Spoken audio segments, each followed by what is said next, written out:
Whoa, I can't speak. Let's let everyone know I'm live. Let's set up the stream. There we are. Let me set up everything on.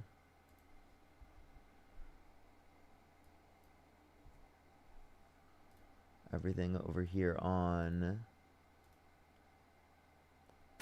YouTube. There we go. All right, what's good, everyone? Join up the stream, everyone. How's everyone doing? What's good? What's good? What's good? What's good? How's everybody doing today? We're gonna start getting some debates up here very, very soon and get the debates going.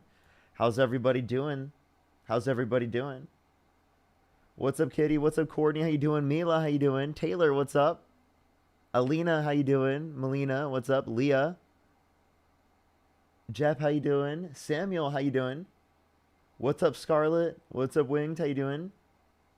What's good, everyone? Joining in. We're going to start getting the debates up here in a second. Only send a guest request if you meet that set of criteria listed on the TikTok screen. We are just looking for some debates, everybody. I just put it up there right now. Do give it a second for people to join up. What's good? What's good? What's good? What's good? We're getting everything going. Let's just get it going real quick, everyone. Let's see if we can get stuff going. Only send a guest request if you meet that set of criteria listed on the TikTok screen.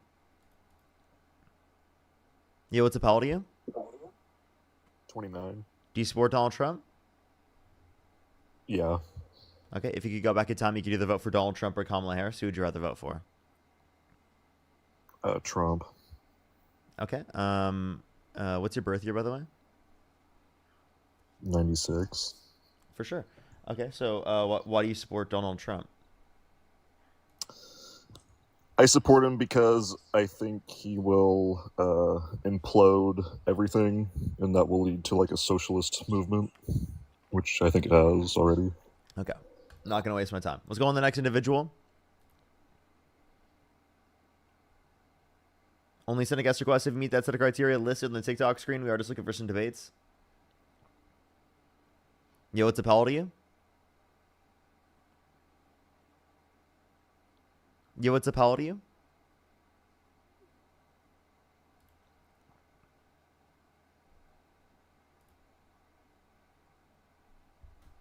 Yo, what's up? How old are you? I love Trump. I love Trump. And you're like 12 years old. Let's go on the next individual. Only send a guest request if you meet that set of criteria listed on the TikTok screen. We are just looking for some debates. Are you elevated as always? Yo, what's up? How old are you? I love you. Appreciate you. Appreciate you. We are just looking for some debates. Only send a guest request if you meet that set of criteria listed on the TikTok screen. You're not Dean? Yep, that's true. Yo, what's up? How old are you? Yo, I just farted in my butt. Okay. Okay, maybe because we're taking Dean's slot, we're just gonna get a lot of fetuses. Yo, what's up? How old are you? I love you. Appreciate you. Appreciate you. We are just looking for some debates, everybody. Only send a guest request if you meet that set of criteria listed on the TikTok screen. Yo, what's up? How old are you? I love the way you smile at night. Okay. Only send a guest request if you meet that set of criteria listed on the TikTok screen. We are just looking for some debates. Yo, what's up? How old are you? Yo, hello? Hello? Yeah, how old are you? 20. Do you support Donald Trump? Of course. What's your birth year? 05. Okay. Oh 05. Okay. If you could go back in time, you could either vote for Donald Trump or Kamala Harris. Who would you rather vote for? 100% Donald Trump. Okay. Why do you support Donald Trump? Because he's to go in, you're a fucking nigger. Such a disgusting fuck. Let's go on the next individual. Only send a guest request if you meet that set of criteria listed on the TikTok screen. We are just looking for some debates, everybody. Only send a guest request if you meet that set of criteria listed on the TikTok screen. Yo, what's up? How old are you? Okay, let's go on the next individual. Only send a guest request if you meet that set of criteria listed on the TikTok screen. We are just looking for some debates, everybody. Yo, what's up? How old are you? 36. Do you support Donald Trump? Yes. If you could go back in time, you could either vote for Donald Trump or Kamala Harris. Who would you rather vote for? Donald Trump. Okay. Why do you support Trump? Mass deportation. Okay. Why do you think mass deportation is beneficial for our society? I think it's economically like unstable. It's not a stable. How do I put this? It doesn't make for a good economy for a mass influx of people to just come into the country. What reason do you have to believe that?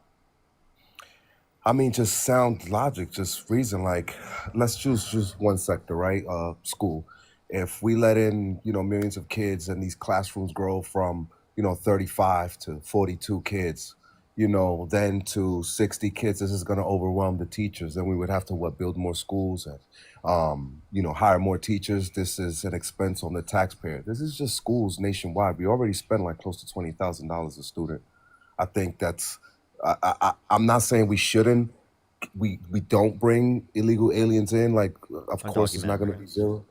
Yeah, so one thing I would say with this is that if there's more people coming into our country, it's not just children that are coming to our country, it's also adults. So there's also more teachers. So yes, we would have the ability to hire more teachers. Why was that? Like, obviously, as our population has grown over time, that's what we've done, right? You don't think that, like, we shouldn't grow our population, right? Well, I believe Americans should grow their population. We don't need to import people. Wait, why do you say that, like, that's going to be the case when, one, we see our fertility rates have been low for like the past 50 years, right?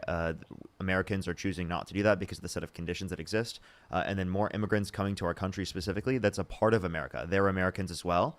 So how is that not, under your view, seen as just America growing? It's just an unstable idea to think that all the world's poverty can just come to America. Eventually, it's not going to be as fruitful as it is if it's being overwhelmed with the infrastructure, things like EMTALA. We don't even keep a statistic on how much we spend on illegal aliens, and we know that migrants. I see your hand, migrants. No. I was going to tell you something else. I was going to say I can send you a study from the National Bureau of Economic Research that indicates that actually it increases wages for us to have immigration, and increases employment for our general population. Right, and that. So it's actually, it grows our economy, it increases wages. You would have to send me the figure, because as I know, illegal aliens is about 4.5 of the total workforce, right? And mind you, Trump doesn't talking about higher scale immigration. We're just talking about higher scale immigration. So, for example, if we were to provide mass amnesty for undocumented immigrants who have not committed violent crimes and bad crimes, that would be beneficial for our economy. It's not about them being criminals. This is not part of my argument, right? And first of all, for you to say that, just a quick side note, and I don't want to pivot into this, but saying if they don't have a criminal record has us inherently trusting another nation's judicial system. I don't trust that just because they don't have a criminal record in their nation that they're not criminals. That's first and foremost. I have a question. Have I talked to you before? God damn it, Parker. Bye. Take care. Okay.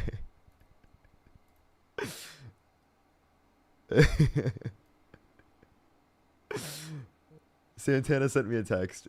Totally reminded me. I completely forgot. I didn't recognize that.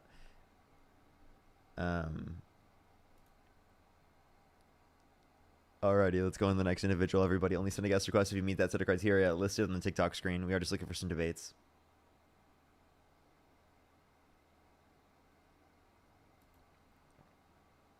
Yeah, thank you for the level up, Sparks. Thank you.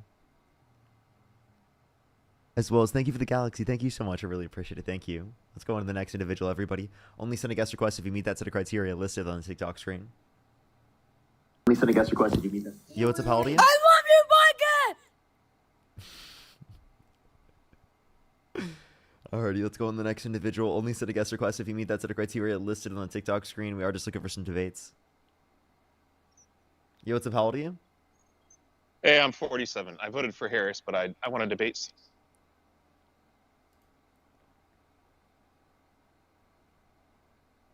Yo, what's up, Paladin?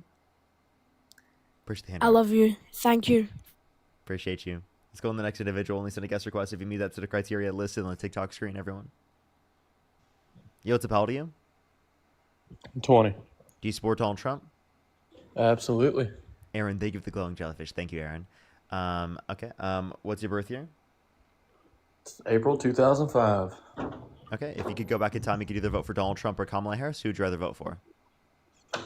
It was iffy, but I voted for Trump, man, and I'd do it again. Okay. And why do you support Donald Trump? Man, just with the criminal rates that have went down in the major cities, with the National Guard being deployed out there, tariffs being, put in place. They've been fucking us for a long time from other countries, taxing the shit out of us taxpayers. it would only get worse if Kamala was in office. Okay, And Kamala. you I have a talking about question the for you. teachers. Yeah, Oh, what's before up? you do, what is a tariff? It is a tax on goods coming in here. Okay, and who pays that tax? That country, whoever it's put on. Nope. Nope. It would be paid by the American business importing the product, and it's passed down to the American consumer because it's an aspect of cost of production and distribution. So when we're placing tariffs on other countries, that means that we're paying that. And when they were placing tariffs on us, actually they were paying it, not us. Okay, so where was the billions of dollars going? The billions of And dollars if of so, revenues. hold on. Well, And Trump if is that's using the that to case, pay. then what? No, go ahead. My bad. I was saying Trump is using that, trying to use that money to like pay off farmers that were negatively impacted by the trade wars imposed by by Trump's administration. Because when you impose tariffs on other countries, they impose retaliatory tariffs, meaning that our businesses will get less business in other countries. Like, for example, farmers that rely upon the demand from other countries in terms of their particular agricultural products. I think, me personally, we've been getting fucked for a long time, and the question is, why did the other presidents not do what he's doing? And why would it make sense to take tariffs on the countries if we're having to pay for it? That makes zero sense at all. Yeah, he's putting That is tariffs for on them other to pay, not us. countries. The No, problem is we haven't that's not been true. getting paid from. Wait, no, you don't know what a tariff is. By the way, you're lagging a bit, so I don't know if Good. you're speaking right now. Export it out. Hold up. I just want to let you know, like, you are lagging right now. But I just want to describe to you, again, tariffs are paid by our country.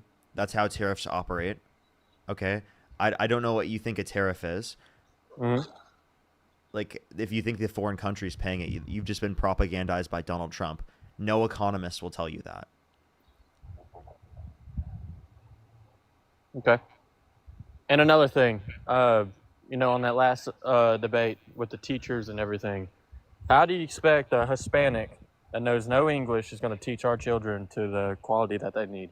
Well, I'm sorry. How is that better for us? I'm sorry. Do you think only people coming to the country? Well, why do you say a Hispanic? You mean someone who's Hispanic, like a person, right? Like what? What are you talking about? Spanish, Also, but my you know bad, that. that speaks Spanish. I'm sorry. You understand that That people. comes from a completely different culture. Yeah, you understand that there are going to be, like, say there are communities specifically where people do not speak Spanish. I mean, not speak English, right? Where they only speak Spanish. People who only speak Spanish will teach in those areas in the United States where people don't speak English, right? In that context. Otherwise, there would typically be someone that would probably have the ability to speak both English and Spanish, right? Which I know personally that happens all the time. No, and you're right. I work out in a plant. What's wrong with that? Many Also, of them you understand that there are people coming to this country who are undocumented, right? Who aren't Hispanic as well. Okay, but what about the one that does fucking vicious ass crimes? That's the problem. And that's what we see. 70% of people, over 70% of people detained by ICE have no prior criminal record. So what do you mean these vicious killers? Undocumented immigrants are multiple times less likely to commit violent crime, drug crime, property crime in this country comparative to natural-born U.S. citizens. So if you specifically don't want violent criminals to be left onto the streets, then why do you support Donald Trump, who pardoned violent rioters, who beat police officers, and he called those people patriots? When did he do that? He did that when he got into office. He pardoned them, and he called them patriots after pardoning them. In Midlife Maddie, thank you for the membership subscriptions. Thank you so much. Thank you for the subscriptions. You know a little bit more than me, but this ain't my life, so. But hey, Okay. I respect you debating me respectfully, so. Okay, but the point that I'm making then is that, like, isn't clearly Trump worse within those respects? And then I can also address your point you made up specifically earlier in terms of, like, the criminal rates in the National Guard. If he actually wanted to address the level of crime rates, why didn't he send them originally to, like, areas in which had red governors? Right, because he would then have consent of the governor to go into different areas and send the National Guard in. Whereas specifically the original areas he was trying to send them, right, again, are places where constitutionally there's a problem with sending them there. That's what the courts have determined, that you have to have the consent of the governor unless there's, like, specifically like an insurrection or a rebellion or some specific thing like that, which is not happening. So you're saying him send National Guard in where a governor would work with him, like pretty much opposite of like LA and stuff? Yeah, it would have to be specifically like with a red governor. So that would be like Missouri. That would be like Oklahoma. Oklahoma. That would be like Louisiana. Like they have red governors, and you'd be able to send them in, right? And it is the case that you would be able to, you would have no constitutional issue with doing so. So that would address crime quicker than specifically the mechanism that he did. Really, the best explanation for why he was going through that way is because he was trying to test his powers to violate the Constitution, see how far he can get away with it. I think that's what he was trying to do, because it really doesn't make sense that he would specifically originally send them to areas with Democratic governors rather than sending them to areas with Republican governors. I got you. I got a question for you, kind of off topic. What do you think about all this nuclear testing between us and Russia, and with the submarines and everything? What's your take on that? I mean, there were tests that existed prior, but the ones that are like unprecedented are, I mean, it's clearly just like kind of a show for Trump. Trump's just trying to make a show out of it in the media. Think so? Yeah. Gotcha. I was curious about that. Well, I respect you for debating me respectfully, unlike that other dude that usually does, like the Dean guy. He's a little childish to me, but I can respect you, so I appreciate you, brother. Okay, appreciate you coming up. Bye-bye. Alrighty. Yeah, that Dean guy, wow, he's atrocious, dude. That Dean guy is crazy, dude, right? So crazy.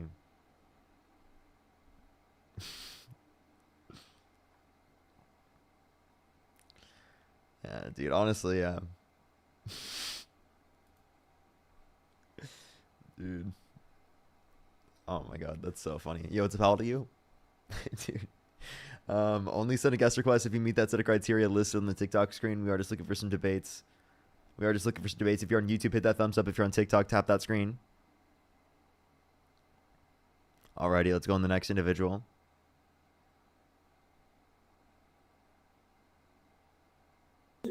Yo, what's up, how old are you? Let's go to the next individual. Only send a guest request if you meet that set of criteria listed on the TikTok screen. Yo, what's up, how old are you? I'm 18. Do you support Donald Trump? Yes, I do. What's your birth year? July 2007. Okay. If you could go back in time, you could either vote for Donald Trump or Kamala Harris. Who would you rather vote for? Donald Trump. Hey, Parker, can you 1v1 me in territorial.io? Can you... Let's go to the next individual. Only send a guest request if you meet that set of criteria listed on the TikTok screen. We are just looking for some debates. Yo, what's up, how old are you? I'm 20. What's your birth year? 2005.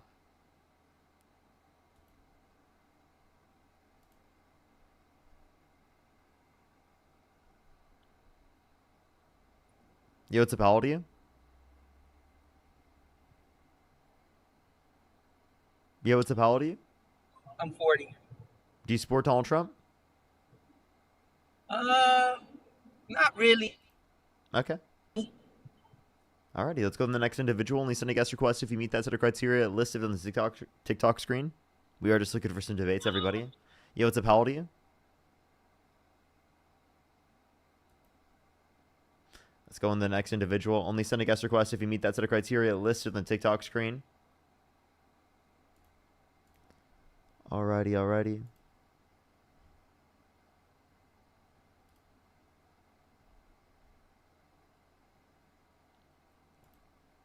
Alrighty, do give it a second. If you're on YouTube, hit that thumbs up. If you're on TikTok, tap that screen. It'll help get out to more people. Yo, what's up, how old are you? 24 G. Do you support Donald Trump? Nah, not like that. I just wanted to ask you. Okay. I am just looking for some debates, everybody. Only send a guest request if you meet that set of criteria listed on the TikTok screen. We are just looking for some debates, everyone. Yo, what's up, how old are you?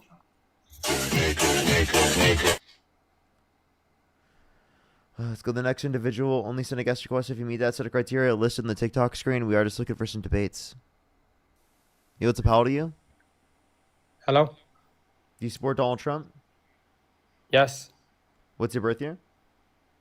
24th February 2004. Okay. Jenny, thank you so much for the galaxy. If you could go back in time, you could either vote for Donald Trump or Kamala Harris. Who would you rather vote for? I would vote for Trump still. What state do you live in? Texas. What time is it? 4:30. You said what? 4:30. It's 4:30 in Texas? Yeah. Really? Yeah. Isn't Texas Central? It is. Yeah, it's 1:32 for me. Central's 2 hours ahead of 1:32. Did you know that? So No, I that thought you means were it would talking about be what time is it. I that thought you means were it would be saying what time is it where I 3:32. am. It would be 3:32. No, but I'm in New York right now. What? Okay, what? I got that as soon as you said that. Okay. Well, I mean, I guess if you're in New York, that would make sense.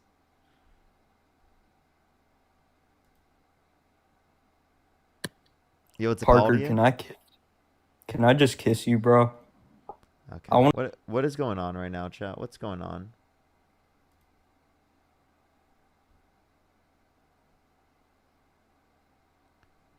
Yo, what's Apologia? Hello. 31. Do you support Donald Trump? Yeah. If you could go back in time, you could either vote for Donald Trump or Kamala Harris. Who would you rather vote for? Trump. Okay. Why do you support Donald Trump? Is there like a background noise? I don't hear anything. I hear something, but I'll just try to ignore it. Okay. I know it's not perfect, but I think he's, made some differences. I think foreign policy stance, I appreciate his boldness. And then general sort of fiscal policy isn't perfect, but I think it's better on the Republican Party currently than the Democratic Party. Okay. Could you give me like specific examples of his boldness or fiscal policy that you'd think are good? Yeah, I think the actions in Iran took some boldness, but I think were probably the right things to do to take action on those sites, for instance. Okay. Is that it? Sorry, foreign policy, and you said what else? I said fiscal policy and boldness. Yeah, I think fiscal policy and just, I don't think they, did the best job, but I think they're trying to find ways to reduce the budget in a little bit more urgency than the Democratic Party is currently. Really? I mean, the Committee for Responsible Federal Budget and looked at specifically the Trump administration funding, like what he signed into law versus the Biden administration funding. Trump did over $4 trillion more debt-related spending signed into law in his first term, and then his campaign plans for the next term also were $4 trillion more than Harris's on a central estimate. And so far since Trump's got in office, through the Big Beautiful Bill, he's already added $3.4 trillion to the debt, right? Just through the Big Beautiful Bill. So I mean, I don't think that like there's been active like concessions to reduce the budget. Really, it's increased the budget, right? Trump in about 5 years has added over $11 trillion in debt-related spending, which is more than $2 trillion a year. What was the spending that Biden added? It was $4.3 trillion. And you're saying Trump's 11 trillion? Yeah. Okay. Over 8 years and 4 years, you're saying it's like similar each term. Well, is out of it's almost 5 years now for Trump. Oh, okay. Is that already like happened, or you mean projected with the next like 10 years of the Big Beautiful Bill and like all these things? It was projected for the next. It's projected for over 10 years. Yeah. Okay, from like the tax breaks mostly. Mm-hmm. Okay, I think it's a little hard to say like what will happen in 10 years already. Like he won't be president for all those 10 years, but estimates are estimates. But in terms of debt-related spending, we know that he's adding more, and we already know that he has added more through his first term. But I think in his first term, you said it was a similar level than the Biden administration. Nope, I said it was $4 trillion more for the Trump administration. It was $8.4 trillion overall in his first term, $4.8 trillion non-COVID related, comparative to $4.3 trillion overall for Biden, $2.2 trillion non-COVID related. Yeah, the COVID times I think are going to be a little bit difficult to differentiate that, but I think let's see where it goes in the next 3 years. So I'm confused. Would you like to address that? Trump's added more to the debt. How is he going to be like the one to reduce the budget? Like the deficit, like under Obama, say for example, going into 2017, was already reduced to around $400 billion per year, and Donald Trump by the end of his first term raised it already to $1 trillion. And this is even prior to COVID, by the way.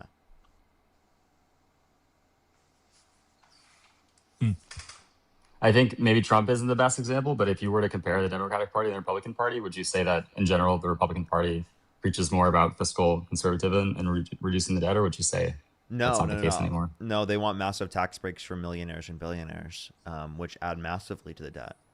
And they want to cut social programs, so they say that they want to, but then they don't actually care about it. The real way to reduce the debt is specifically by being willing to tax the rich. That's literally the reason that we'd be able to address the debt. Do you think that just adding higher tax rates to the rich would reduce the deficit enough to get us back to a good place? I think that's one of the main things that we need to do, rather than doing massive tax breaks for millionaires and billionaires, alongside specifically address the level of money that we've been spending on the military. That's overly, like, it's way too much on the military. Right? I think that those are important things to address. So you would rather cut military spending than some of... Didn't you think that like recent events have sort of made military spending more of a priority? No. In like the last 5-10 years than it was previously? I think Trump is just trying to actively like engage in conflicts around the entire world. So there are multiple examples right now where Donald Trump's trying to engage in conflict. So the idea that he was running on was that he's going to be the anti-war, against war candidate, the pro-America isolationist type candidate. But what he's actually done, he's engaged significantly across the entire world, right? In plenty of different conflicts. He's engaged in massive trade wars. He's been not even protectionist within any degree. That was just a front. So is it the case that you guys care about, staying isolationist and being America first and always worrying about that? Or is it funding other countries around the world? Is it engaging in wars around the entire world and conflicts rather than specifically the peace agreements, like, for example, that not the Biden-Harris administration, that the Obama administration had with Iran that Donald Trump pulled us out of? Right? Specifically, we had 24/7 surveillance over their nuclear enrichment facilities, right? That was a peaceful address to specifically ensure that they didn't have access to nuclear weapons. Donald Trump went through violent means, which increases the likelihood of there being conflict between the two within the region. So that's obviously not like going to be the preferred pathway, especially given that Donald Trump's not just isolated at his specific violence in that scenario, but it's also carried around the entire world, specifically off the coast of Venezuela, where dozens of people have been murdered with absolutely no evidence that they were on drug boats, that they were carrying drugs. And even if they were, it wouldn't make sense to drone strike them, because it would be the case that you would just detain them once they get to U.S. waters, right? So it's an obvious, absurd, not only violation of international law and in war crime, but it's also specifically like something that's ridiculous and unprecedented in terms of him not providing evidence at all to Congress. Yeah, that was a lot. I think the Venezuela thing is hard to argue that it's a bit out of line. I don't have a response there. I think that's fair. But obviously the goal is not, drugs, it's regime change and getting someone more favorable to the US. But the other conflicts that you mentioned, I think I think the world is a little bit of a safer place with those bombs being dropped on the facilities. That wasn't done under Obama or the other folks. And I think, it's sometimes necessary to strike like that. If you look at some of the other conflicts, I think... Did you hear what I said, though? Like I said, we had a peaceful means of addressing it, which specifically these bombs only set them back a few months. This didn't specifically, like... But what does that mean, a peaceful agreement that, they'll promise, not to? No, we had surveillance. We had unprecedented levels of surveillance over their nuclear enrichment facilities 24/7. And it seemed like they were getting, or we were told that they were getting more advanced over the last couple of years. So are you saying that that's probably just what we were told, or you think that's... No, that was because Trump pulled out of the agreement. Oh, you think that that was a response? Got it. But do you think that because eventually Trump pulled out of the agreement, they started investing into developing nuclear weapons again and the nuclear enrichment program. And you think that our surveillance is so good that we can really tell 100% of what's happening? Or we could tell what was happening before? Our surveillance was very, very good, yes. We knew that they weren't specifically violating it. And Trump even signed off on that in his first term. Huh. Okay. Yeah, I didn't know that we had that level of confidence that there was really no improvements in their capabilities. Yeah, when it was in place. And then maybe let's take another one then. I mean, I think that obviously there's been a lot of turmoil in Gaza, but I think that there's been some resolutions spearheaded by Trump, but obviously part of that was by Biden as well. But it seems like Trump is the one that, got this ceasefire deal over the line, which is a little bit up in the air at the moment. The one that was just in the last handful of days. Okay, so you mean with Israel? Yeah, the Gaza. Yeah, that clearly didn't work. So if you gave him credit for the success, well, then you also give him credit for the failure, right? You mean like the recent strikes that have happened there? Yeah, like that. Is You it must like give him. You must give him credit for the failure, right? Or are you only willing to take credit for the wins? I don't know if I call it a failure yet. Has it been deemed Oh, like a failure or? yes. The it's not upheld. They've been bombing, right? Gaza.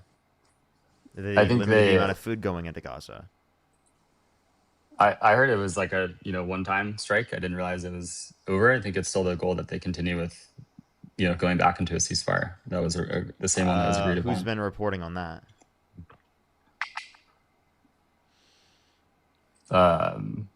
Like I don't know. I'm looking at an article now. It says like they're trying to keep the ceasefire from falling apart. How long ago was It that seems from? like 3 hours ago. 3 hours ago. Okay. Well, the ceasefire's been out of the ability at this time. Like it's literally they bombed each other. You might try to say that they might try to recover it, right after it's been Yeah. broken, but there's no real indication that that's going to happen. Some people are hopeful, but it's not like it's really strong in terms of going to happen. Inevitably speaking, like if it doesn't happen, would you acknowledge that? Would you acknowledge that that would be a failure of Trump then? Yeah, I think that's fair. I think right now I wouldn't call it like broken. I think it's under some risk of being broken, but I think yeah, partially though. I mean, I think it's more the responsibility of a third party to like broker the agreement. I think there is still some onus on them to try to continue it, but I think there is a little bit less onus on sort of the broker of a peace treaty or like an agreement to be like continuously enforcing it. But I would hope that they would try to make sure it's kept. So was that an answer, Mike? So yes, you would say that was a failure. I would say partially. Yeah, partially would be a failure. So Yeah, then not he would completely. so then he would only partially get credit, right? No, I think you would get more credit for brokering it. Like as a third party, you're not involved in the conflict. I think it's more your role to like broker and write and get the parties to the table and Yeah, like, but establish it than it if is you to don't hold, do so, uphold it. then if you don't do so, isn't that then seen as a failure from your perspective? If you don't like continue to uphold it. Yeah, if you don't get them to come together and to come to terms. I think that's less your responsibility to make sure that it continues. But I would say, yeah, it's like partially your failure because your Okay. agreement didn't last. It's like less of a success and partially a failure. Okay, so like the one that there's not really like a strong defense for Trump when it comes to brokering peace is he's literally starting conflicts around the world. Like, do you realize that he's like himself starting conflicts, right? He's acknowledged it himself. He's literally tweeting it out on fucking Truth Social. Okay, we can't sit there and not acknowledge it at this point. We have got to acknowledge that he is not the president of the peace. He is not advocating for peace at all. He is starting conflicts around the world. I think he's advocating for peace in Ukraine. Not saying that others wouldn't do that. I think he's trying to make peace in Ukraine. I think that probably any president would be doing this CIA crap in Venezuela. I think the way that he's doing it with bombing people on the coast in these boats is probably a little bit more public and So you overt think than the what Harris Harris would do. administration would have murdered people on those boats? I think the Harris would have people. I don't think so, but I think she'd have people. She'd probably have the CIA in Venezuela killing people. It just wouldn't be on the headlines. Okay, so you're saying that you would just say that there'd be no evidence of this being the case. You would just assume it to be the case that they would do this. Okay. So again, these are all just assumptions. You're just trying to say that they would be the same. They would do the exact same rather than acknowledging that Donald Trump is not the president of peace. You literally won't give any grounds to the fact that maybe you were wrong in that scenario. And you have to assume that Kamala Harris would be somewhat similar, which you have no basis in evidence for, in order to be able to try to act like it's okay for Donald Trump to do this. I don't know that he's the president of peace. I guess my statement was that I think he's made bold moves in foreign policy that I think bettered America. For example, the striking of Iran, which is not necessarily peaceful, but I think it was the right thing to do. And I think trying to I'm broker saying and he's branded successfully himself brokering. that way. He's branded himself that way to be the president of peace, that he was anti-war, and that he was going to keep us America first. That's the way he branded it. So it seems like his branding was incorrect, and you agree with me that it was incorrect. Yeah, I would say that branding is a little bit of a stretch. I would agree. Yeah, so I think he's trying to make himself more of a I think he is trying with Ukraine and Russia. I mean, he is doing his best there with Putin. But I would say I would say calling him the president of peace is a little bit of a stretch so far, so that like conflicts have not ended. We haven't found resolution in Ukraine. We haven't, like you mentioned, there's still some bombing and strikes happening in Gaza. I don't think we're ready to be calling ourselves the president of peace yet. but time will tell. Okay. So then what specifically would be the particular position that you hold in terms of why Donald Trump is better? Because it sounds like a lot of what you brought up doesn't really indicate that he's better from your perspective. If anything, it indicates that he's worse. I mean, I think that like making the deal in Gaza and Israel, I hope it holds. I think that was the right thing to do. I think taking action in Iran, I think that was the right thing to do. I think actually meeting with Putin and like starting a conversation was something that probably Harris and Biden wouldn't have been willing to do. And I think that like, speaking is probably better than not speaking when it comes to trying to make a peace arrangement in a country. And so I think that, Did you know that again, Trump I'm not has sure that acknowledged Trump has gone back and forth on this and has said that specifically Putin was not trying to go for peace and that he specifically was going back take back the entirety of Ukraine in its full manner in which it was, and then he's gone back on that and said that Putin is pro peace. So he really can't come to a legitimate position on this.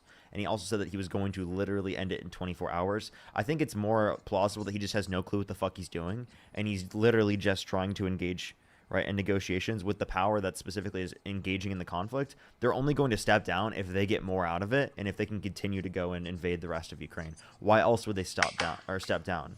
They essentially want Trump to step back. That's what they would want him to do. Well, I think they would get something out of it if the world would, give them a little bit less sanctions. If the world would say like, okay, like the war is over, we can start to buy a little bit more of your oil or whatever. Like there would probably be some financial benefits if they, stop buying the war that they could get out of it.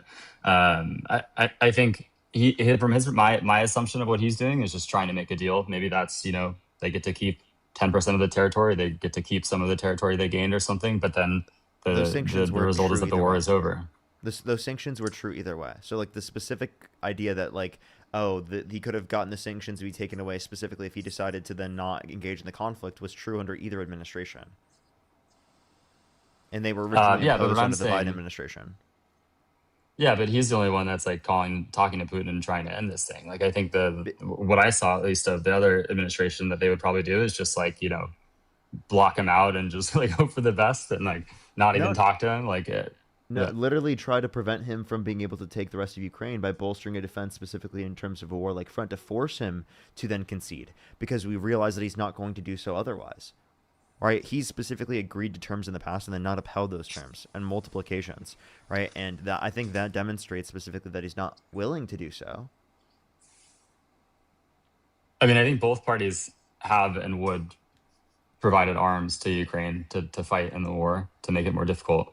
I think what I saw as the difference between what Harris would do and what Trump would do is actually try to make a deal to end it that, maybe does involve some lost land or maybe does involve some concession, like to end the bloodshed. And I think that it's obviously horrible to lose a city or like, 5% of your land or whatever the number is, but maybe is it better to stop having 10,000 people die every day because of it? Probably. Okay. So I don't know. I don't think any of these actually demonstrate that you can say that you accept one position over the other in terms of either candidate, right? I feel like these are just really vague generalizations of I hope, or maybe it'll go this way.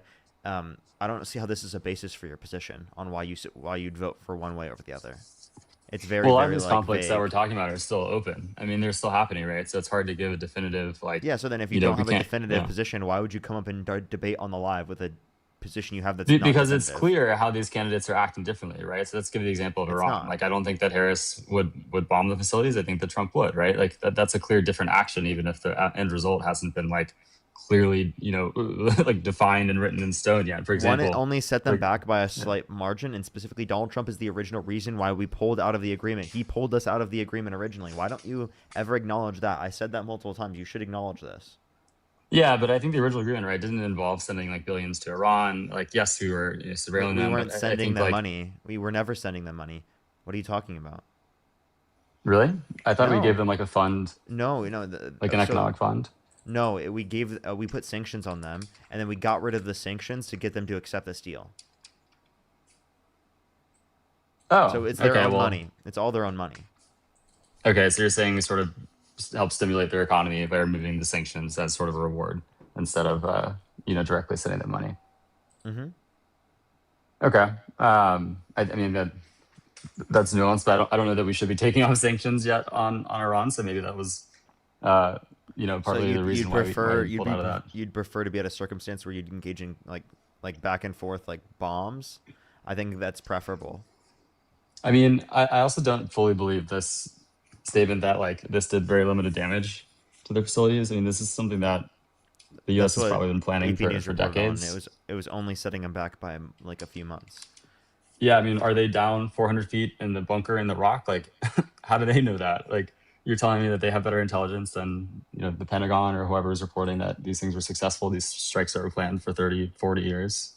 I'm pretty sure they got this And like information that they've been, from U.S. intelligence officials. That would be partially an aspect of the data. It's not just that, but it's looking at both sides of the sources. so you're saying the U.S. intelligence is saying publicly that they did a great job, and you're saying AP News is saying someone anonymously in the U.S. intelligence is saying they didn't do very much. Like, No, you're just I don't know. It's It's hard to Trump believe. making it. It's Trump making a claim. Where did you see? How long did you say that you set them back with the drone strike?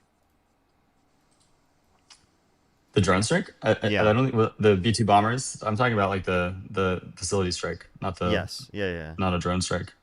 I apologize. Yeah, I don't remember. I mean, I would assume a couple of years, hopefully at least. Like if we're talking about whatever you just said, like a couple of weeks or months, like that doesn't seem very good. But I had it assumed that it was at least like a few years. And where have you seen that? I think it was the like report that they gave right after it, when they were like demonstrating what they did, and they had like the little board of the B-2 bombers and stuff. The one that I got was from a leaked preliminary defense intelligence agency assessment that indicated that Iran's nuclear program was only set back by several months, while like president claimed like all these other things. Okay. I mean, it's a little bit of like a he said. I see the like DoD. I'm struggling. The DoD estimates 1 year to 2 years. That still sets it back to that's going to that's happen what I under heard. Trump's admin. That's the DoD. I mean,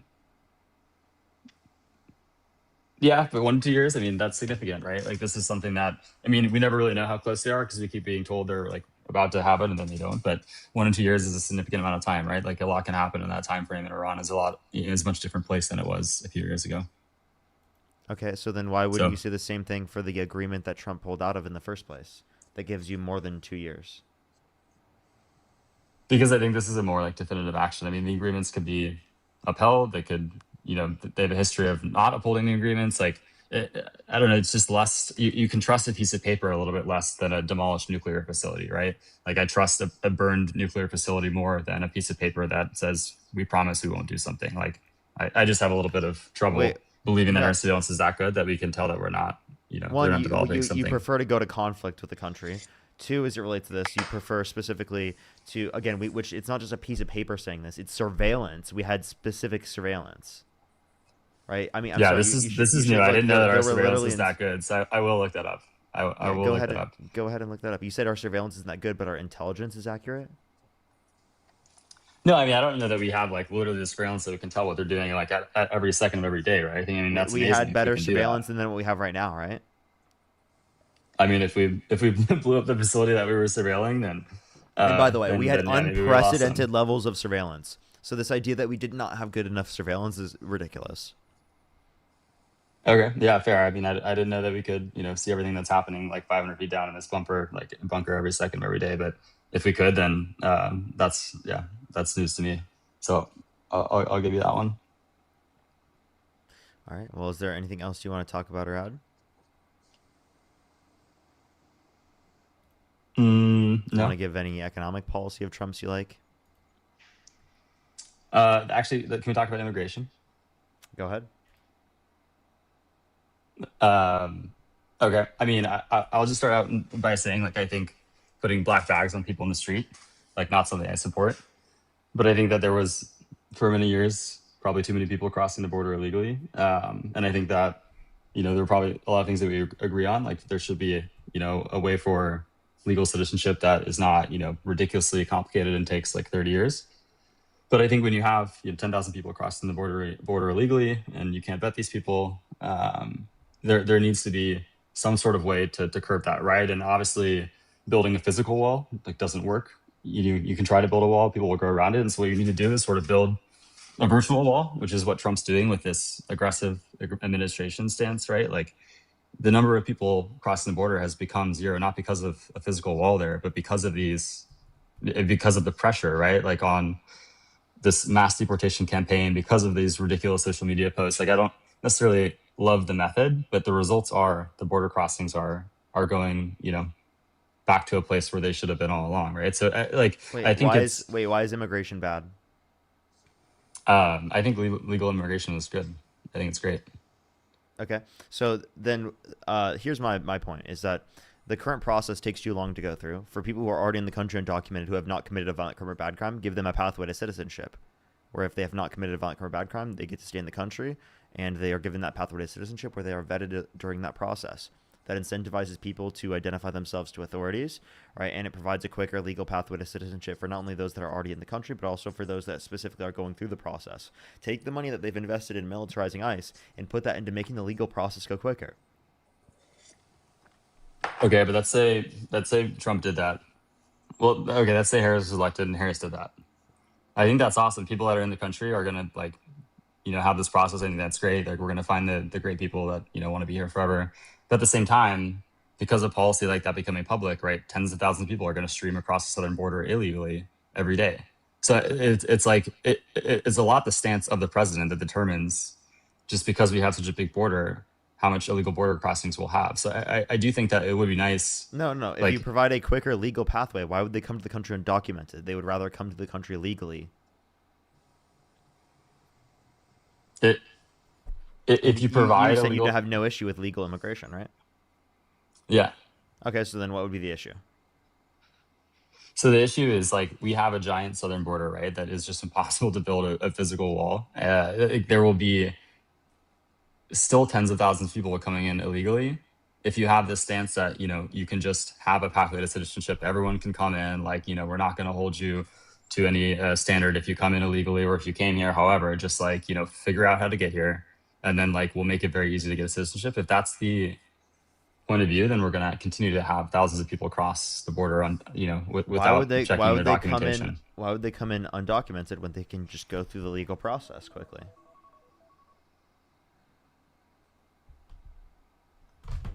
Seriously, just think about that for a second. If they can just go through the legal process quickly, why would they go through the process undocumented? Jack, how quickly? So we have thank you so much. We have a process now, right, that they can become citizens. Everyone can become a citizen eventually. It takes too long. Way too long. Okay, so what do you propose? Just a little bit shorter, right? It's not black and white. It's a scale. If you make it a little bit shorter, yes, then maybe a few more people will come in legally versus illegally, right? But you still have to have some consequence for crossing illegally or for being here undocumented. In the past, you have to have some consequence for breaking the law. Otherwise, what's the motivation not to? Well, you didn't do so when you voted for Donald Trump. He wasn't literally put in prison because you guys elected him president. So if you care about holding criminals accountable, you wouldn't have voted for a convicted criminal over a prosecutor.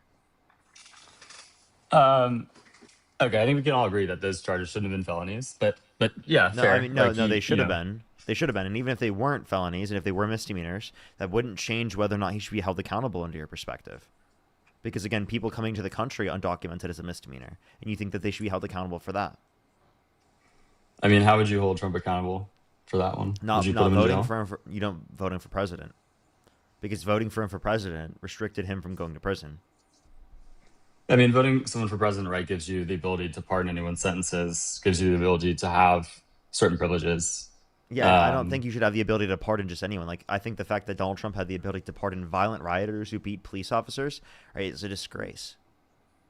It's a disgrace. That's disgusting. That shows that he condones violence at the Capitol as long as it's specifically to aid his political campaigns. Yeah, I think the whole pardoning thing is weird, right? Biden pardons his brother. Trump pardons people who punch cops. There's a lot of people I'm that sorry. Probably shouldn't be Is pardoned. that comparable at all? That's not a violent rioter or a violent offender. It's comparable in the sense that you're pardoning, people in your political circle, or pardoning, your family, pardoning people. That's that not benefit comparable you, though, because they didn't commit a violent offense. Yeah, I mean, you could argue that Hunter has some offenses that were, drug and gun and serious, right? Like, I mean, I would do the same if my son, Hunter if I was Biden was president. Hunter Biden was committing a violent insurrection at the Capitol and was assaulting police officers. Yeah, and that's when Joe Biden pardoned him. Definitely, man.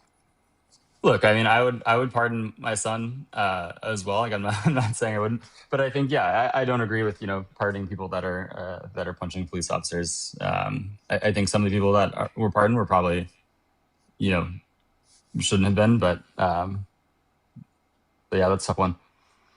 But I think again, like it's as if you say you're not going to hold people accountable immigration wise, you're going to continue to have this problem of just this perception that anyone can just roll in, ignore the law, and then it'll just work out in the end, right? I mean, that's what why Trump does. we That's can't. what's Trump doing. Trump literally violated international law, murdering the people off the coast of Venezuela. You think that's justified? Trump violates international law all the time. You're totally okay with it. You don't give a shit about the law.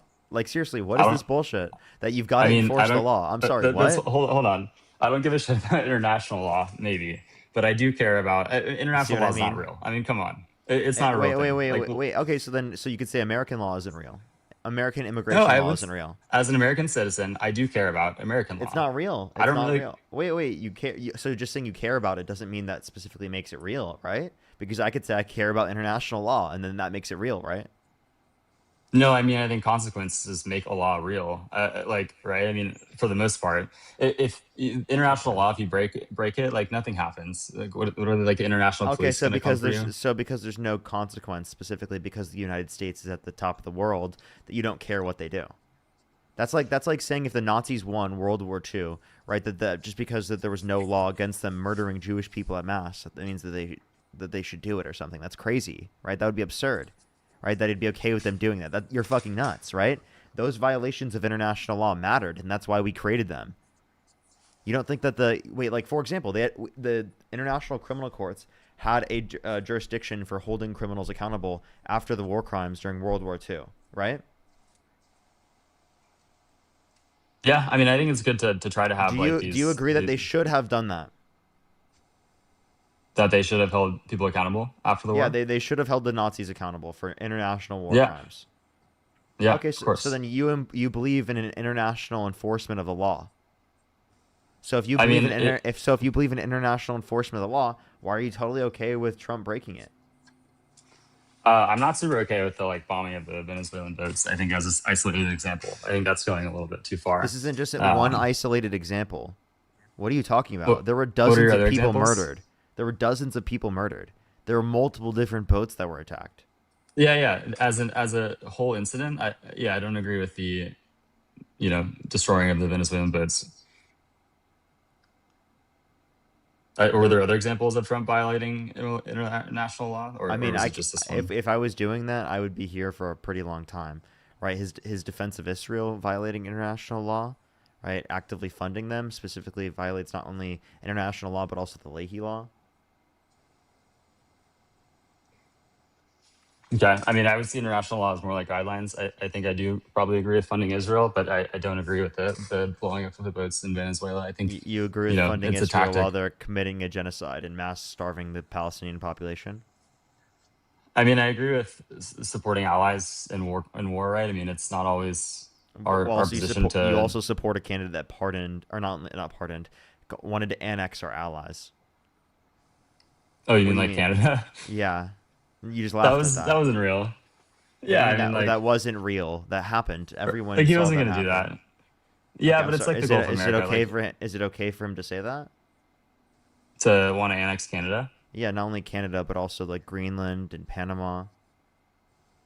I mean, I think it's one thing to say it. It's another thing to take, real action against it. I'm sorry. Are you think that's okay for the president to do? Can you imagine if Obama did that? Yeah, no, I can't imagine that. I mean, I think that was more of a statement. I don't see that that's acted on yet in any way that I can tell in reality. But I think it's just sort of like an ambitious or aspirational statement.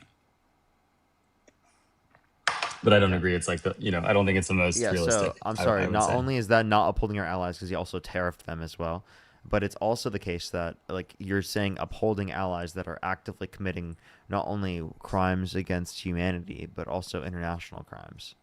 I think it's different. What I'm saying is that if Canada was at war with someone, and this someone and Canada were bombing each other or fighting each other, it's not my responsibility to say, "Hey, Canada, you should well, okay, it is my responsibility to say, Canada, what I think you're doing is wrong, but I'm still going to be making No, sure but Canada has the so you're arms gonna to fight fund. its conflict." So if you knew that, for example, Canada was like putting people into camps and mass executing them, would you keep funding them to do it? If I knew that Canada was putting people in the camps, And mass executing people, would you keep wanting to support them? I wouldn't. I wouldn't support that activity. I'm trying to figure out So how to would you answer your keep funding question. them? I'm sorry, This is what I. this isn't a difficult question to answer. Would you keep funding them? So yeah, I mean, I probably would. Not. I wouldn't be giving them. Get off my stream. The gates. Dude, he was saying that he would keep funding the Nazis. Like, that's literally his position. I just said putting people into camps and mass executing them. And he can't say that he would stop funding them. What type of fucking insane shit? Get off my stream, dude. I'm sorry. If he can't realize that that's a reason to not fund a country, what is a reason to not fund a country under his perspective? Genuinely. That's so sick.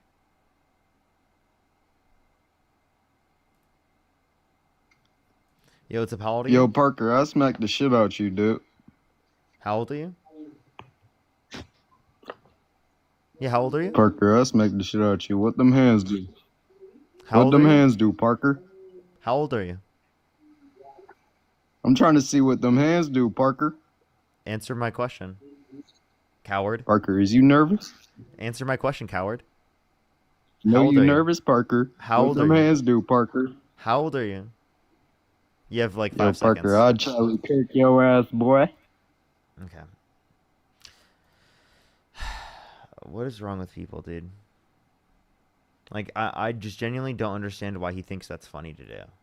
Like, I just genuinely don't get it.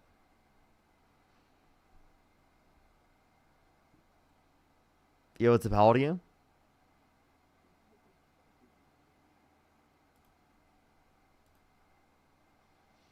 Let's go on the next person. Yo, what's up? How old are you?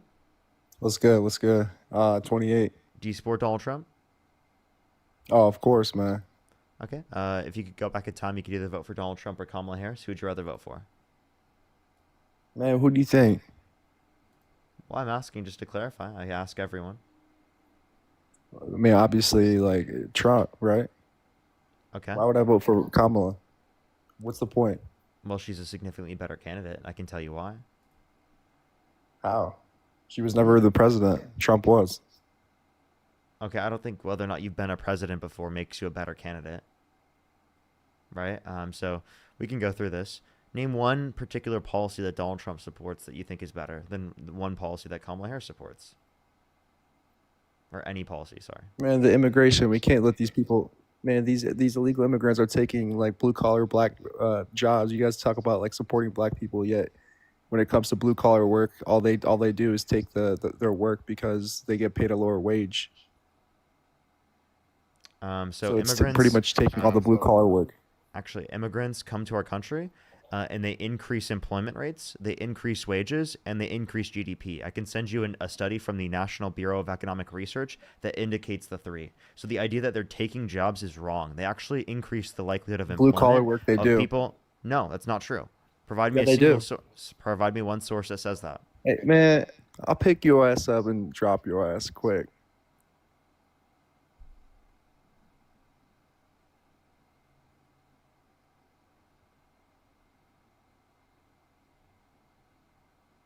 Do you have a source? Did you hear what I had to say? Yeah, I'm just asking, do you have a source? Man, come on. No source? How do they not? How do they not? No How do they source? not get paid at a lower wage?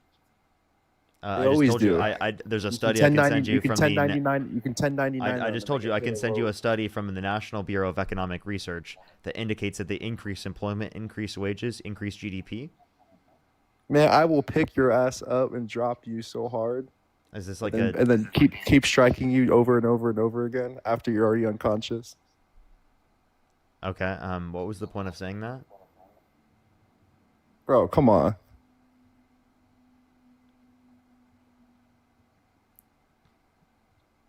Was that supposed to like scare me or something? I'm confused. Like, would you want to like? That was edgy. You already. Bro. That was so edgy. Oh my god. Look it up. That was so edgy. Look me up. Look you up? Who are you? Yeah. Just look me up. Look up Raja Jackson. Why? It'll explain everything. Okay, we're just gonna go on to the next person, everyone. Only send a guest request if you meet that set of criteria listed on the TikTok screen. Was that just like self promo? I'm confused.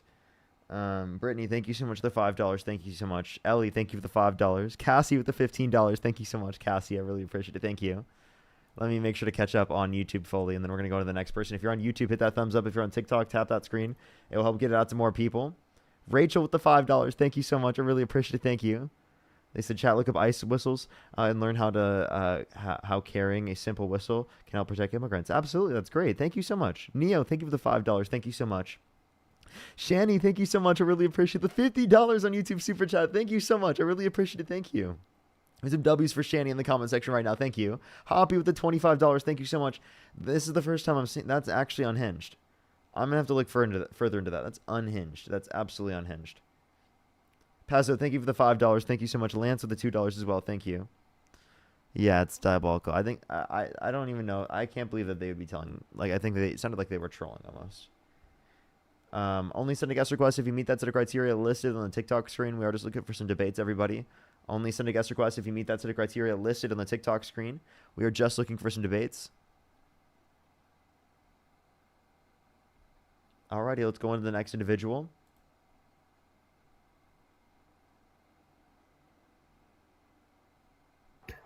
Yo, what's up? How old are you? You are him, Parker. Thank you, thank you. Apparently now I'm him, chat. Apparently now I'm him.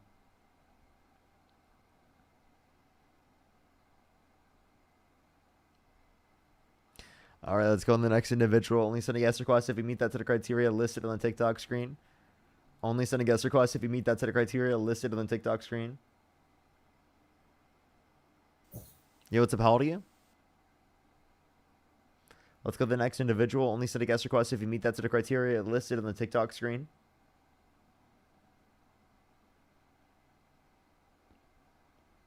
Yo, what's up? How old are you?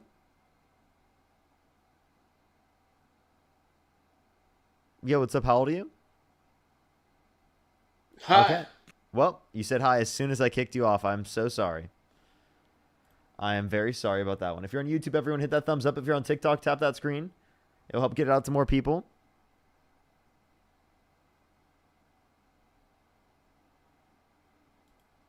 Alrighty, let's go on the next individual. Only send a guest request if you meet that set of criteria listed on the TikTok screen. Yo, what's up? How old are you?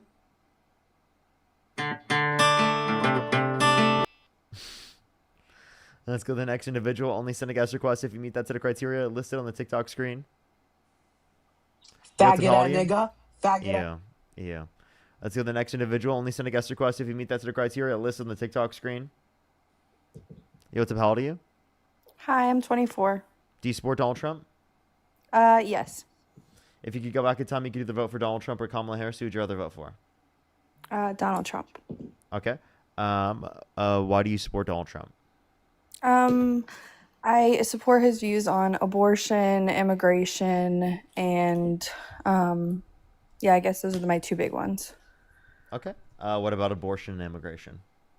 Well, as far as immigration, I just really think it's important to do things legally, and I know that it's like really hard to like for people to send back families that are really hurting and coming over to this country, but I just don't think that that's like a way, like they just can't be here if they're not going to be following the law. So getting them deported properly, like as much as it hurts, I just think that it's like a necessity that we have to take. Like, unfortunately, we can't save everyone. So that's kind of like my view on that. And then as far as abortion, I just think that all life is precious. And I think that putting it back in the States, as much as people really were upset about that, I think that was like the right thing to do, because it's like every state is different. Like you have majority red or blue states or independent states. And so every single state can do that. And honestly, I don't think abortion should be a political issue. Like, I think that's kind of crazy. But I Did you just make don't it a think political that. issue by restricting access to it, by putting people in the Supreme Court with the explicit reason of overturning Roe versus Wade, which restricted people's access to it? That sounds like you're Yeah, I politicizing mean, it. Yeah, I mean, okay, fair enough. I think that like in my ideal world, like I wouldn't have it that way, but unfortunately, I think that with anything, like bad people take advantage of things and ruin it for everyone else. And so I think some situations have gone like you see a lot of people having abortions for like not the right reasons, and that's what really sucks. But like you said, I mean, it does hurt people that need it for medical reasons, which I don't think that should be the case, but I just don't think that people should just be able to like kill babies for no reason. Well, like the reality of the matter is that abortion rates have gone up since Roe versus Wade is overturned, along with maternal mortality rates. So the idea that it's going to lead to less abortions has been proven false. Secondly, like if you want people to reduce the likelihood of getting an abortion, then increase their access to things that they need, right? Such as like paid maternity leave, right? Yeah. Paternity leave, universal childcare, right? Universal healthcare, things like that, so it doesn't cost so much to go through the context of pregnancy, birth, childcare, in order to be able to ensure that the child can be taken care of. Yeah, but I think like I don't think that universal healthcare is like the answer to that. Like I honestly, like if we're gonna dive really deep into this, I really think this is like a world without God at this point, and like I think it's really hard. I just actually had a daughter, and so I just went through everything, and like I think that like there's not like in America we do not do maternity leave like the right way whatsoever, and we don't have that support. But I just don't think it's okay for people to have abortions just to have an abortion. Yeah, so and you could say that you think it's wrong, but it should be legal is kind of the point we're pointing to. And if you leave it up to the states, then that restricts women's access to abortion and children's access to abortion, even in situations in which they've been assaulted, right, because of their Yeah. state's abortion laws, which I think is ridiculous. Well, so I don't know. I guess like I need to like really dive in and like see like the laws, but I know that like in certain states there was laws passed that you could have an abortion like all the way up until like birth. Well, And then actually, one thing I need to tell you that because this is a common Yeah. misconception, after viability, it was left up to the states regardless. So actually, Roe versus Wade only protects access to abortion prior to viability, which is 22 through 26 weeks. After that Yeah. point, it's left up to the states to determine. And at that point, people aren't having like lethal abortions; they would be inducing like early birth.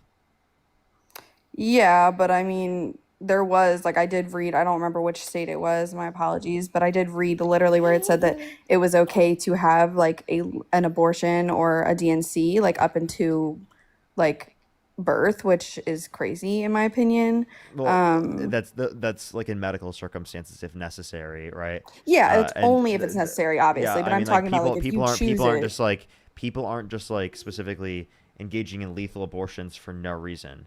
That would be murder, right? Yeah.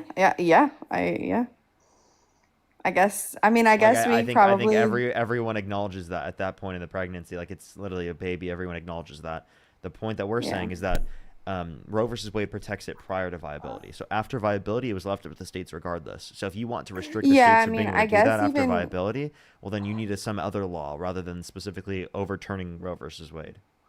Yeah, I mean, maybe that wasn't the right one to do, but I just think that like I don't think abortion should just be like allowed, like regardless. Like I don't really think it should be up to us. Like I think if you're an adult and you're choosing to have sex, like you need to have the responsibility to like know that you're probably going to have a child. Like that's like if you are knowingly going to have sex and engage in those activities, and you knowingly know that you may get pregnant and you're doing that on purpose, and then trying to take plan B or then go get an abortion just because you didn't want a baby, like that's just being irresponsible. I mean, you could say that's irresponsible. I don't think that's irresponsible.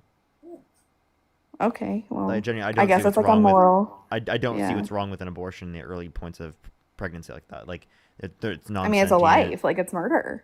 Okay, do you think it's murder to pull the plug on an individual in your family that's brain dead? Yes. You do? So you think everyone who's pulled the plug on an individual in their family that's brain dead in the chat, they're murderers and should go to prison for that?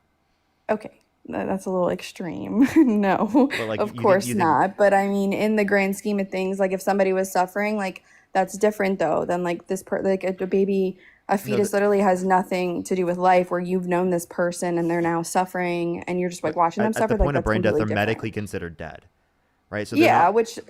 yeah, but at that point, there's still a person that has lived a life, and like you We're have not like talking. By the way, we're not talking about euthanasia. We're talking about brain death, where like they're never going to come back in terms of their subjective experience. So they're still cellularly speaking alive, right? Their heart's still yes, beating.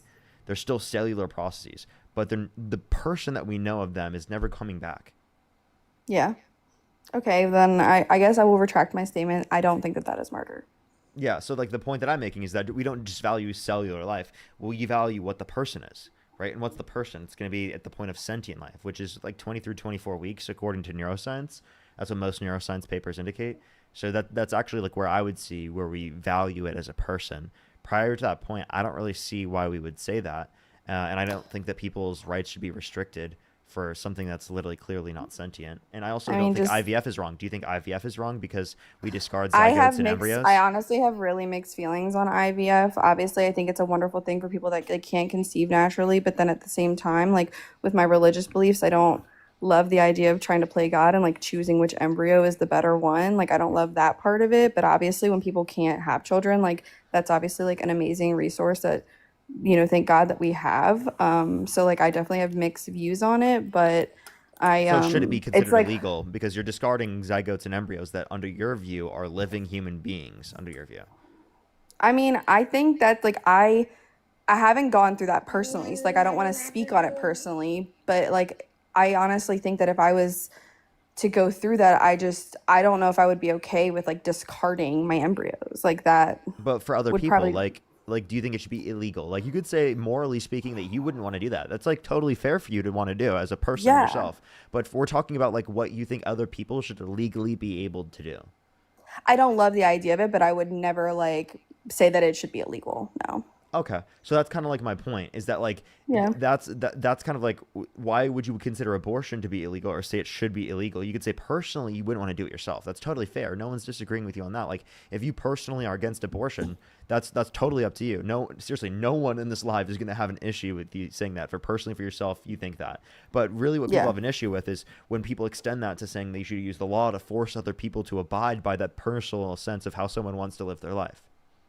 Yeah, and like I guess I definitely can agree with it. That's why I've always actually like before I'm since I've been pregnant and had my daughter, like I've become way more pro-life than I was before just because of actually going through the experience and having that connection with my child. But because like you said, viability I think is at 26 weeks and like if I was to have a miscarriage before then, like I would be devastated. My family would be devastated. If I had a miscarriage at 4 weeks, I would be devastated. Like I think, but like That you said, makes that's a sense. personal thing. You know what I That mean? makes Like sense. Listen, yeah. people are devastated when they find out that they're infertile, right? That they can't have children. Yes, correct. Yeah, That doesn't absolutely. necessarily mean that like it's at a point where we would consider it a person, but that kind of means that like we had this idea in our head of we wanted a kid, right? And we're not able to actually fulfill that. Like we're never able to do that in that certain sense. Or Yeah. in the certain sense of a miscarriage, you were specifically like you thought the kid was going to be there in the future. And then inevitably gets to a point where it wouldn't be. So it's a change of Yeah. expectations in that scenario. So like I understand that perspective because you were planning on it. That makes sense. Okay. Yeah. I guess it's just hard for me because I think that like even when I was younger, like and whenever I decided to partially become like sexually active, it's like I knew in my head like I was ready once I asked myself the question, if I got pregnant, what would I do? And I just like abortion was never on my mind, even as young as 15 years old. Like I just know that like I would never want to do that, and I don't think that. But like you said, that's a personal thing, and I don't Yeah. think we should control everyone. No, but I also think it's hard because you have to ride a line because there's just so much evil in this world, and like I think bad people take advantage of things, and there are like I mean there's people that have abortions just to have an abortion, and like I don't think that that's okay. No one's really doing that. I mean, that's incredibly expensive. Who's able to do that? Just to have one, just for the fuck of it? Like, no one's really doing that. I don't know anyone. I know a couple people personally that have had an abortion just because they didn't mean to get pregnant, like, and they didn't want their child, like, I that's mean, definitely that makes sense to happened. me. Like, genuinely, Yeah. like that makes sense to me. Like, there could be a real world where like my girlfriend's not ready to have children yet. She happens to get pregnant, and she decides to get an abortion. In that circumstance, I would pay for that. Do you think like I paid for murder or something under that view? Well, like, In that I mean, obviously, like, person to person, like, you're a human and, like, you seem very, like, nice. But, like, I don't support it, right? So it's so hard for me to just be like, okay, everyone should be allowed to do that. Like, I just don't think that that's the right thing to do. Okay, well then, okay, so like really, okay, so you could allowed or like you think it's right. You could think it's wrong, right? But like, should we Yeah. be allowed to? Is really the point because Donald Trump's It's so putting people hard in the because in Supreme my Court with the mind, like, explicit reason of abortion overturning is it. murder. But, like, in my mind, abortion is murder and, like, murder is Well, illegal, right? then why wouldn't you say the same thing for IVF? It seems like we're cherry picking then. I mean, I guess you have a point. I mean, I don't know. I don't like 100% agree with IVF. Like, I don't know what I would do in that situation. Like, I think it's a beautiful thing, but then I also think we're playing God at that point, and like, I don't agree with that either. But should it be So, illegal is really the point. Like you could say even you again, personally like, I don't disagree think with it it, but should be should it be illegal? Yeah. No, Well, then that I mean, would I be guess that'd no. be state sanctioned genocide under your view, state sanctioned murder, because there's actually like multiple zygotes and embryos per patient, right? So there's actually Yeah. more zygotes and embryos that are discarded on a yearly basis than there are abortions that occur in the United States on a yearly basis. Yeah, I mean, I guess I can. I mean, I guess I just stand with like. I guess I don't know. It's really hard to like see people like willingly have an abortion when like there's so many people that struggle to even have a child. Like that's hard to like swallow. In America, I feel like there's just so many people that like just have an abortion to have one. Like it's not because they need it. Like obviously if it's medical, like that's completely different. Like if it's medical or in dangerous situations. It's about but, what like, people want, and if people aren't ready for children, that's totally fair, and that's their I decision mean, yeah, for and their you, own I mean, you personal could argue life. that they're not going to give the child the best life and like all that Isn't stuff. the same but I thing just for don't think IVF? You could use every single one of the zygotes and embryos, but I don't think we're gonna do that because we think it's too much for people to handle. If it were Yeah, able to I mean, be I the case, don't. like you could end up with like Yeah, 7 I mean, I children. guess I will gladly concede to your argument. I think that like we agree probably more than we disagree. It's just hard because like I'm not gonna like willingly vote and say that like abortion should be 100% legal in every situation. That's not even what it says. It just says prior to viability, it should be considered legal from a federal standpoint. I mean, I think before, like I personally think that like before 12 weeks, sure, that's fine. But after that, I think that's a little crazy. Well, then why would you say 12 weeks? Like, what's unique about 12 weeks? Because 12 weeks is like the standing point. Like that's usually like when you're in the clear from like an early miscarriage or chance of that. Like that's usually like the time where you're like, okay, it's okay to tell people now that I'm pregnant and stuff like that. Before, like some people don't know until they're 8 weeks. And so I don't like the 8-week timeline. I think somewhere they did like a 6-week timeline and I think that's still too isn't that early. subject though? Like are subjective. Like so then my point would be is like why can't we just extend that to the same week that I'm referencing? Like what would be limiting us from doing that? I guess the developmental, I mean, when your a fetus just grows so rapidly, I mean, like, like 1 week to the next is so vastly different. And like Sure, the more, like sure, but, every what trimester you're develops getting that's- into, But what develops that's valuable? I mean, their heart, I mean, they have a heartbeat pretty much. I mean, like, I think at like 8 weeks, right? Like, that's when they can feel, like, they can sense, like, that's when they can 11, but hear like, it. So do you value a heartbeat? Because then you would say that it's murder to pull the plug on an individual in your family that's brain dead because they have a heartbeat. Like I said, no, but then you know, the value of the person, like, I guess I get that. It's just, again, I guess I just have to take my personal stance out of it, but it's really hard to do that. Yeah, and I understand that, but then like if you do that, then it seems like you're committed to saying that about IVF, which I don't think that you intuitively believe. So then like my point Yeah, is like kind of I the case don't, that, like I think IVF should be legal, like 100%. Like I definitely don't think it should be illegal. And But me it's cellular personally, life. I don't. Well, I think that's a way to like give people like the gift of life, but I think that again we're playing God in that sense, and I don't think that that's really what was intended, and that's what kind of gets me on the line of that. So I guess my point is that like I don't think that your position on this is like probably from your perspective strong enough to say that like you would vote for like a candidate based upon that, right? Like it seems like you don't I want it to definitely be would illegal not. that much. I mean, I feel very strongly about But I told you, I don't think that it should be political, but it is political, unfortunately. And it's really hard. I'm not going to vote for somebody that says that you can have an abortion up till the time that you have a baby. Like, I'm not going to like. That's not. And also, by the way, Donald Trump, his position leaving it up to the states still allows for that in most states. Yeah, that's So yeah, it's fair like- enough. So it's like, what's really relevantly different about their position? It sounds like both of them have that position under your view. Yeah, I mean, I guess you're right. I concede to your I would say that you're correct in everything that you've said. Okay, so then what would be the reason to support Donald Trump? Was it something about immigration? Was it something else? Yeah, unique I to mean, that? I definitely think that we definitely have to do like the hard things and just we have to take care of our own. Like, I'm gonna feed my child first before I feed others. Like, that kind of viewpoint on it. And like, you can't have people illegally here. Like, it's just not right. And so like having like mass deportations, as much as it hurts and sucks, like it just has to happen. It actually doesn't. I would say that people coming to our country and immigrating here are helping us feed our kids or helping us make our economy better. Because If they're doing it legally, well, then provide not a path. illegally. Well, if someone comes to our country undocumented, they haven't committed a violent crime or bad crime, we should give them a pathway Well, to that is a citizenship. crime right there, though. Coming in here illegally is a crime. But it's not a bad crime. Like, there are plenty of crimes on the books. I mean, there are plenty of crimes on the books that are illegal, but it's not enforced. Like, currently, you're on an app right now called TikTok. It's banned from the federal government perspective, and it's just not being enforced to be banned. yeah, I mean, I guess people break laws all the time, correct? Like, yeah, you speed, like all these, yeah, there's laws that are broken all the time. Okay. I guess. Like, I mean, people I just jaywalk, don't think right? it's just hard because you also see people. There are have several situations illegal immigrants that come in here and create have committed vast crimes, or you have gang affiliations or drug affiliations, stuff like that. Like, those are the hard things, and that's what's really kind of killing Americans is all of these violent crimes that are happening.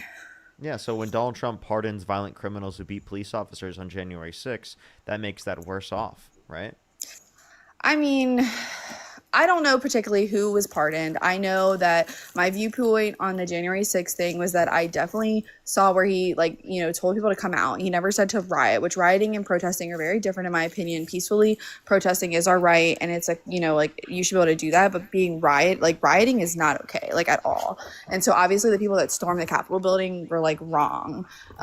So I just don't know Yeah, so the Donald extent Trump... of each person and what they did, and so I can't say that obviously if 100% that's true that he pardoned people that beat police officers, yeah, I 100% think that's wrong. Yeah, so Donald Trump told them to fight like hell and to take back the country from those that stole it from them.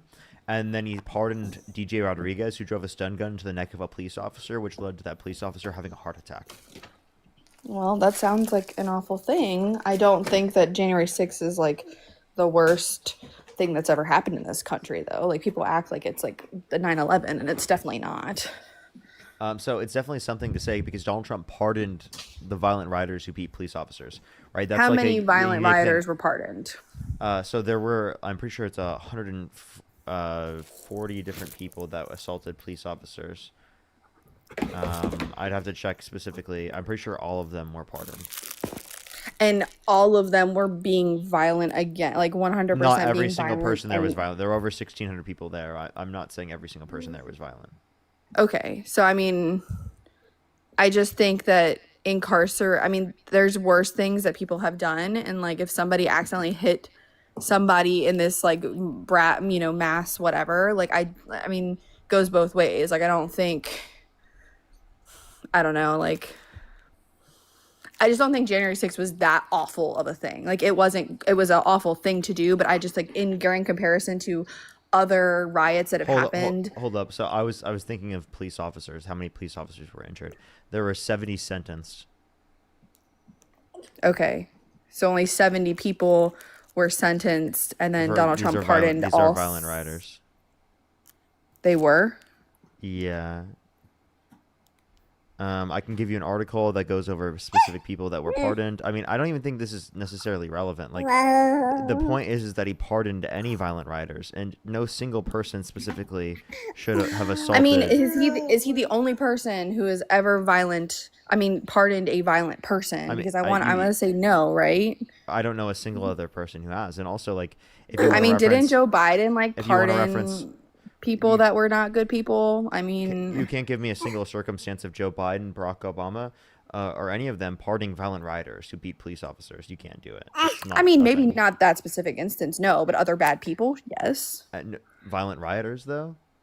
No, I mean, I don't, like I said, I don't know about violent rioters, no, but Anyone who committed I a violent mean, offense? I mean, Joe Biden's son Joe got Biden's pardoned, son was didn't he? not convicted of a violent offense. I thought he was, but No, that's he my wasn't. mistake. Okay. He was not. My mistake. Unfortunately, I really appreciate it, but I do have to go take care of my child. Thank you for debating with me. I appreciate it, and I hope you have a good rest of your day. You as well. You as well. Appreciate you coming up. Alrighty, let's go on the next individual. Only send a guest request if you meet that set of criteria listed in the TikTok screen. We are just looking for some debates, everyone. If you're on YouTube, hit that thumbs up. If you're on TikTok, tap that screen. It will help get it out to more people, everybody. We're going to start getting the debates up here very, very soon. The next person here real quick. Tom, thank you for the $5. Thank you so much. Mary with the $5 as well. Thank you. Can we get some W's for them in the comment section right now? Thank you so much. I really, really, really appreciate it. Give some W's for them. Thank you. Charlie, thank you so much. Really appreciate the $8. Thank you so much. I really appreciate it. Thank you. Thank you so much. Neo, thank you for the $10. Thank you so much. Ashley with the $2. Thank you so much as well. Thank you. I think I'm fully caught up there. All right, let's go on the next individual real quick. If you're on YouTube, hit that thumbs up. If you're on TikTok, tap that screen. It'll help get it out to more people. Let's go on to the next person here real quick, everybody. Again, only send a guest request if you meet that set of criteria listed on the TikTok screen, everyone. Good afternoon, Parker. Oh, I'm 18 years old. What's your birth year?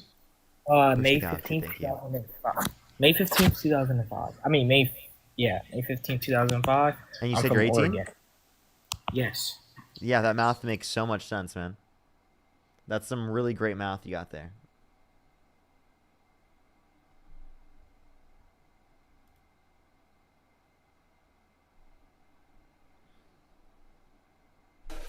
Yo, what's up? How old are you? Yo, what's up? How old are you? Okay. Let's go on the next individual, everyone. Only send a guest request if you meet that set of criteria listed on the TikTok screen. We are just looking for some debates, everyone. Please only send a guest request if you meet that set of criteria listed on the TikTok screen. Yo, what's up? How old are you? Yo, what's up? How old are you? Alrighty, let's go on the next individual, everyone. Only send a guest request again if you meet that set of criteria listed on the TikTok screen. Yo, what's up? How old are you? I'm 18, born 2006, December 8th. Okay. Do you support Donald Trump? I do, yes. What's your birth year? 2006, December 8th. Oh, sorry. I apologize. I meant to say, like, do you support Donald Trump? Oh, yeah. Okay. If you could go back in time, you could either vote for Donald Trump or Kamala Harris. Who would you rather vote for? Probably Trump. Okay. Why do you support Trump? I don't know. Probably that new policy that he like kind of just created a couple days ago. Which one? The one that says that you're a fucking nigger. Disgusting fuck. Dude, let's go on the next individual. Only send a guest request if you meet that set of criteria listed on the TikTok screen. Yo, what's up? How old are you? What's up? I'm 18. Do you support Donald Trump? Not a little bit, but there's one issue that. Okay, let's go to the next individual. Only send a guest request if you meet that set of criteria listed on the TikTok screen. We are just looking for some debates, everybody. Yo, what's up? How old are you? 19. What's your birth year? 2006. What month? May.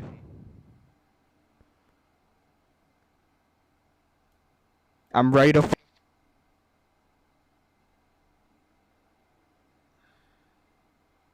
I caught him before.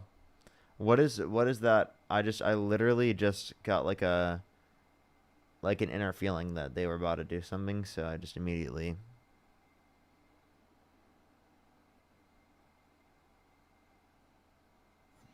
Yo, what's up? How old are you?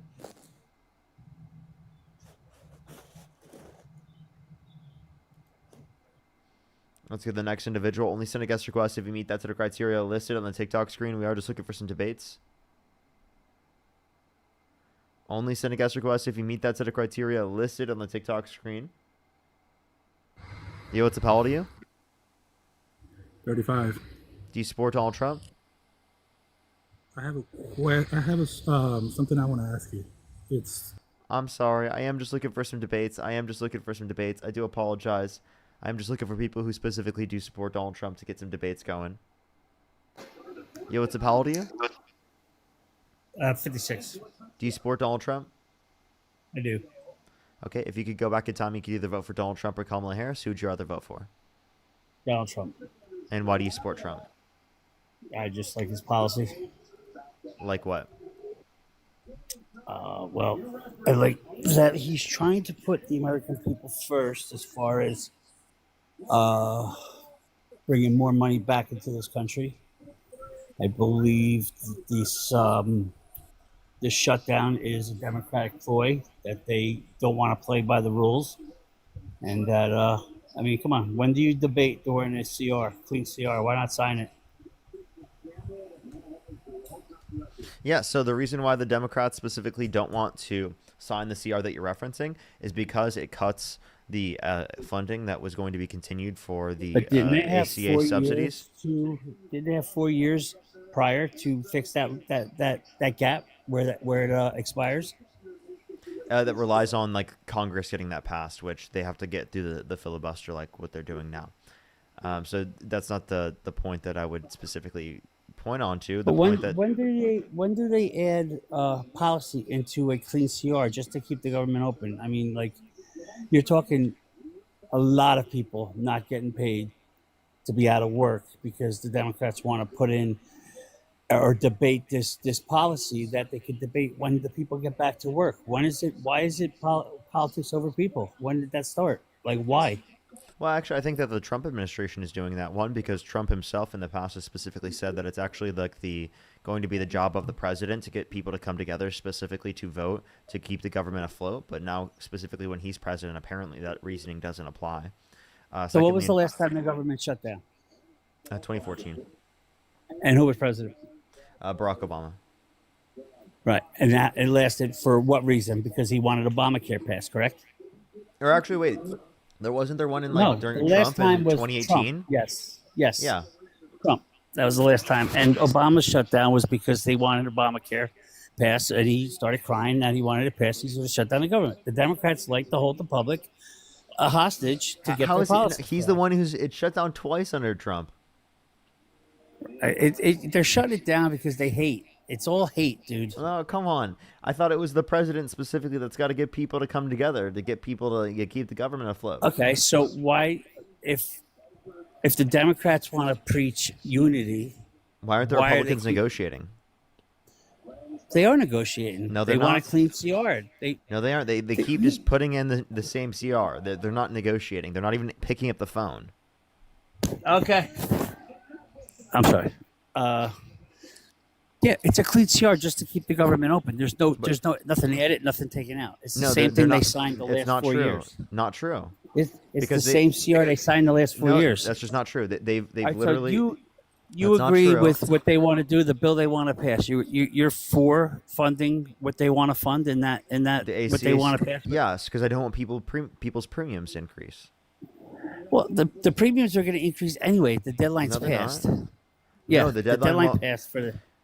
Well, I don't think that these subsidies should specifically be limited. That's what they're specifically advocating Right, for and but talking there's about. so much. I mean, I'm sure you read the whole thing, right? I have not read the whole thing. No. Okay, so I have not either, to be honest with you. But from what's being said, a lot of money is leaving the country to get this bill that they want for supposed health care. That's just not true. I don't agree with it. I So don't if you agree wanna with it. talk about- You agree with? All right, you pay taxes, right? Yeah.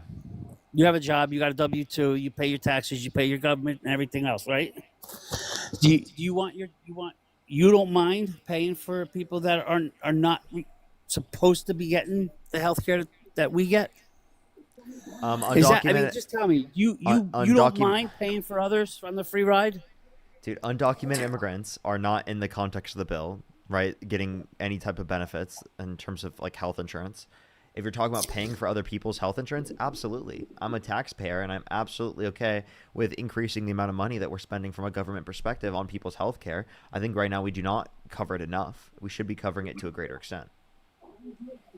Yeah, but it's covered through taxes, right? So the more you make, the more you pay into healthcare. So that's more of isn't that how it works? Yeah, the They're more going you to take make, the more more from you the pay people into who it. earn more money. Yeah, the more you earn. So does it? So what's the incentive for people to earn more money if they're going to give more people more stuff? It's almost like a socialist type of program. I would like you to define socialism. I don't have my computer in front of me like you do, Okay, so so I can't. socialism is when the workers control the means of production. This is clearly not socialism, right? You're just talking about taxation in terms of people who are more wealthy, specifically to pay for people who are in need. That's a good thing. What's the incentive to continue to make more money? Well, because people want more money to be able to buy things Well, the in their more life. you make, the more they take. But the more right? you make, the greater percentage in taxes you will pay. Yes, but people who are specifically going to make that much money, they proportionally speaking will likely keep working, as it is the case that they specifically want to keep making money.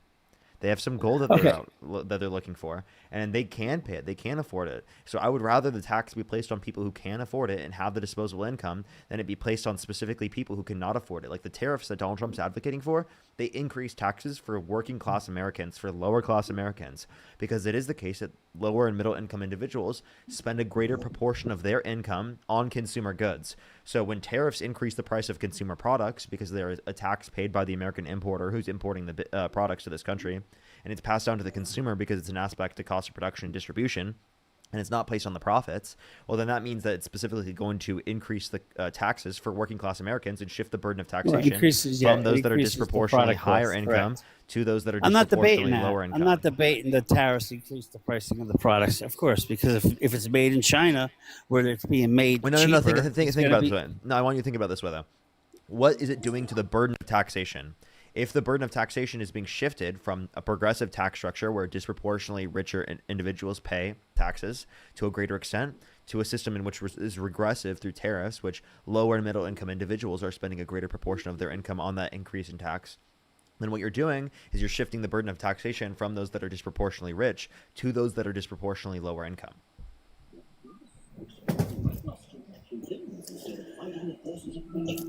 Okay. Let me get in front of my laptop, man. Because you got a little advantage because you can look shit up on me. I'm not looking anything up right now. So, do you think the tariffs are a bad thing? Do you think bringing more money into the country is a bad thing? Yes. Why? Tariffs are bad because they increase the cost of consumer products for American consumers, which disproportionately raises taxes for lower and middle income individuals when prior it was meant to tax people who are disproportionately rich. You're not listening. No, I'm listening. I understand what you're saying. It does. It manipulates the taxes, yes, but the purpose of the tariffs is to bring these people that are profiting from being their product being built overseas, to bring them back to America, to bring more jobs back to here. That's what car dealers are doing, dealerships, the manufacturing. How much money did he bring back into this country with the tariffs? Well, domestic manufacturing investment has declined in this country since Trump got in office, accounting for inflation. So not only has he not increased the level of domestic manufacturing in this country, but we saw a massive increase under the Biden-Harris administration. Actually, under the Biden-Harris administration, because of the Inflation Reduction Act, because of the bipartisan infrastructure, because of the Chips and Science Act, it massively increased domestic manufacturing, and we saw it rebound to levels in which we haven't seen in decades in this country. Right? Right. Okay. Okay. Okay. So then, like again, with the point we're bringing up is that what tariffs are doing is because he's replacing income tax with tariffs, right? Some percentage of income tax with some percentage of tariffs. Tariffs are regressive, meaning they disproportionately get the revenue from lower and middle income individuals, whereas specifically, income tax is disproportionately coming from the rich and wealthy. So if you get rid of income tax to a certain percent and you replace that with tariffs, that shifts the burden of taxation from those that are higher income disproportionately to those that are lower income disproportionately. Why do you so think I'm that's reading good? here, U.S. manufacturing sector reached a record high in 2024. Oh, that's in 2024 under Biden. Yeah. Yeah. Yeah. So since Trump's got in office, we've actually seen real domestic manufacturing investment decline. If you look at the St. Louis Federal Reserve, look up real manufacturing investment U.S. Fred, and it will come up. I'm reading it. I can also pull it up for you if you like it. Yeah, I'm looking at it. I'm looking at something else about employment.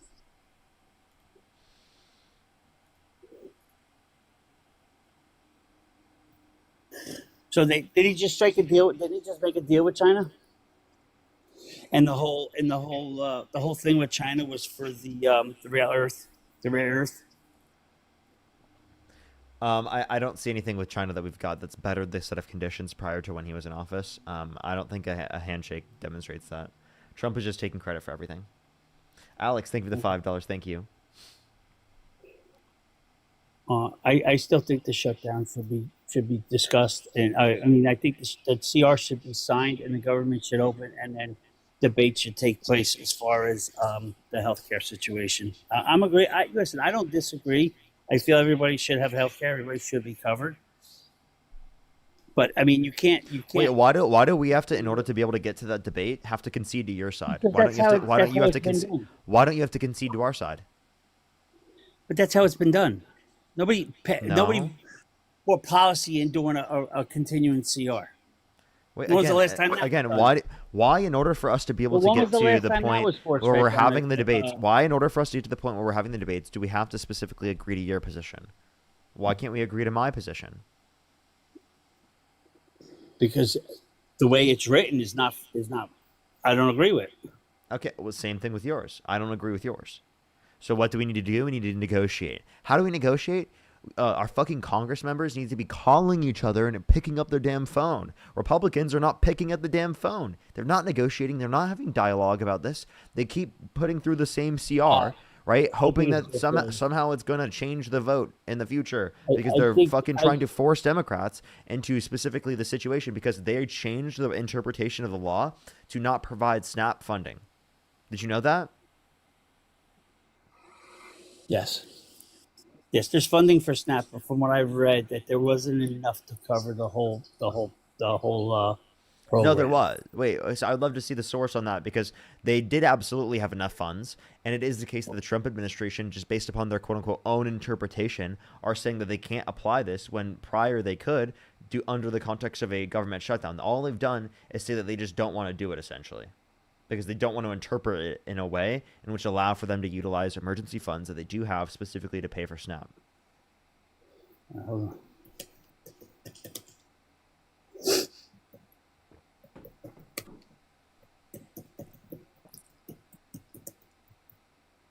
Okay. So, like, what point here would be the reason why you support Donald Trump? Because this, to me, sounds like Trump is starving people in the United States in order to try to get what he wants instead of negotiating.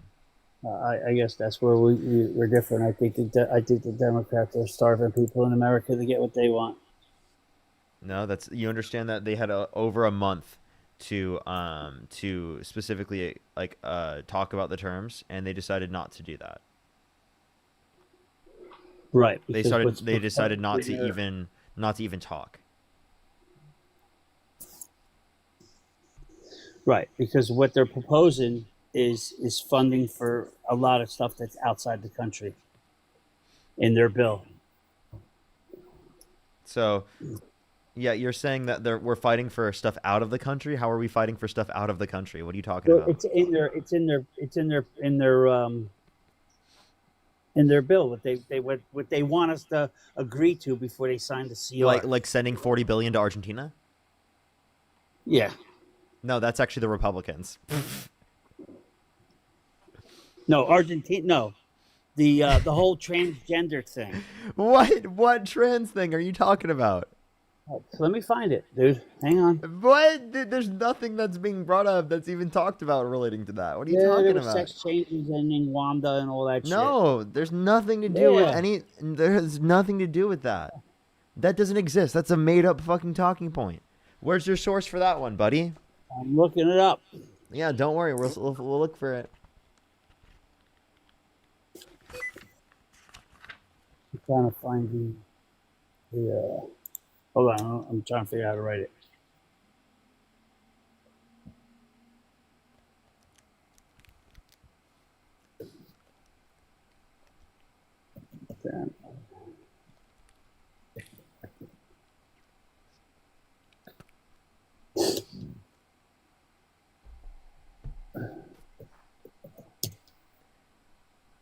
I hear you. Let me see what this is.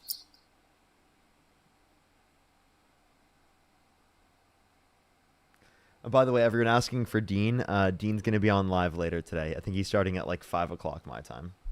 I have a few people to thank in the meantime. Sharon, thank you for the $25 on PayPal. Thank you so much, Sharon. Can we get some W's for Sharon in the comment section right now? Thank you so much.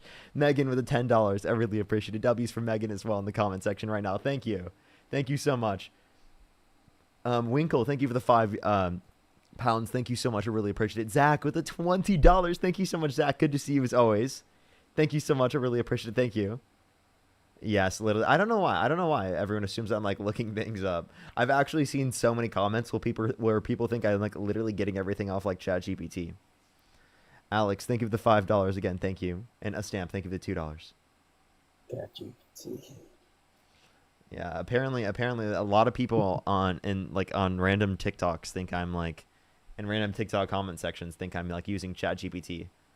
Honestly, I take that as a compliment. I'm like I guess I'm ChatGPT brained, bro. Yeah, if that's what you're saying. I can't. My computer's lagging. My internet's fucked up. Okay.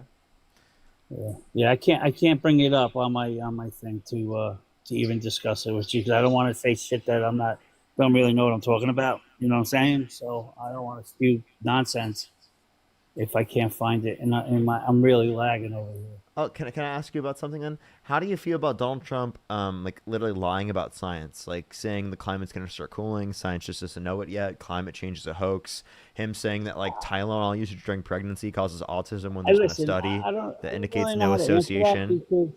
Because I don't know how to answer that because they've been saying climate change for all my life, and the seas rising. I mean, Plymouth Rock is still visible. I mean, if the sea's rising, you wouldn't be able to see it. I mean, I don't know where to go with that. I don't know why you think climate change is just sea level rise. Yes, sea level rise No, has it's not. happened. I know it's not that. But climate change is not just sea level rise. Everything that's been said over the years that I've been alive. Can I tell you? The water's rising, the temperature's warm. I mean, listen. The temperatures have increased. Yes, the temperature rose, but I mean, I don't think it's that. I really don't think it's that big of an issue. I think. So I really don't you think you think it's not that big of an issue, but what I'm telling you is it is that big of an issue, and I don't think Why you're is the that? one because that's what the scientists indicate, right? I'm sorry, I think that climate scientists know a lot more about how the climate is operating than Craig on TikTok, right?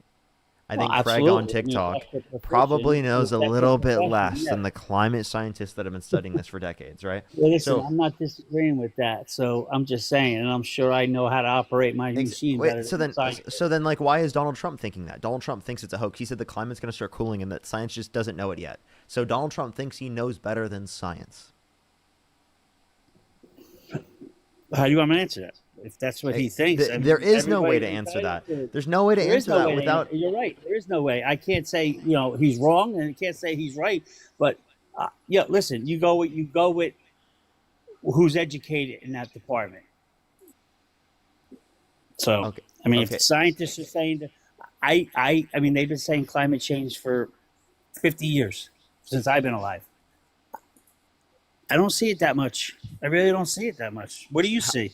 Yeah, I think that I see scientists indicating very clear evidence that the climate is changing and that it's impacting people, and that if you don't want people specifically having to mass migrate around the world, it's going to create conditions for greater levels of mass migration. That's just the reality. But right? Not only that, but it's increasing the likelihood of severe weather. It's decreasing the likelihood of us being able to have the same agricultural production in certain areas around the world. It's changing conditions for agriculture, which is definitely harmful to farmers and harmful to people who rely on the certain climate conditions within the areas that they are. Yeah, I can't agree or disagree with you with that. I mean, that's, I don't know. I mean, listen, I'm not going to debate you on that one because I don't 100% agree with that. I mean, like I said, where I am, I get snow in the winter, I get heat in the summer. I mean, my summer wasn't any hotter this year than it was last year. What state do you live in? I'm just curious. Jersey.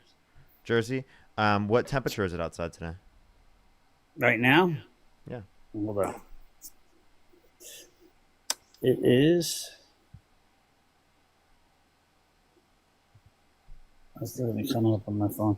I think it was like 48 degrees or 50, between 48 and 53. I think it was the last I checked. I'll give you a roundabout. Yeah, and it's in November, right? When was the last Yeah. time it snowed? Last winter. Last winter. Okay. So Like, you're what are you already in talking about? November, and the last time it snowed was last year. So then here's my question. Did that happen when you were younger? Or was it snowing by this time of the year? We've had snow in October. Yeah, like Once, yeah, like but when I not- grew up on Halloween, it would be freezing cold. There'd be Absolutely. snow on the ground, right? Listen, there were last year it was freezing cold for Halloween. The snow, I remember maybe two or three snows on a Halloween in Jersey. Where I don't know where you out of. Well, I grew up in Iowa. I was just saying, like the point that I'm making. You know, I think that this should be better. You're Like, talking a whole different climate there. well, then I mean, let from me Jersey. let me give you an example. My grandpa, when he was alive, was a farmer, right, in Iowa, and he actively saw the conditions of the climate in Iowa change over time because he was there all the time and he relied on that for his particular crops.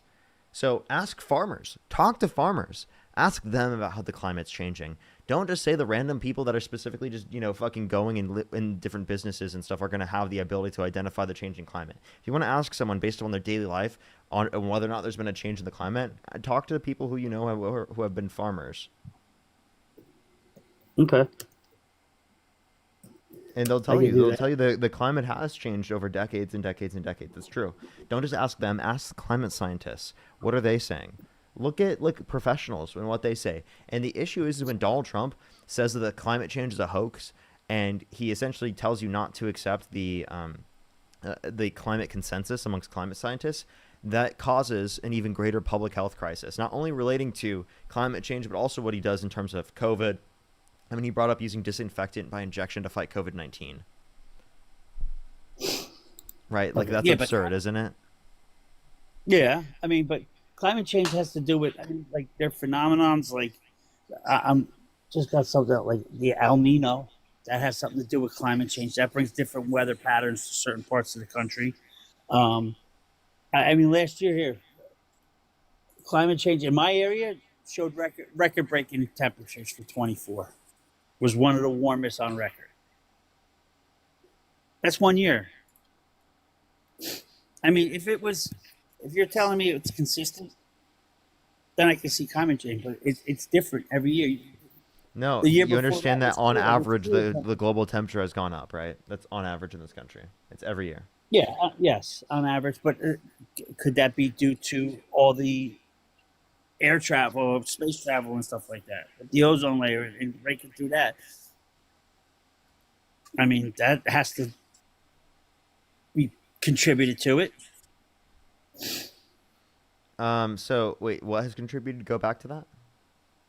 Well, just space travel going out. So No? man-made climate change. So. I wouldn't say much man-made. I mean, I don't think most of it's from space conspiracy travel. theorist as far as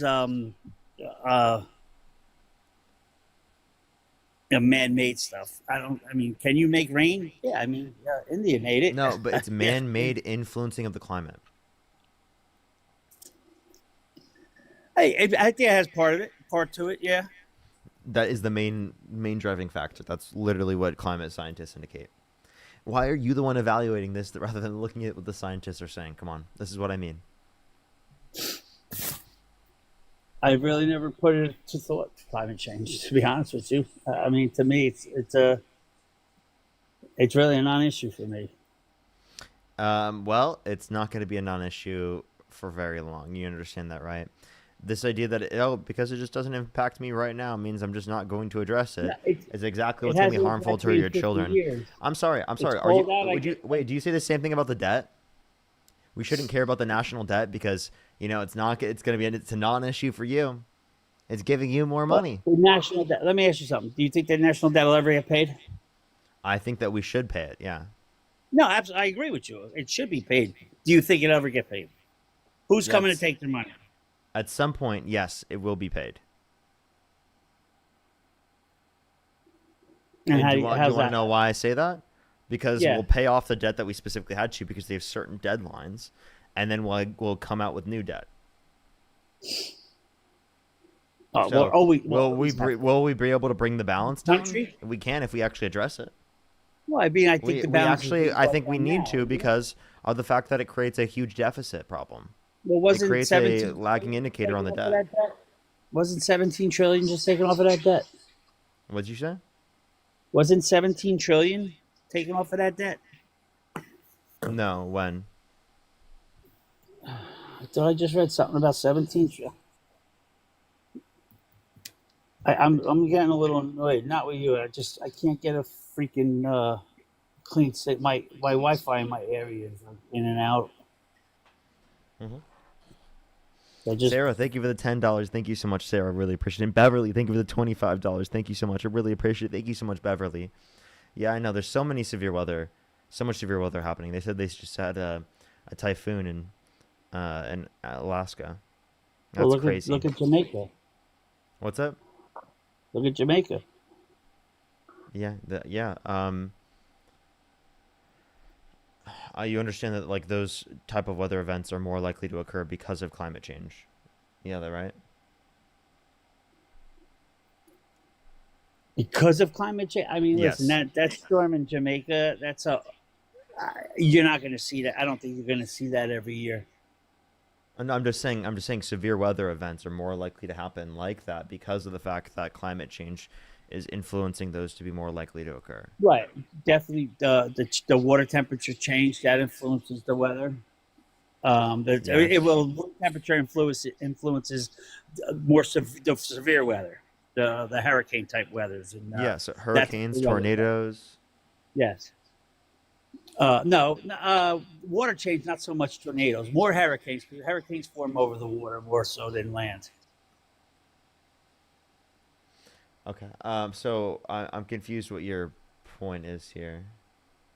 No, you were just talking about severe weather, so I was like, yeah. I mean, but the storm in Jamaica, the Category 5 that went through Jamaica, that's you're not going to see that every year. You're not going to see a storm like that every year. So is that contributing to weather change, or is it just once in a lifetime type of storm?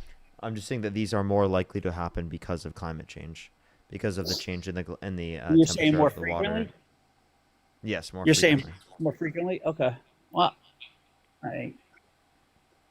Last year we had 0 in our area. Okay. The year before that we had 3. All right. I mean, so okay. I don't think this conversation is going I don't know where anywhere you on wanna go this. with My point was that you should look at what the scientists are saying. You don't know yourself. You have no clue. But it seems like you don't care to do that.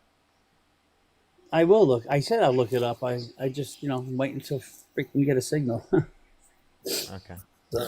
Alrighty. Well, is there any like economic policy of Donald Trump's that you like? No, I haven't really followed that. So you don't know a single economic policy of Trump's that you like? Could you name any general policy of Trump's that you like? I'm sorry, you broke up. Could you name any general policy as to why you like Trump? Yep. Such as? Well, I think the policy with the whole overtime and the taxes and stuff like that, I think that helps a lot of people. Okay.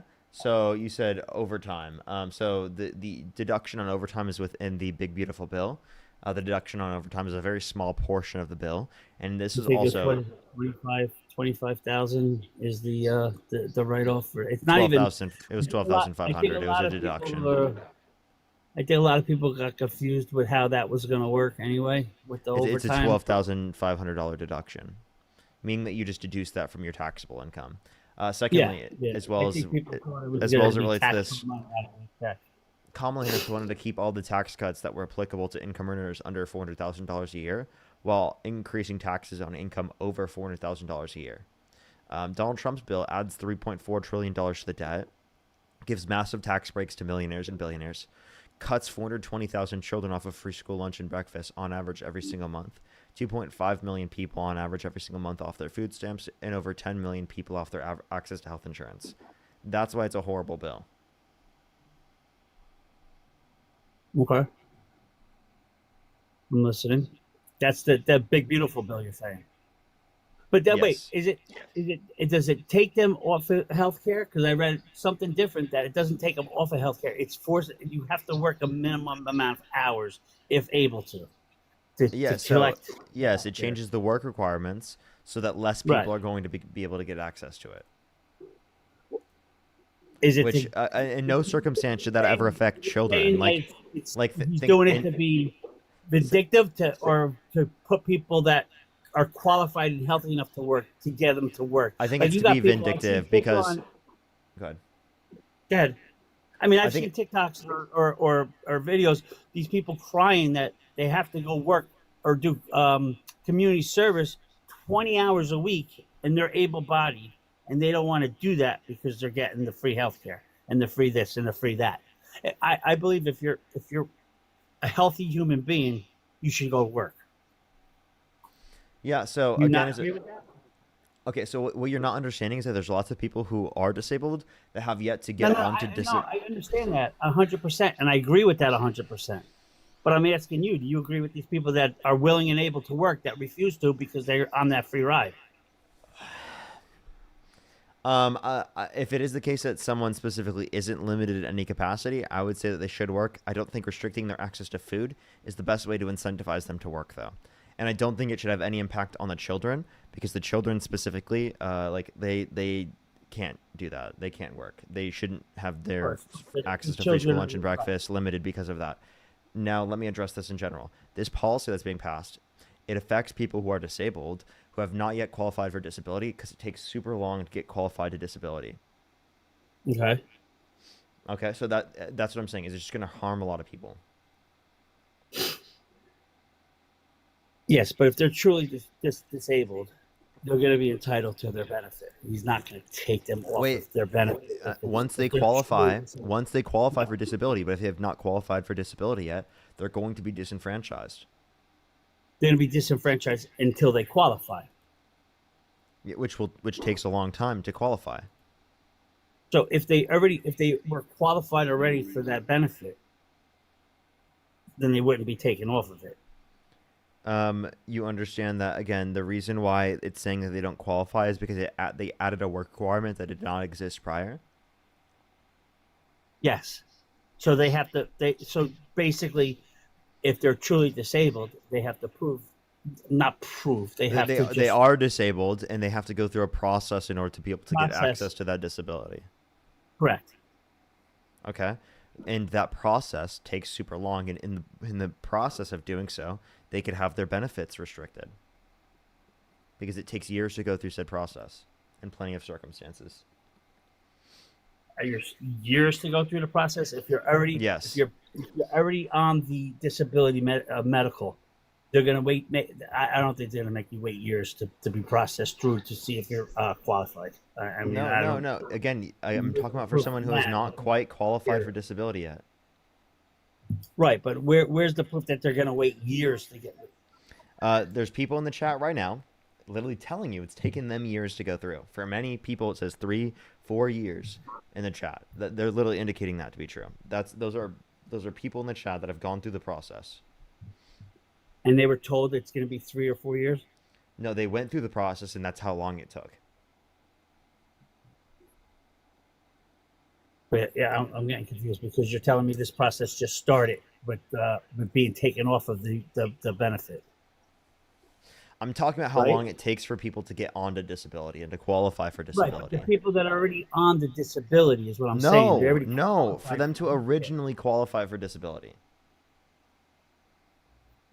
Okay, I got you now. For a new claim, you're saying. I'm talking about the people that are already on disability. I'm not talking about people who are already on disability. I'm talking about people who are trying to qualify for that. Well, okay, it would take long. yes, this bill would take them longer to get qualified for it. I understand that, but you were telling me people were losing the benefit because of the bill, not the people that are already Yes, disabled that think are about it on this the way. bill. Think about it this way. They had access to the food stamps already. They are disabled. They're trying to qualify for disability. They can't work 20 hours a week yet, and it is or at all. And it is the case that they specifically are now in a circumstance where they're going to be cut off of this because they don't meet the 20-hour work week. Does it make sense? Yeah, it makes sense, but They're still yet trying to qualify for disability. They haven't yet qualified for disability yet because it takes a long time to go through the process. They do actually qualify for disability, but they haven't yet, from a legal perspective, been identified to have qualified for it because it takes a process for them to go through to do that. And it's the same process that everybody else had to go through to qualify for. Is that no longer the same? For disability, yes. Correct. Yes. So nothing's changed. You're still going to get your benefit. You still have to qualify. Dude, hey man, when they change the work requirement, it restricts people who are disabled from getting it who have not yet qualified for disability. Okay. Right, That's what I'm trying to say. Does that make sense? I understand what you're trying to say, and it does make sense. But if they're truly disabled where they can't work the required minimum, I think what he's trying to do is weed out the people that are able-bodied to work. And does it hurt the people that are actually disabled? If they go through the process, no, they're going to get their benefit. Isn't that correct? This is not specifically, again, if you want to get people to work, how about you provide a different pathway for people to get access to a job rather than restricting people's access to food or restricting people's access to health insurance who are in need?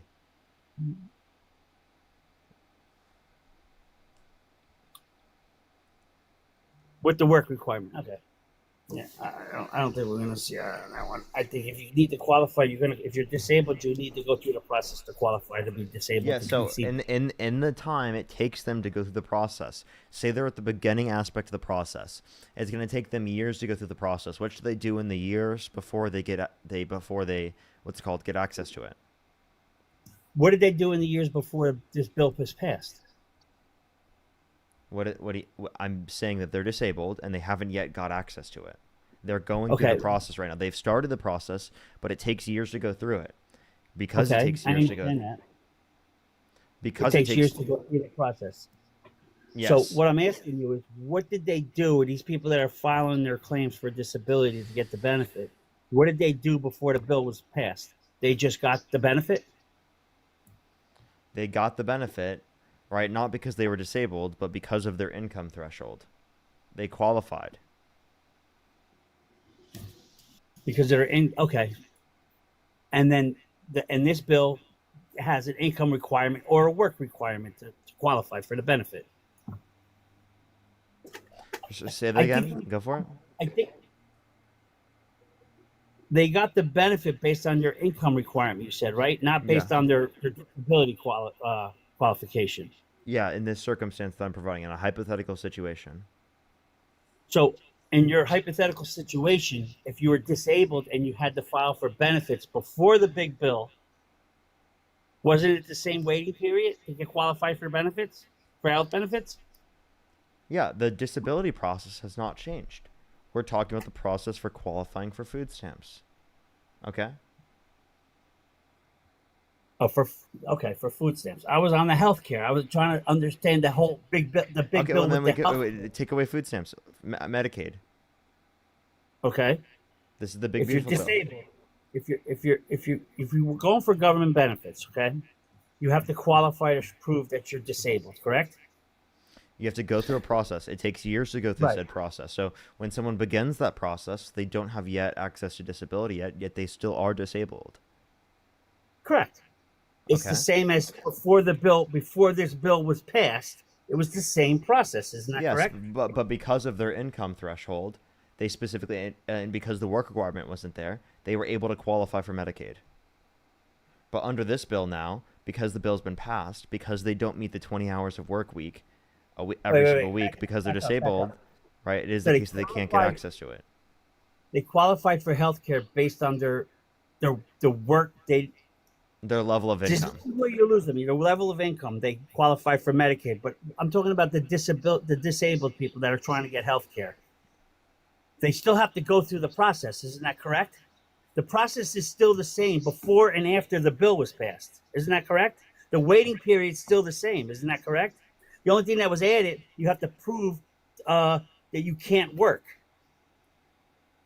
to get benefits. The 20 hours a week. Isn't that correct? I don't think you're Isn't that- following. I genuinely, at this point, I don't think I'm able to have this conversation with you. I've now repeated the same thing, I think, probably 5 times. Like, I genuinely don't think that this is a conversation that's going to get through to your head. All I'm saying is if you're disabled, you have to go through the same process to get benefits before and after this bill was passed. Isn't that correct? Dude, the process of disability is not changed. It's whether or not they were able to get access to Medicaid. Okay? I'm telling you that people who are specifically going through the process of getting access to disability, who are disabled, who cannot work the 20 hours a week, will not be able to get access to their Medicaid that they previously were getting because there wasn't a work requirement in place. Meaning that while they were trying to qualify for disability, right, they still were able to get access to Medicaid. Does that make sense? So they were still trying to qualify for disability and they were still getting health care before they were qualified. Yes. So how did they qualify for health care if they didn't qualify for being disabled yet? Because the way in which they qualified for health care was not because they're disabled. Do you know that there are people who are not disabled that get access to Medicaid? Do you think that you only get access to Medicaid if you're disabled? I thought, yeah.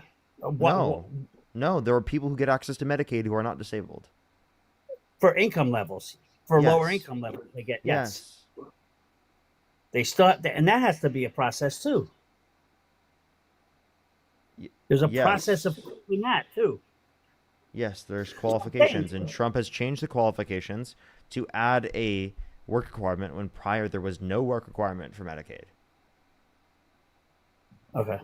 Now I understand that, and I don't think the work requirement is that bad of a deal. If you're not disabled, you need to go to work to get government benefits. If you're disabled, well, yes, 100% agree. You deserve benefits. Yeah, but what I'm saying is that because in order to be able to get access to the benefits through disability, you have to qualify for disability. While they're trying Yes, to just qualify like for you- just disability, like you had to because you've qualify before imposed the this bill. work requirement, it's going to restrict people from getting access to Medicaid while they're trying to qualify for disability. Okay. Yeah. Okay. So that's the process. The process is the process. I mean, it's just like the process before the bill, you still had to go through the process to get qualified. I mean, I don't see what the difference is.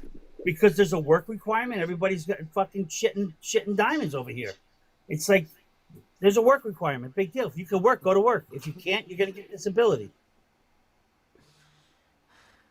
I don't agree with paying for people that are able-bodied to work and living off and sponging off the government, off of your tax dollar. Dude, I'm totally okay with everyone having access to healthcare.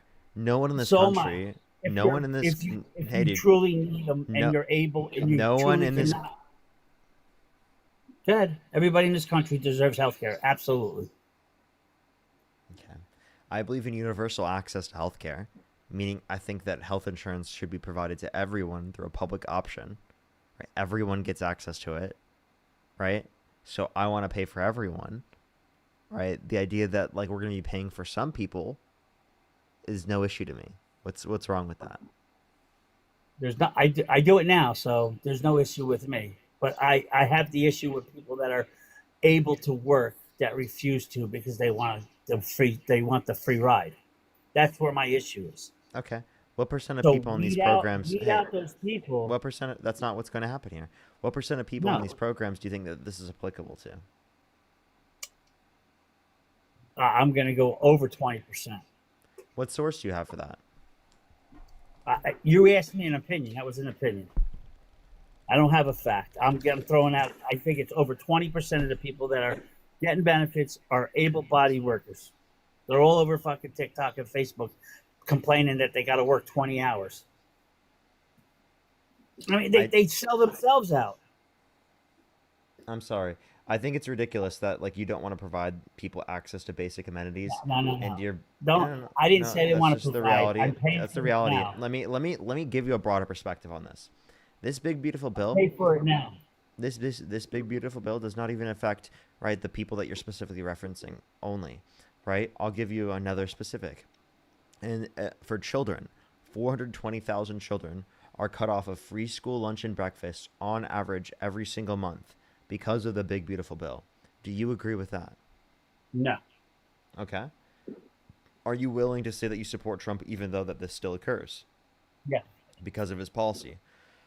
So you're willing to reduce children's access to free school lunch and breakfast, things that they need in order to eat, to be fed during the school day, for what policy? What policy do you think is so great that makes up for all of that? Well, I mean, I don't know. I didn't get free food, free lunch in school when I was growing up. When I wasn't in a wealthy family. Okay.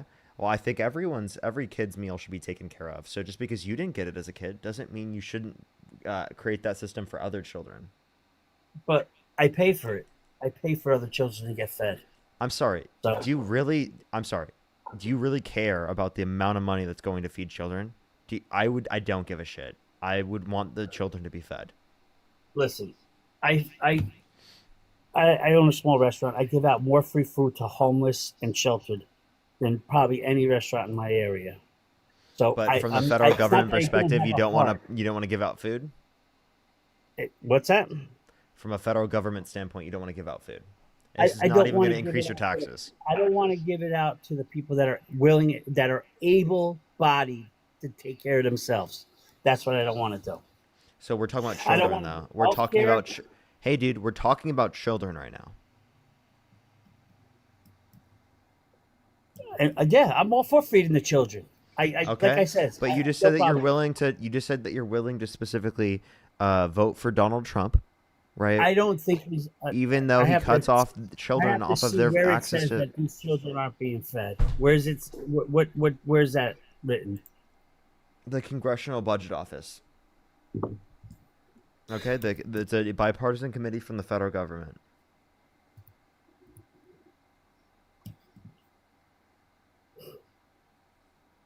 Okay.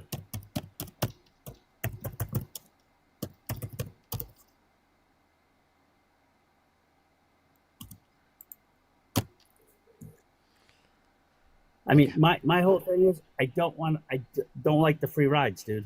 That's it. For Hey. people that are able to work. Hey, dude, I get it, but that's a very small portion of the budget. If you want to address the amount of money that specifically is going to people that shouldn't be getting it, then why don't you talk about the big, massive tax loopholes for millionaires and billionaires? Why don't you talk about the massive tax breaks for millionaires and billionaires under the big, beautiful bill? They all use it. What's up? They all use it. do you mean? Republicans and Democrats, they all use the loophole. Wait, so then they shouldn't, right? Why don't we get rid of that? No, Why don't we attack I that? don't- They're free riding off the system, right? Yeah, aren't they all? Okay, so then why don't we address that free riding rather than you saying that, like, oh, you want to reduce people's access to food stamps and Medicaid, which, again, you can't even ensure that the people you're cutting off, that this is applicable to them. Listen, the people I want to cut off of them is the people that are, like I said again, the people that are able to do it themselves. I don't want to cut kids off. I know that you keep saying that, but that's not what happens in the bill. The bill does not just do that. Oh, dude, fuck, Well- holy shit, I'm gonna go crazy.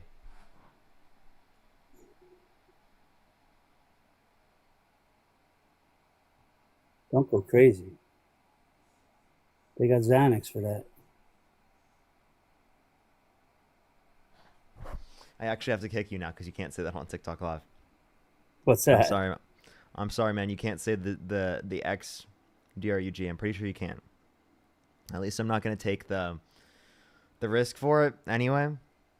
You can come up on a different day. I can't have you up today because of the TikTok TOS. It will limit the push of the stream because you can't say any specific DRUG names. Darius, thank you so much for the $20. Thank you so much. I really appreciate it. Thank you. Thank you so much. I really appreciate it. Thank you. Yeah, I would definitely be interested for that. I would definitely be interested in that. Bugs, thank you so much for the $5. Thank you so much. I really appreciate it, Bugs. Thank you. Tyrone, thank you so much for the $5. I really appreciate it. Thank you. I really appreciate it. Arizona, thank you for the $1. Robert with the $5. Thank you. As well as, again, Arizona with the $5. Amanda with the $5. Madeline, thank you so much. Really appreciate the $2. Rory, thank you for the $5. Thank you. I'll definitely have to look at it. Thank you so much. I really appreciate it. Thank you. Katie, thank you for the $5. Elizabeth, thank you for the $1. Good to see you. Good to see you. Mark with the $5. Shauna with the $10. Thank you so much. I really appreciate it. Thank you. Alrighty, let's go on to the next individual real quick. Only send a guest request if you meet that set of criteria listed on the TikTok screen. We are just looking for some debates, everybody. Kathy, thank you so much for the $25 on PayPal. Thank you so much, Kathy. Yo, what's up? How old are you? Hold on. Let me go upstairs real quick. How old are you? 2005. Do you support Donald Trump? Yes, I do, Parker. If you could go back in time, you could either vote for Donald Trump or Kamala Harris. Who would you rather vote for? I would pick Trump again. But I would. Before I go into my spiel, I'm not somebody you would catch wearing like a MAGA hat walking down the street. Just gonna say that. Okay. All right. So then why do you support Donald Trump? First of all, I know the counter arguments to it that they haven't lasted, but 3 ceasefires. I'm out of breath. My bad. I just ran up like 4 flights of stairs. Israel, Palestine, India, Pakistan, and Israel and Iran. And it's not Donald Trump's fault that Bibi Netanyahu and Israel already broke the ceasefire. Okay, so you think that Donald Trump leads to more peace? Yeah, I would say so. I'd say, yeah. Yeah. So, how do you feel about him wanting to declare war against Venezuela and bombing like multiple different boats, killing dozens of people? I'm pretty sure it's over 60 people now that they've killed with absolutely no evidence that they have, had any possession of drugs. And even if they did, it wouldn't make sense to have drone strike them, and it would make sense to, what's it called? It would make sense in that circumstance to just detain them once they get to U.S. waters, right? We can also talk about who wants to start war with Iran and Nigeria now. Isn't he doing that to basically stop like the election, right, in Venezuela? Yeah, so I mean, has said many different things, but the point is that he's trying to engage in conflict and war around the entire world. So the idea that he's a peace president is absurd. I mean, I know they you changed the name of Department of Defense to Department of War. Yeah, but how many have actually been started? And how many casualties compared to? I mean, was there any started by the Biden-Harris administration?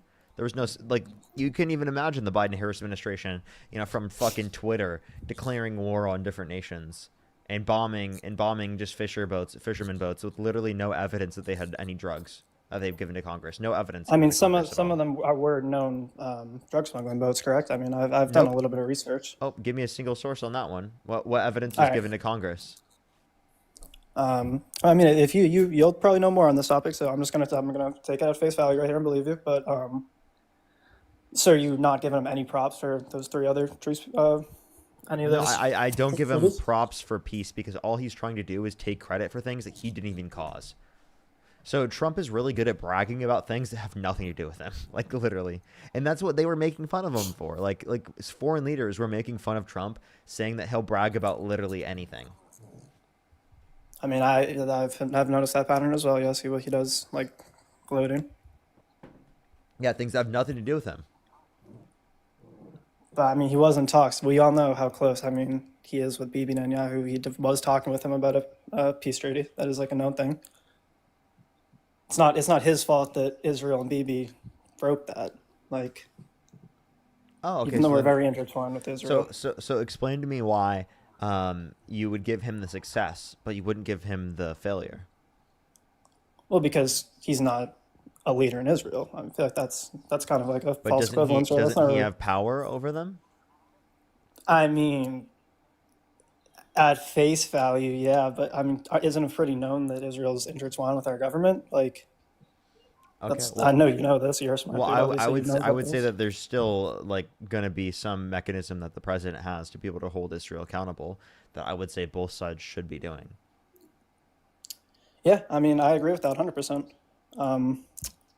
but we don't hold Israel accountable. That's not really just a Trump thing. I will not say that he Okay, then why are you uniquely giving him any benefit for this? It doesn't seem like there's anything unique here that would be good for him. Because I'm not someone who didn't comprehend the magnitude of like terrible things that happen in Gaza.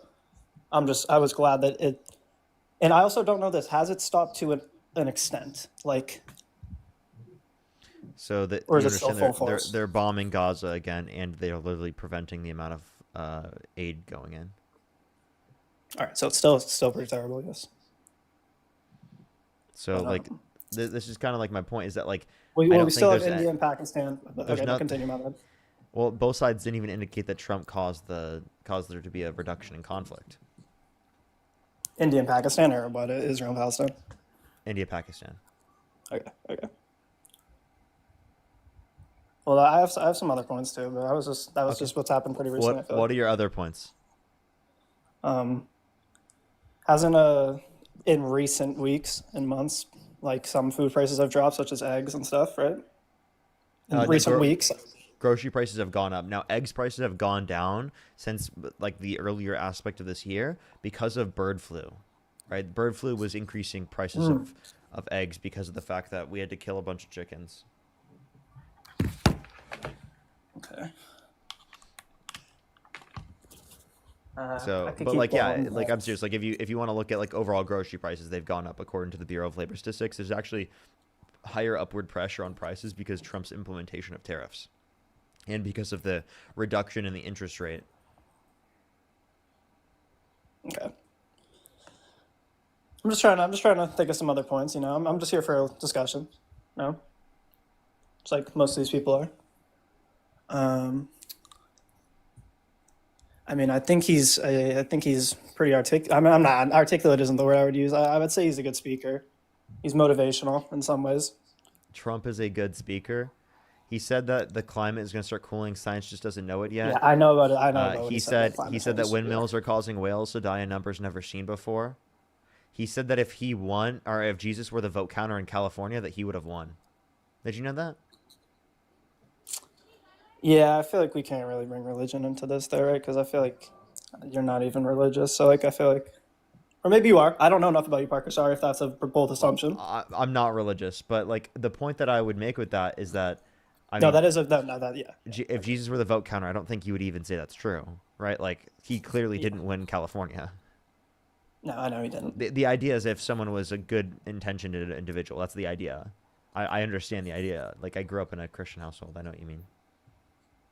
Yeah, that's true. But like I'm just talking about his speeches in general, not just like you're always gonna have a counter argument to some things. I've heard Dean say the thing about the whales. Obviously, that's a idiotic statement. Like I'm not gonna sit here and say that that's not crazy, but you said he's a good speaker. Like dude, there's no way I can classify this guy as a good speaker. I'm not a Kamala hater either, but I've heard I don't think her speeches hold the same level of. She's totally coherent. Like totally coherent. It's not even comparable.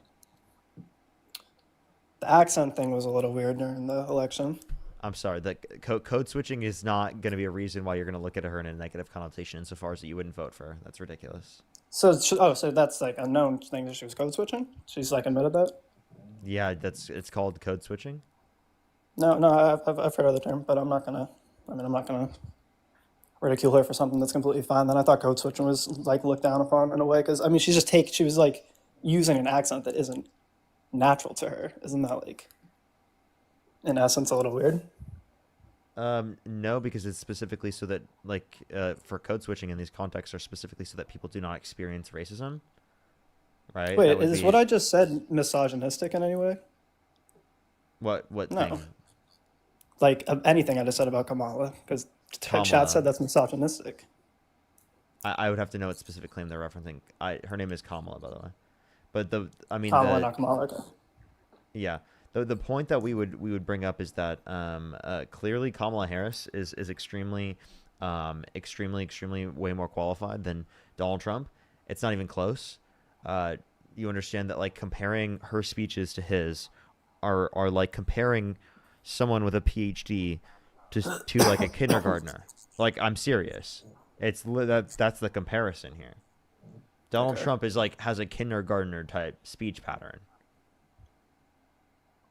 Like, and that might be disrespectful to kindergartners. It's a bold comparison, but I mean, have you heard the clip where he's like, we should look into using disinfectant by injection to fight COVID-19? no, I have not heard that. Yeah, he said that. Isn't that crazy? Like, who would ever think of utilizing disinfectant by injection? I've said this to fight before. COVID-19. I've said this before, and I guess anybody could say this about really anything someone says, but I feel like a lot of the things he says, even though he is our president, he should be 100% serious at all times, is satirical. I feel like he tries to be a comedian at points when he just shouldn't be. Like, if that's a legit claim that he was going for, then yeah, that's he literally said that's that. brain Like, dead. that's like being the kid being like, you know what, like, if we want to like clean out the virus, why don't we use Lysol? like seriously, that's like a kindergartner level response, and that might even be disrespectful to kindergartners because I have never, I can't even imagine. Like, genuinely, that's nuts, right? Yeah. So it's like we can't even like sane wash that. We have to acknowledge that's crazy, and that he's not a good speaker. By no basis in evidence. Okay.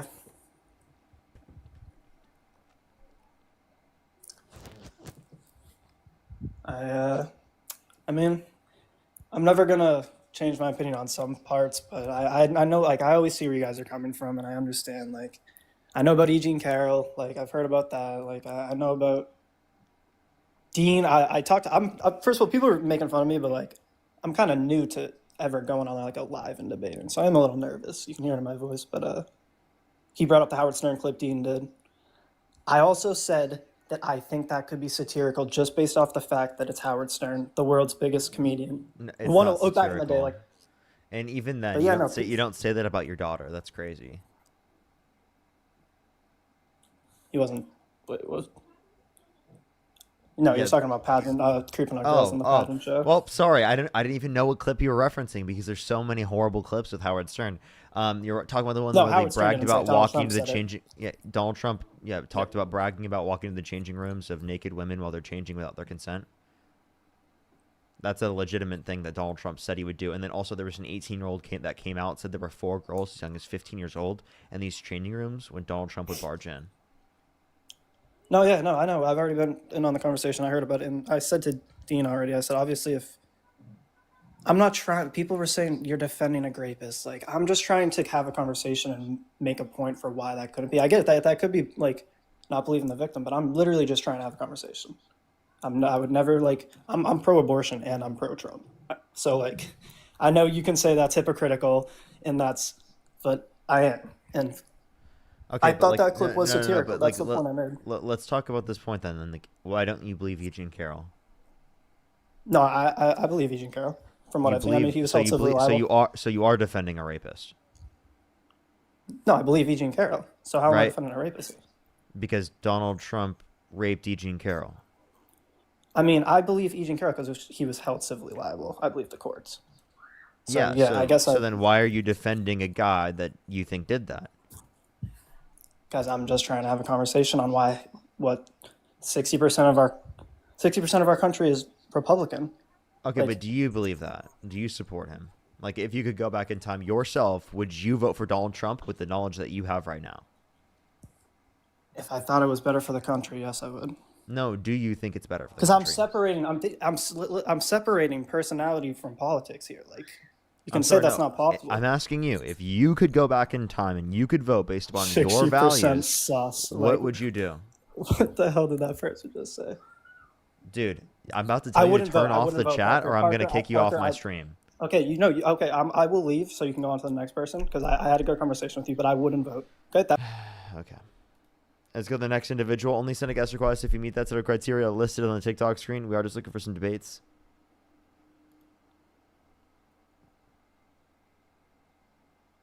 Let's go to the next individual. Yo, what's up? How old are you? Do you suck dick with your butt cheeks? Let's go to the next person. Only send a guest request if you meet that set of criteria listed in the TikTok screen. We are just looking for some debates, everybody. Only send a guest request if you meet that set of criteria listed on the TikTok screen. Yo, what's up? How old are you? I am 18. Do you support Donald Trump? Yep. What's your birth year? It is 2007. What month? What? What month? August. If you could go back in time, you could either vote for Donald Trump or Kamala Harris. Who would you rather vote for? Trump. Okay. Why do you support Trump? First of all, his stance on illegal immigrants. Second of all, the man's literally taking a bullet for the country at this point. And alongside the fact that y'all constantly say he hates women, but he's hired mainly women for jobs in the government. No, he hasn't. All right, name more males than females that he's hired. Yeah. JD Vance, Pete Hegseth, right? Those are male predominant jobs. But VP oh, now they're just male predominant jobs. Those are only just two. I can keep going. Cash Patel. All right, keep going. Okay. How many do you want me to name? Just Marco name 2 more. Rubio. Okay, one more. You want me to name one more? Yeah, that's it. Stephen Miller. All right, 5 females. I can't name 5 women specifically that Donald Trump has put in the positions of power. All right, here. Christine Nom, Caroline Levitt. Trying to remember the one chick's name. Woman. Sorry, yeah, one woman. Crap. All right, you got me there. I don't remember the names, but I'll be willing to compromise you there and say you got me there. I forgot the names. Okay, that was the point you brought up. How did I get you on your own point? Okay, go on to another one. I didn't fully think my own point through, and I'm willing to accept that. Okay, that's good. So what makes you think that he quote unquote took a bullet for the country? He got shot in the ear by a liberal. Actually, they were a registered Republican. Yes, but that person, had multiple things going on in their life that aligned them with the Democrat Party more or less. You said that. Okay, wait. So what did he do that aligned with the Democratic Party? His beliefs, how like he supported transgenderism and all that. Trump? No, the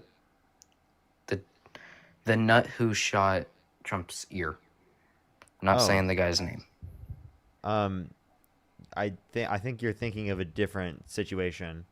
I'm talking about the thing that happened last year. I don't even think there was a prescription from them about trans people.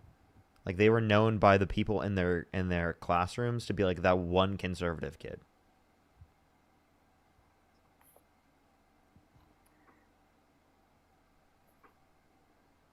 All right. Here, ask another question. I'm out of questions. I'm gonna be honest. I didn't prepare for this at all. Okay, so what about like how do undocumented immigrants harm this country? They bring in crime. They actually have made it harder to import stuff without. That face is very condescending, buddy. Well, I'm just like, I don't know how you got that. What do you mean? They've made it harder to import because you have to do more checks to see if they're sneaking through. What? That doesn't affect the importation It has process. brought more terror into the country, such as in New we York. import things through ports. They have brought more terror through terrorists through the country than ever before. Example, the terrorists that are currently in New York burning down American flags and causing riots or assisting with the riots in the street. I was just recently in New York. I don't know what riot you're talking about. Now, if you're talking about specifically bringing in crime, undocumented immigrants are multiple times as likely to commit violent crime, drug crime, property crime in the country compared to natural-born U.S. citizens. And if you want to talk about domestic terrorism is more prevalent from the right, and it's also not common to come in from undocumented immigrants. Again, they're multiple times as likely to commit violent crime than natural-born U.S. citizens. Okay, besides the one politician that was murdered, name a Republican that has committed a violent crime against Democrats in the past 5 years. Yeah, we could bring up the Hortmans that were killed literally in the summer of this year. We can talk about specifically how Paul Pelosi was beaten with a hammer, right? I can keep going. We can talk about January 6th, right? Where literally January 6th. Okay. Y'all want to talk where about January literally 6th? Donald Trump Look at pardoned the the violent riots that rioters who happened beat in police California. officers. Look at the riots that happened in California. Multiple cops have been killed there too. Trust me, I've lived there for multiple years. In I no California? longer live there, thankfully. Yes. Wait, where in California? LA. I live in LA.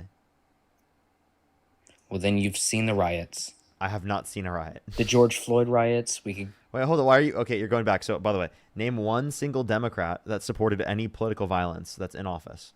Biden. When did Biden support political violence? All right. All right. I'll give you this. I'll admit defeat. All right. Okay. So you can't mention a single Democrat in office that specifically has supported political violence. But I can give you Donald Trump, who pardoned violent rioters who beat police officers, and he called them patriots. DJ Rodriguez drove a stun gun into the neck of a police officer, which led to that police officer yes, I can. having a heart attack. Go ahead. All right. Here. How about this? How about we talk about the George Floyd riots, though? Waiting. Because how about this? Do you think George Floyd was murdered? Not intentionally. He died of a drug overdose. Yes, he was. He was. No, he didn't.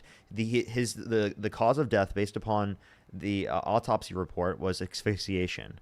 What are you talking about? That is a made up racist talking point.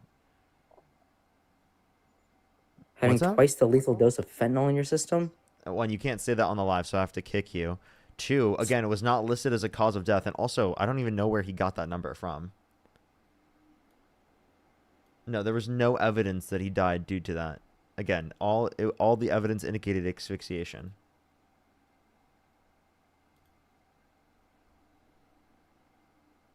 Alrighty, let's go on the next individual. Only send a guest request if you meet that set of criteria listed on the TikTok screen. If you're on YouTube, hit that thumbs up. If you're on TikTok, tap that screen. It'll help get it out to more people. Rebecca, thank you. Thank you. Don't worry, I will make sure not to say anything. Don't worry. I just saw that now. Tyrone, thank you so much for the $5. Thank you. I really appreciate it. Thank you. Thank you, thank you. Let me go on to the, let me check on YouTube real quick. We're going to go on to the next person. By the way, everyone, we hit 400,000 subscribers on YouTube, which is actually fucking nuts. Can we get some W's for the 400K on YouTube? That's fucking crazy. That's actually fucking crazy. Seriously. That is unbelievable. Absolutely unbelievable. 400K is crazy. Yo, what's up? How old are you? Do you suck dick with your butt cheeks? That's the same idiot. Erotica, thank you so much for the $20 on YouTube Super Chat. Thank you so much, Erotica. I really appreciate it. Can we get some W's for them in the comment section right now? Thank you so much. Che, thank you so much. Really appreciate the $10. Heather with the $5. Catherine with the $2. Thank you so much. I really appreciate it. Jason with the $2. Emily with the $20. Thank you so much, Emily. I really appreciate it. Thank you. Che, thank you for the $20 as well. Thank you so much. Brevin, thank you for the $10, and Antarctic, thank you so much. Really appreciate the $5. Thank you. I think I'm fully caught up. If you want to support me as always, Venmo, Cash App, PayPal, link tree in the bio, as well as the description of the YouTube, as well as you can support me over YouTube Super Chat, as well as the pinned comment on my YouTube. Let's go on to the next person here real quick. Alrighty, yo, what's up? How old are you? Yo, what's up? How old are you? Hello? Oh, you said hello as soon as I kicked you. That's very unfortunate.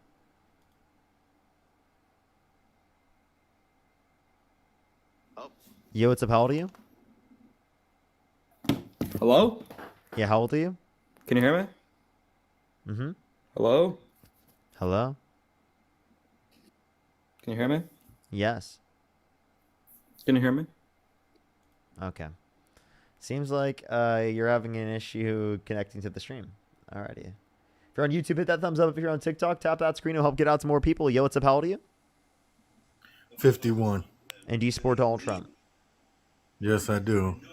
If you could go back in time, you could either vote for Donald Trump or Kamala Harris. Who would you rather vote for? Trump every day. Okay, why do you support Trump? Well, because he stands for, I like his policies. I believe shutting the border down and vetting people that come in, not just letting anybody walk in and give you whatever name and history that pops off the top of their head. Could be criminals, serial killers. I mean, imagine if I could step over a line and clear my whole bank history, credit history, give myself a new name. I could be wanted for murder, committed 12 murders, and be like, oh no, I've never been committed of a crime. My name's Joe Blow. Just not a good idea. That's not what's happening under the Biden-Harris administration. It wasn't that people could just make up their own identities and walk across the border. That's not what was happening. If you want to talk about what was happening. No, they walked across the border. They said, "Who are you?" They said, "I'm Joe Blow." And they said, "Okay, here's a ticket. Show up to court Friday." They didn't request ID. That's not what's happening. It's going to be through the context of the court process. There's going to be a process of identification, right? You understand that that's actually like something that's existed under the Biden-Harris administration and previously. It's not that you could just create whatever They did not identification that you require specifically ID wanted. to come into the country. They did not require ID for you to be catched and released. There was identification through the process of coming into the country and being vetted. Not when you just walk across and you're catched and released. There's no vetting. They're not just releasing people who are undocumented into the country without them claiming asylum, without them specifically going through any sort of legal channel. Yeah, they say my name's Joe Blow and I'm claiming asylum. Nope. Okay, so if they're claiming asylum, that's a legal process, and they don't just make up their own name. They provide documentation that justifies that. No, I don't believe so. Yes, because asylum is a legal process of immigration. You don't believe so, but you're not basing your beliefs in evidence. You're basing your beliefs in feelings. No, I don't think so. I think it's most of the people who come across had no identification. And the countries where they did have identification, they don't cooperate with us as far as doing a background check. You can't do a background check on people walking across the water. What countries didn't cooperate? Well, I don't know what most of them. Most countries cooperate. That's why we don't. No, they don't cooperate. Yes, they do. No, I guarantee it. And in situations in which people do not cooperate, that's still fine. Like, for example, would you have been okay with accepting in Jewish refugees during the Holocaust? Well, I don't think there's anything ever in life that's ever equivalent to the Holocaust. No, I'm just asking. If there was an extreme exception, that would be it. I mean, you should respond to my point. Like, I think it's a pretty important point to respond to, right? Like, in that circumstance, you wouldn't be able to cooperate with the context of the federal government in Germany because they actively wouldn't cooperate within that connotation, right? So then you wouldn't be able to find that said information. Right, so but I don't obviously, think would you let people? That's not a good comparison because they're not rounding people up in Mexico and killing them. So that's not even a good comparison. Well, there are places around the world where that's happening, and in those circumstances, yeah, definitely. Would you be okay with people coming to our country through those means? I mean, possibly, but they would still have to be vetted. Like the fact that a person is willing to, when you cross the border. There you go. So there's a vetting process. So that's the asylum process. You just said that the asylum process is justified. Listen, if they come to the gate, and say, look, these people are trying to kill me. Here's all my ID, everything I got. That's one thing. When you're jumping a fence, you're committing a crime. So the fact that I don't think you care about people committing crimes. I mean, you voted for a convicted criminal. That's exactly it. If you have someone jumping the fence, they're committing a crime to get into the country. You voted for a convicted criminal. I voted for a guy that the Biden administration was using the justice system to take out their opponent. That's completely different. Nope. That had nothing to do with the Biden administration. The DOJ was not. The DOJ was not what determined. The DOJ was not. Listen. The DOJ records. The DOJ is not the one. Just recently, this week. Yeah, just this week, they found out they subpoenaed all the Republicans from Kirk to senators, the congressmen's phone records. They weaponized the justice system. Trump's brought in $20 trillion investment in his first year. Biden didn't bring in $2. What the fuck? Where'd you get this 20 trillion number from? It's all over the news every single day. No, it's not. No one's reporting on $20 trillion. No, Yeah. that's not even a real thing. What do you mean he Yeah, brought it's in definitely 20 a real trillion? What are you talking Yeah. about? All 20 the- trillion. because- What's your source? Alex Jones, InfoWars? All the people agreeing to invest in America to avoid tariffs. Oh, his source is That's Joe. By the way, his $20 source is trillion. Joe Blow, chat. His source is Joe Blow. That's his No, source. my source is the Evening News. Okay, so what evening news said that we're bringing $20 trillion into this country through Donald Trump's policy? All of them. Every news channel. All of you them? want. All of them? No, there's not a single news source that reported on that. You won't even get Fox News to say that. You must not watch Fox News. Oh, really? Yeah, I mean, I don't. But I guarantee you won't even get Fox News to say 20 trillion. That's ridiculous. I'm serious. Even Fox wouldn't say such a crazy fucking thing. Like that's even a step of crazy above Fox News. Fact check. Trump's 17 trillion investment figure is accurate. Whoa, Right there. what's the title? What's the title?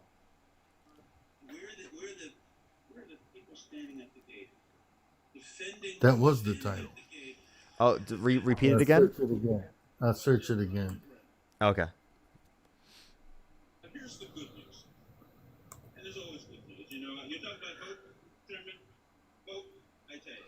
But man, Is it, by the way, is it 17 or is it 20 trillion? How about this is Trump's investment in the U.S. in 2025.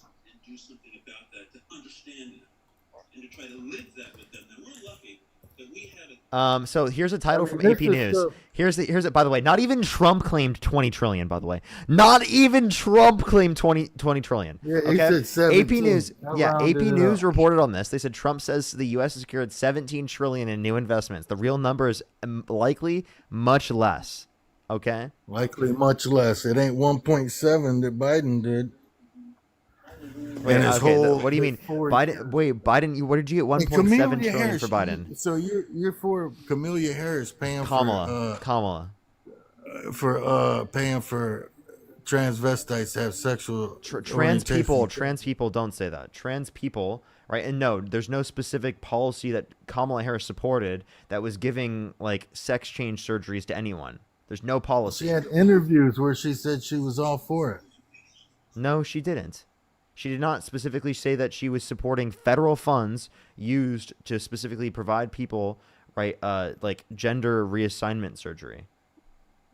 I seen it on the news the whole time she was running Yeah, for president. there's no policy that she specifically did for gender reassignment surgery. Yeah, this was an Right ad here, created. Toy- This is right here, just you watched one. the election ads Right. that Trump put out and you believed them. They were her interviews. They weren't AI. They were her Wait, real so the interview, I'll tell you what, the interview was specifically Look, about this is right the here, fact that she Toyota would said- provide, by the way, she would provide HRT in prison to people who needed it in prison, like any other drug that you would need in prison. That's just following what the current law is and providing necessary medication to people who need it. That's medication. That's not surgery. Those are radically different Right. perspectives. And by the way, that's again Yeah, not I- even. I seen it say surgery. There's That's no, a- no, that's that, one that's thing. just wrong. There's nothing. that Here's another one. That's men made and up. women's sports. Men Okay, and women's sports. So you must have an issue with men There's and women's another spaces. policy. Wait, you have an issue with men and women's spaces, right? Yeah, I got a problem with So a would you 30-year-old ever guy would you ever pulling vote? Would you ever wait? Hold on. locker next Would to you my ever listen? daughter. Listen. Would you ever vote for a man that bragged about walking into the changing rooms of naked women while they're changing, while they're naked? Would you ever vote for a man like that? Like, I guess so. Like, I don't know. You would? That's You would? besides I thought you I'm wanted to talking- protect women. I'm I thought you talking didn't want policy. I'm talking. I thought you didn't policy. want men and women's spaces, but you just said that you would Yeah, I vote don't. for. You just said that you And would I vote don't for a guy that accept bragged about women's walking into the spaces changing rooms of naked women while they're changing I'm without their talking- consent. I'm talking Where an about it being 18-year-old came out and legal. said there were 4 girls as young as 15 years old in these changing rooms. I'm talking about it being legal policy for a guy to be able to undress in a women's locker room. That's what I'm talking That's about. not a thing. You're talking about That's not a something thing. else. That's not a thing. By the way, you're saying specifically like cis men will go in there and they'll do this. That's just obviously not true, right? People are significantly safer, specifically in the conditions in which trans people are allowed to go into the bathroom, specifically that are associated with their gender identity. Trans people are not a threat to anyone, right? You know who's a threat? Yeah. People like Donald Trump. That's who's a threat. This idea that you're trying to manufacture that trans people and immigrants are this threat of committing violence against you when you voted for a violent sexual offender is crazy. I have a fence around my yard and I lock my door at night. That's Good. common sense. Okay, How many immigrants you got living with you? Wait, I'm sorry. How many immigrants you opened your door to? So this is the dumbest shit I've ever seen, and I'll explain to you why that's stupid. Exactly. Let me explain to you why this is stupid. Because we are going to view borders differently than we view personal like households. For example, you believe that there should be an open border between the state that borders yours and your state. Yet you don't believe people from that state should just be able to stay in your house, right? And you're not opening up your doors to have people listen, you're not opening up your doors to have people from other states specifically living in your house. You realize how ridiculous that is for you to say something like that? And that was a complete It's not pivot, at by all. the way. Our country ain't nothing but all our yards put together. Where you think they're staying? Wait, you're not listening. You right? got community lots with Wait, community houses on them? Okay, wait, so then why are you applying this standard to me but not yourself? I'm all for closed borders. I'm not the one sitting up here saying, yeah, let them all So you in. think that, okay, wait, what state do you live in? Michigan. Okay, so do you think that there should be a state, what's it called, a closed border between Michigan and Wisconsin, for example? I think there should be a closed border between any Republican and Democrat state. You guys can have your sanctuary cities. Let them live with you. You can have all the transvestites, all the immigrants. I already told you. Get off my stream, dude. I already fucking told you not to say that. Get off my stream. Fucking weirdo. I'm done. I can't engage in a conversation with him. He literally was not trying to engage at all. Anna, thank you for the $5. Thank you so much. Anita, thank you for the $5 as well. Thank you. Let's go on the next individual. Only send a guest request if you meet that set of criteria listed on the TikTok screen. We are just looking for some debates. Yo, what's up? How old are you? Thank you for the hand heart. Thank you. Yo, what's up? How old are you? Let's go to the next person. Only send a guest request if you meet that set of criteria listed on the TikTok screen. We're just looking for some debates. If you're on YouTube, hit that thumbs up, everyone. If you're on TikTok, tap that screen. It'll help get it out to more people, everyone. If you want to support me, as always, Venmo, Cash App, PayPal, link tree in the bio, as well as the description of the YouTube, as well as you can support me over YouTube Super Chat. Let's get on the next person here real quick. Again, if you're on YouTube, hit that thumbs up, everyone. And W's in the chat for the fucking 400K on YouTube. That's fucking nuts. We're on the route to 500K right now. Yo, what's up? How old are you? 19. What's your birth year? 2005. I was born November 21st. Okay, and if you could go back in time, you could either vote for Donald Trump or Kamala Harris. Who would you rather vote for? Donald Trump. I'm sorry. Yeah, they sound like a fetus. Democracy, thank you so much. I really appreciate the $5. Thank you.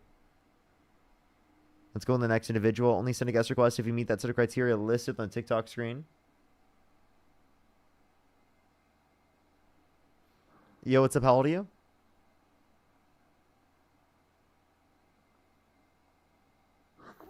Yo, what's up? How old are you? Okay, let's go on the next individual. Only send a guest request if you meet that set of criteria listed on the TikTok screen. We are just looking for some debates, everybody. Only send a guest request if you meet that set of criteria listed on the TikTok screen. Yo, what's up? How old are you? Yo, what's up? How old? 19. Do you support Donald Trump? Yes. What's your birth year? 2006. What month? July 8th. Okay. If you could go back in time, you could either vote for Donald Trump or Kamala Harris. Who'd you rather vote for?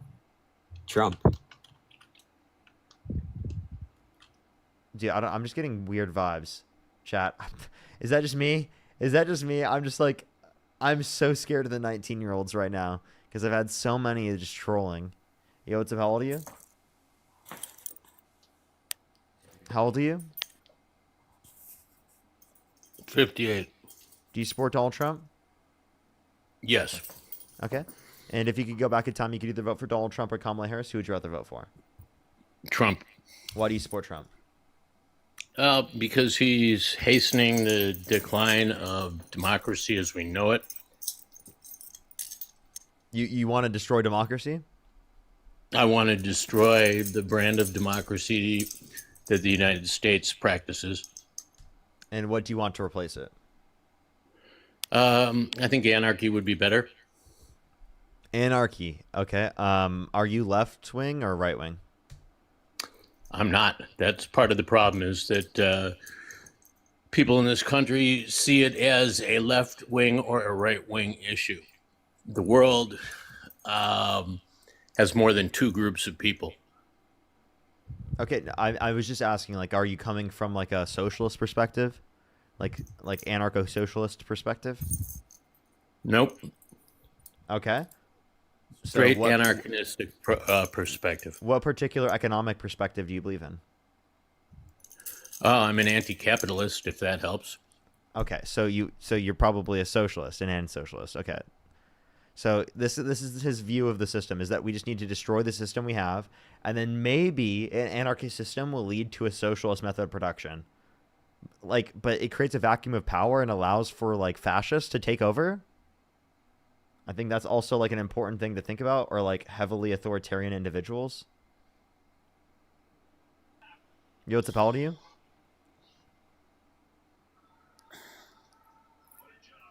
How old are you? Alrighty, let's go on the next individual. Only send a guest request if you meet that set of criteria listed on the TikTok screen. We are just looking for some debates. Let's go on to the next individual. Alrighty. Yo, what's up? How old are you? I'm 18. Do you support Donald Trump? Yes, but before we continue, right? What's your birth year? You should debate this one person named David, and he was waiting for you for like a long time. I've already debated you before, but this guy's also a MAGA. You've already debated me? Nice. Alrighty, let's go on the next individual. Only send a guest request if you meet that set of criteria listed on the TikTok screen. We are just looking for some debates. Yo, what's up? How old are you? How you doing, buddy? I'm 29. Do you support Donald Trump? Yes. You seem old enough. If you could go back in time, you could either vote for Donald Trump or Kamala Harris. Who would you rather vote for? I'm voting for Donald Trump. Okay. Why do you support Trump? Well, look, everything has been going well. He's getting all the undocumented. He's getting some of the undocumented illegals off of the street. The economic gas prices have been going down. A lot of economic things have been going up. It's all what I voted for. He's making this country great. And you see with all his meetings around the world, we're getting trade deals done. He's respected. Respected all across the world. This is what I love to see. This is what I vote for. And if all this continues, I will be voting for J.D. Vance, 2028. Okay. So why do you want undocumented immigrants out of the country, say if they have not committed a violent crime or bad crime? Well, that's the thing, but a lot of them have committed violent crimes and bad crimes, and they committed all of them. Well, technically, all of them have committed a crime because they're here undocumentedly. So, if you committed a crime, see, you know what's going to happen to me and you, buddy, if we commit crimes? We going to jail, right? Well, apparently not if we're Donald Trump. If we're Donald Trump, we'll get elected into the position of presidency, even if we commit 34 felonies. Well, we are not a great man like Donald Trump, so I mean, I can understand. You think Donald Trump is a great man? In some aspects, I mean, I feel like he could do better in some aspects.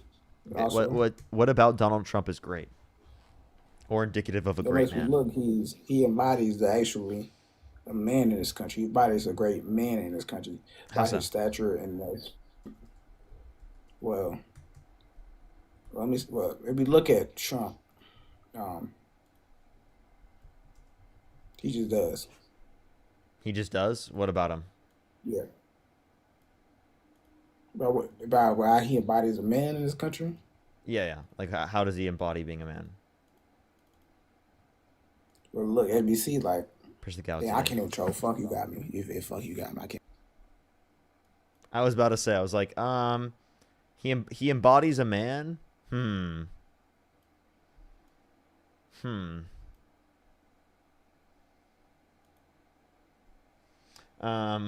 go on the next individual. Only send a guest request if you meet that set of criteria listed on the TikTok screen. Melissa, thank you so much for the $5. Thank you so much. I really appreciate it.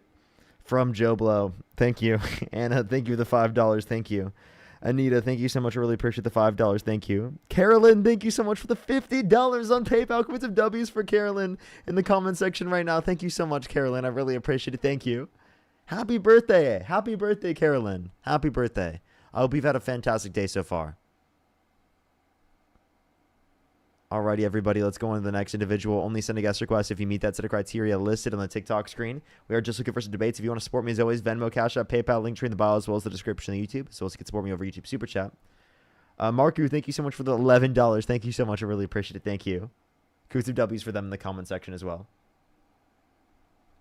Let's go on to the next individual.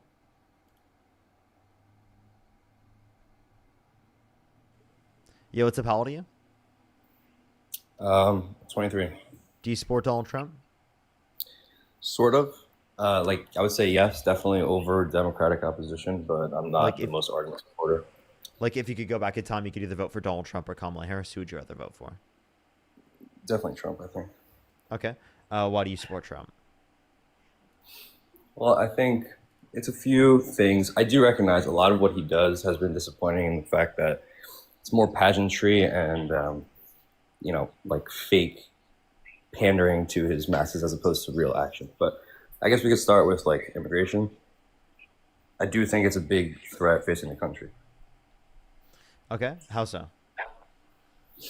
Lowers labor cost. And I think that's really disadvantaged a lot of Americans, especially blue collar, not the elites who are really insulated. Although they're facing a different side of the problem because they're competing against all the H-1Bs. But I do think we need to put America first in supplying quality jobs and competitive wages for our citizens, and both intelligent and lower skilled labor immigration conflicts with that. Yeah, so I can send you a study right now from the National Bureau of Economic Research that indicates that the increase in the level of immigration has actually led to an increase in employment percentage for people who are already in the country, along with an increase in wages. And then it also increases GDP as well. So I don't really see with the point you're making that it leads to like worse off labor conditions for working class Americans. If anything, it leads to a larger economy and better growth that leads to higher wages on average. How familiar are you with the study? I mean, I haven't heard of it. I'm curious. Just because the conclusions there don't sound like they check out. What about it doesn't sound like it checks out? Like, how would an oversupply of labor lead to higher wages? There's a increase in the level of demand as well. So it's really about like whether or not it's proportionate. So I can tell you the title of it. It's Immigration's Effect on U.S. Wages and Employment Redux. So, again, I don't know the study, but the argument is basically that the GDP boost resulting from the supply. Yeah, resulting from the supply and demand leads to a larger size in terms of the economy, insofar as that it produces a higher level of wages and employment. So actually, that makes sense. But what I'd say to that is GDP is such a bad metric to measure the. Oh, that's why we didn't just look at GDP. We looked at wages. It also increases GDP, and also increases employment percentage.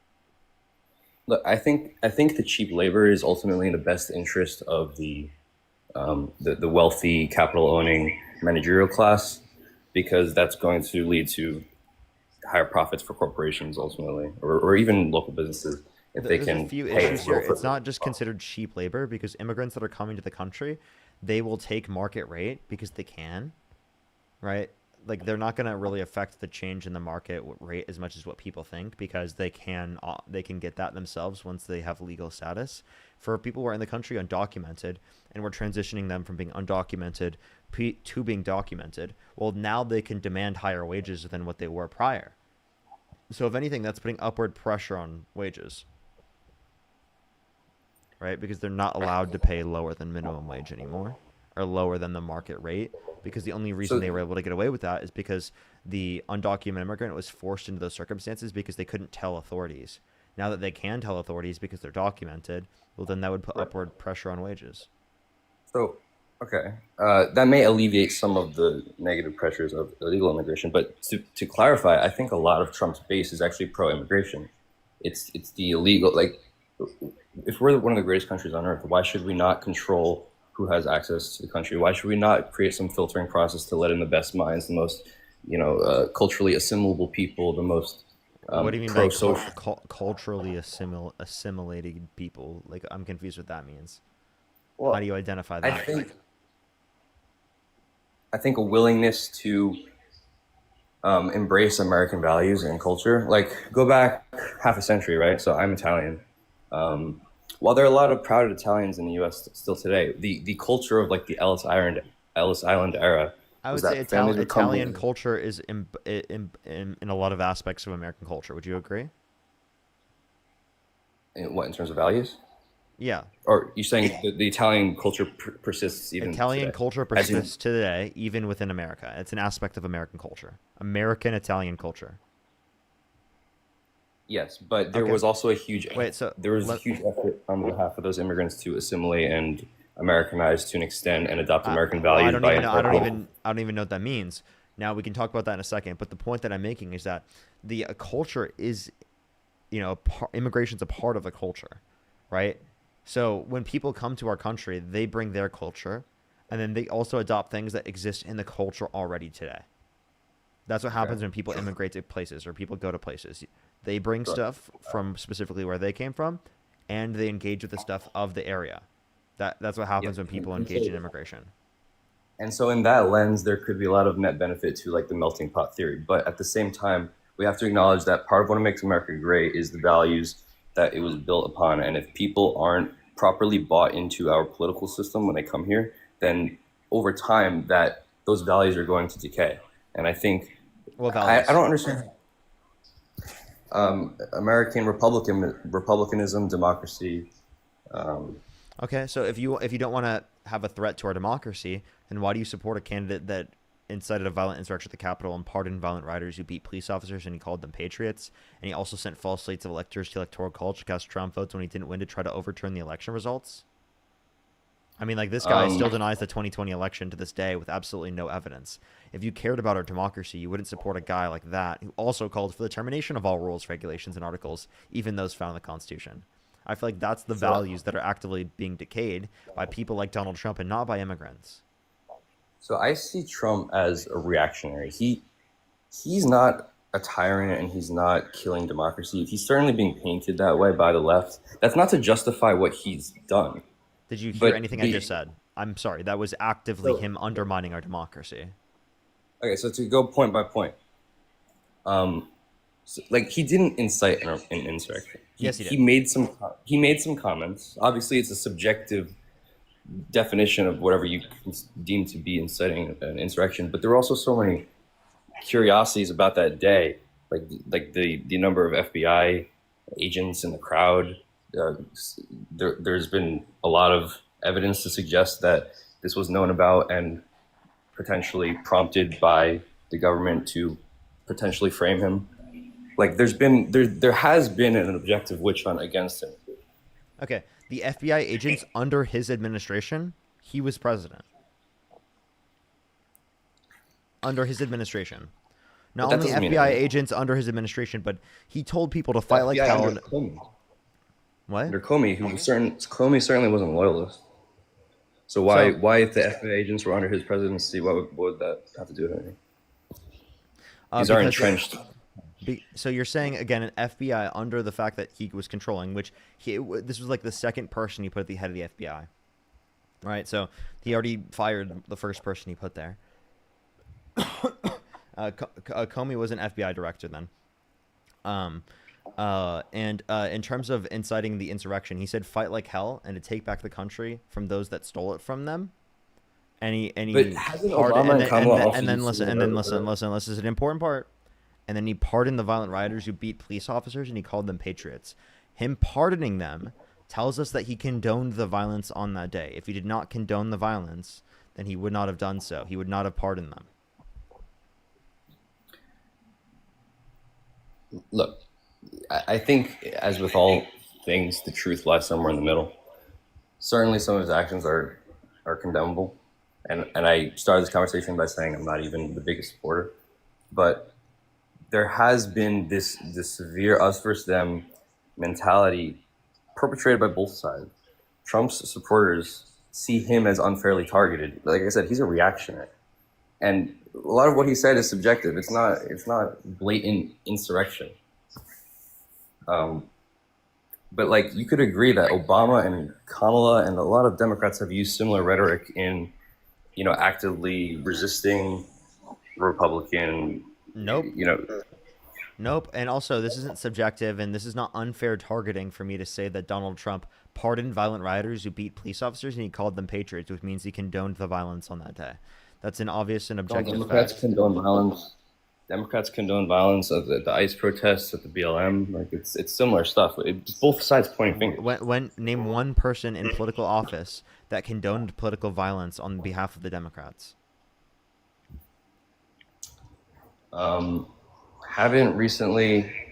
I apologize. I don't have like all my facts up to date, but recently, like mayors of Democratic cities have been supportive of resisting federal deployment of ICE troops. So the resisting of ICE troops is not supporting political violence. I'm confused. You have to give me a specific point of supporting political violence. Name one Democrat that supported political violence. I don't have that for you. So there isn't any you can point to. When I can point to your president. I don't know it, and it could be subjective. Sorry? I can point to your president, though. He has a big mouth. Yeah, I don't think anyone will deny that. So then why can't you acknowledge that Donald Trump specifically is, like, condoning political violence here? Sure, I can.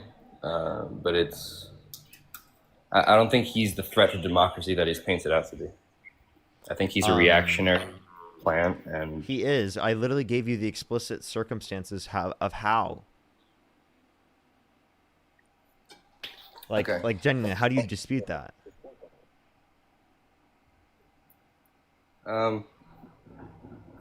Yeah, I don't know if I have enough to continue this conversation in a productive way. So if you want to pivot or do something else, I just think this is an obvious point for you to be like, yeah, I don't support this guy. Like, this is obviously like him trying to undermine our democracy. You brought up caring about democracy, that our values are decaying in terms of democracy. Who's decaying those values? It's not undocumented immigrants. It's not documented immigrants. It's not trans people. It's not Democrats. It's Donald Trump. Right? Like, all of these claims about it's everyone else, scapegoat to everyone else but Donald Trump, when he literally incited a violent insurrection at the Capitol, undermined the 2020 election results, still to this day. And he called the people patriots who assaulted police officers on January 6th after pardoning them. Seriously, you cannot look past this. This is something that you have to draw the line with. Right. I can see that. I think how Trump supporters view him, they basically see like the entrenched elite in this country. Democrats are sided with them. I'm talking about technocrats, the Who? managerial. Be specific with who you're referencing. Like billionaires are mostly Democrat, right? Because I think Democratic policies more favorably support This large. is the craziest take ever. The craziest take ever. You know that Donald Trump's policies are literally to take money from the poor and give to the rich? Like, that's literally what his policies do. Was I wrong? Was I wrong though? Like Jeff Bezos, Mark Zuckerberg, all of them are typically Democrat. Billionaires overwhelmingly fall in line with Democratic voting. They're literally all in the room with Donald Trump. When you say Well, obviously they are, their because policies not only are specifically targeted towards helping rich and wealthy Americans, but can you even name a single policy that Donald Trump advocated for that helps the working class more than it helps rich people? I actually think Trump is like a false prophet in that sense. He ran on this populist platform to help the middle class, and I really don't think he's been doing that. So I'm not going to defend him there. I think his big beautiful bill, from what I do know about it, didn't do much for ordinary Americans, and included corporate tax cuts again. So yeah, I'm not defending him in terms of his support of the rich. He is one of those billionaire elite, but he represents, or he at least ran on representing, a different vision, a populist vision, a middle class. But like, what specifically about that is beneficial to working class Americans more than it's beneficial to rich people? About what? What specifically about his policies benefit working class Americans more than it benefits rich people? Because everything I pointed you to benefits the rich at the expense of the working class. Like, for example, tariffs. So tariffs. I think that manufacturing is very important to have in this country. We've seen our economy suffer in the wake of exporting all of our manufacturing. Yes, we do have a great services economy for like the college educated, fairly affluent in this country. But for everyone below the top 20%, I think the exporting of all our manufacturing has been a huge problem. Look at like the Rust Belt, look at Pennsylvania.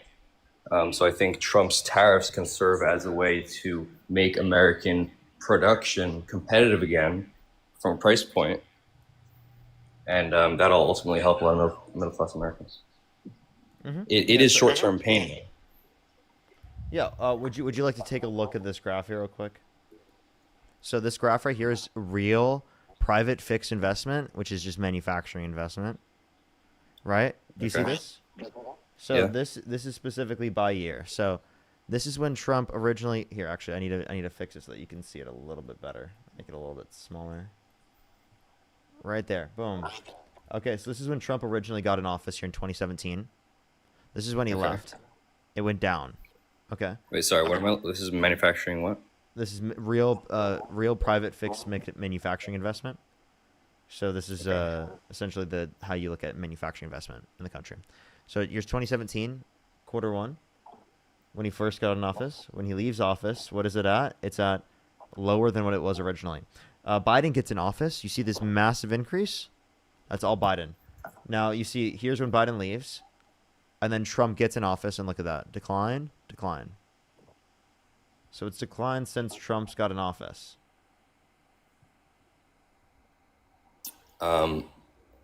There could be other ways to explain that. What's your take on that? My take on this is specifically that the tariffs have increased the cost of production for manufacturing within the United States, because they've caused the manufacturing process to become more expensive due to the fact that aspects of the manufacturing process come from countries around the world. And since they're being tariffed and we can't outsource that to places within the United States, then it's going to lead to the price being added to the product, because it's a necessary aspect of that production process.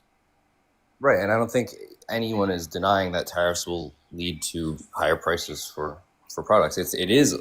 You're right in saying it is a tax on Americans because they're the consumers of these products. But what does the investment show? Like, maybe it shows a lack of confidence in long-term adherence to that policy, because if we were to stick to a tariff schedule over the medium to long term, then wouldn't that definitively increase investment in American manufacturing? At some point, I don't know. At some point, there might be an increase in domestic manufacturing. We actually don't quite know. At some point, there might be, but that actually doesn't account for the fact that we're going to lose overall GDP, because now we're going to be exporting less to countries around the world. But yeah, actually, we don't even know if domestic manufacturing will increase, right, given the implementation of this, because of the fact that, one, it's not certain in the long run in terms of bringing back that manufacturing to the country, and two, it is the case that the manufacturing process has become more expensive in the country, therefore disincentivizing production within the United States. Right, but you just said we don't know, and are you taking that as a reason to not do it? Because I look at the current trajectory. I'm taking we that have as a reason really to like bad wealth. indicate that like there's definitely not an overall benefit from tariffs. Not only do you not really get much of an increase in domestic manufacturing, but GDP declines, and you harm so many other industries, and then you reduce innovation and competition. Yes, those are all You true. But increase going back to prices for GDP, consumers. going back to GDP, it's a measure of the total production in an economy that's not equally distributed because we have really bad wealth inequality. It's only getting worse. We're killing our middle classes. Lower. You think tariffs are helping with wealth inequality? Tariffs are a regressive tax system. So if tariffs are regressive, meaning that they're going to disproportionately tax lower and middle income individuals because they spend a greater proportion of their income on consumer goods, then how the hell could you frame this as like it's going to be better for the working class? You're definitely right in the short term, but nobody's denying that. This is a In the long long-term run. play. But Well, in the long run, in the long run, it's a tax on the working and lower class in the long run. So we could break it down the pros and cons. So the onset of the tax, of the regressive tax, if you will, that's immediate, right? So in the short term, it's going to be bad. But then over the long run, you have an increasing value of the quality and the pay of these middle class manufacturing jobs. They're slowly brought back into the country. That over time will overtake the flat but instant addition of that tax. Wait, repeat that. I'm confused. The regressive tax you mentioned, that's going to onset immediately, but it's never going to increase, right? It's going to stay flat. Over the long run, the earning potential for all of those new jobs for middle class Americans and manufacturing jobs, that will eventually at some point overtake the flat regressive tax that tariffs impose on all American consumers. No. There's no good evidence that the earnings will lead to a greater increase comparative to the price increase, right? Because it is the case that it's getting most of the money from the consuming products, okay? If it's getting most of the money from the consuming products, mostly impacting low and middle income individuals, right? Just because it is the case that there's going to be an impact in terms of that does not mean that there's going to be more jobs that then pass down that money to working and lower income individuals. This is relying on the idea that like businesses are just going to decide to give the money to their employees because they feel like it. Which, again, if there's no profit incentive, there's no reason why they would do that. If they don't make money from doing it, they're not going to do it. They're going to do the profit maximizing condition. Hell, they have a fiduciary responsibility to do so. They're not going to give the money to their employees unless it makes them the most amount of money possible. So this is a ridiculous standpoint to say that like giving extra money to businesses and giving less money to working class people is somehow going to lead to more jobs in the economy and higher increases to wages. And if you cared about wages increasing based upon the study that I provided you earlier, you should want more immigration. So yes, of course, businesses are always going to be profit maximizing, but the whole point of putting them back on shore is that now they have to compete in an American labor market where they have to pay the American worker more than they would pay overseas. So if anything, it's a cost on the businesses, but it's a cost that they're forced to pay to their own employees, which are Americans. Again, you're saying that they're forced to pay employees in order to be able to like manufacture here within the United States. One, that doesn't mean that they're going to be better jobs than what currently exists in the context of the market. And two, it doesn't actually incentivize the conditions to exist in terms of manufacturing. If it is the case that it would cost too much to produce, even given the fact that the manufacturing process is in the United States. If it costs too much to produce and it becomes too expensive for consumers to buy it in the first place, it's still not going to be produced then. So there are so many negative impacts in terms of the economy that you're not taking into account. It's actively destroying the economy. It's destroying the innovation sector of our economy. It's destroying the competitive sector of our economy that specifically competes with the global stage. And if you're not trying to compete with the global stage, it's going to set this country back in terms of being able to. You have to build us up to be able to compete with the rest of the world. You can't just artificially put us into a place and expect us to like work in the long run to the same degree. It's gonna make it worse off in terms of being able to prop up ourselves in the long run. I mean, I agree, but if we maintain the highly competitive path, that's going to lead to worse wealth Highly competitive inequality. path to wait. If you want, okay, so you think it's going to lead to worse wealth inequality? You think that implementing tariffs as a replace to income tax is going to better income inequality? You think a Trump administration will lead to less income inequality? I'm sorry to be so blunt, but that's fucking delusional. That's absolutely fucking delusional to believe that Donald Trump is going to lead to less income inequality. Unbelievable. And I can keep going on the policies if you want me to specifically mention why. That is an unbelievable take. No one defends this position. I think a lot of people believe that, and a lot of educated academics will agree with me. What I'm just curious. What are Educated your thoughts? academics will think that Donald Trump will lead to less income inequality. Name one. Well, I mean, any like right-wing economists will believe me. No, So a lot of right-wing economists disagree with Donald Trump. What do you think of the H-1Bs? H-1B visas are good because they allow us to be competitive in the educated job space, right? Yeah, I think H-1B visas should be extended. Okay. What about that's a pivot though, by the way. Well, I just thought you were saying a lot of stuff, and I couldn't. Like what you're telling me, I guess what we're telling each other to some extent is based on assumptions that we don't necessarily have the time to break down completely. But I just don't agree with you, and I don't really know where to go from there. What do you not agree on? Be specific. Well, I think I just outlined how tariffs could lead. There's a strong case to be made that bringing manufacturing back on shore imposes a cost on Americans and also on businesses, but ultimately leads to greater income for middle class Americans in a way that would bolster the middle class. Okay. I think I made that case. Wait, which policy? Which policy, sorry? We're talking about tariffs, right? You said tariffs are going to bolster income for the working class. There's no evidence you have of that. There's no economist that says that. There's no basis and reason for that. Is that not like the main? that's not the that's the main assumption of the best economic plan. Of the what? The Besson economic plan. The Besson economic plan? I'm sorry, I don't think we're going to get it specifically from Besson. Like seriously, like what? That's not like a solid economic plan. I mean, you can disagree with it, but that's literally like. I mean, I'm pointing to like economists, right, in terms of what they indicate is going to be beneficial to the labor market and to like the GDP in general. And people like Jerome Powell do not say that, who are actually economists, do not say that that's going to be beneficial towards the labor market, right? They would say that it would be preferable to not have these put in place so that they could have a decrease in the interest rates to a greater extent, right? And that would lead to more growth in the economy. I agree with you. We've been over this point like 3 times, but it's the economy in GDP terms. It's not the economy in terms of the average living conditions for normal, citizen Americans.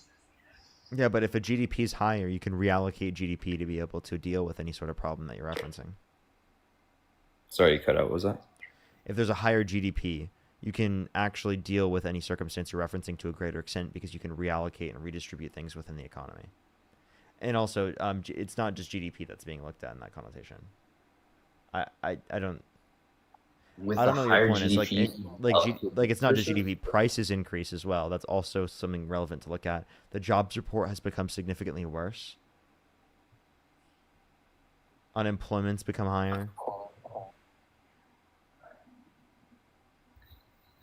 I think this is a long conversation. Then, like you're just kind of like operating on a different set of assumptions on that.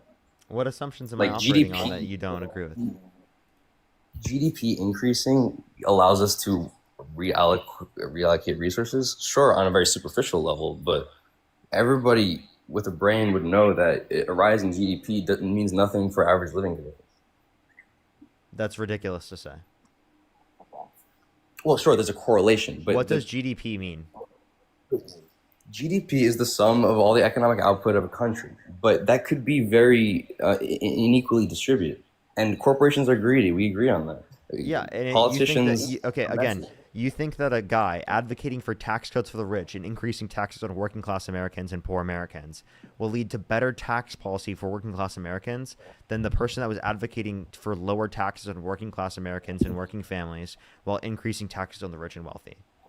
Like, genuinely, like, what is that thought process? Because ultimately it's the jobs that matter. Again, you have no evidence that the jobs overall will increase. Because we also lose jobs within plenty of other industries. Like what? What do you mean? Yeah, like for example, farmers that are specifically selling their products to countries around the world, like they rely on the demand from China, right? So if it is the case that China is buying significantly less of our products, it is the case that there's going to be less jobs relating to that particular type of business and industry. Plenty of the jobs that we rely on, exporting products to countries around the world because they place retaliatory tariffs on us, have led to worse off such a set of circumstances. I mean, tariffs can definitely be like a tit for tat game that ultimately leads to a worse outcome. I mean, there's definitely a risk to be played there, but I think the bargain that the Trump administration is willing to take is that we hold enough power, mainly in the sheer size of our consumptive economy. We hold enough power globally to make that demand and not have it escalate into a losing situation for us. Which has not been true. So far, but everyone knew this was a medium to long-term play. Okay, but there's nothing that indicates in the medium or long term that's going to be positive or beneficial. In order for it to be beneficial in the long term under your perspective, you have to keep it in effect, which is going to keep causing these negative impacts. Well, I mean, like I said, short-term negative, but over the long term, if it were adhered to, it would ultimately pay off. But I think the greater issue there is that there may not be enough political will to extend the timeline out long enough for it to actually do something. And that's definitely true. But,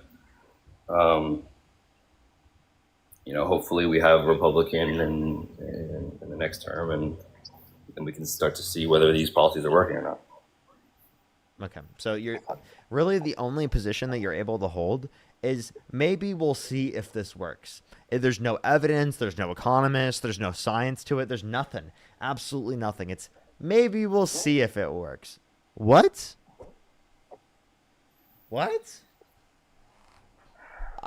I think we need a little bit more than that to apply it on this scale, right? Look, we need a little bit more than that. You're hosting the show. I'm just I'm a rando, right? I didn't come prepared for this. I could maybe bring my own studies. We'll see what's out there. But I think what I'm saying is based in like a logic chain that checks out. And you're kind of like glazing over a lot of the stuff, or like maybe operating on a different set of assumptions. But what am I glazing over that would be relevant to address? We've been over that. Is there anything else you want to discuss potentially, or I don't want to hog your thing? No, I'm good. All right. As a final note, do you want American unity though? Like we can agree to disagree, or we can like be amicable as political disagreeers, right?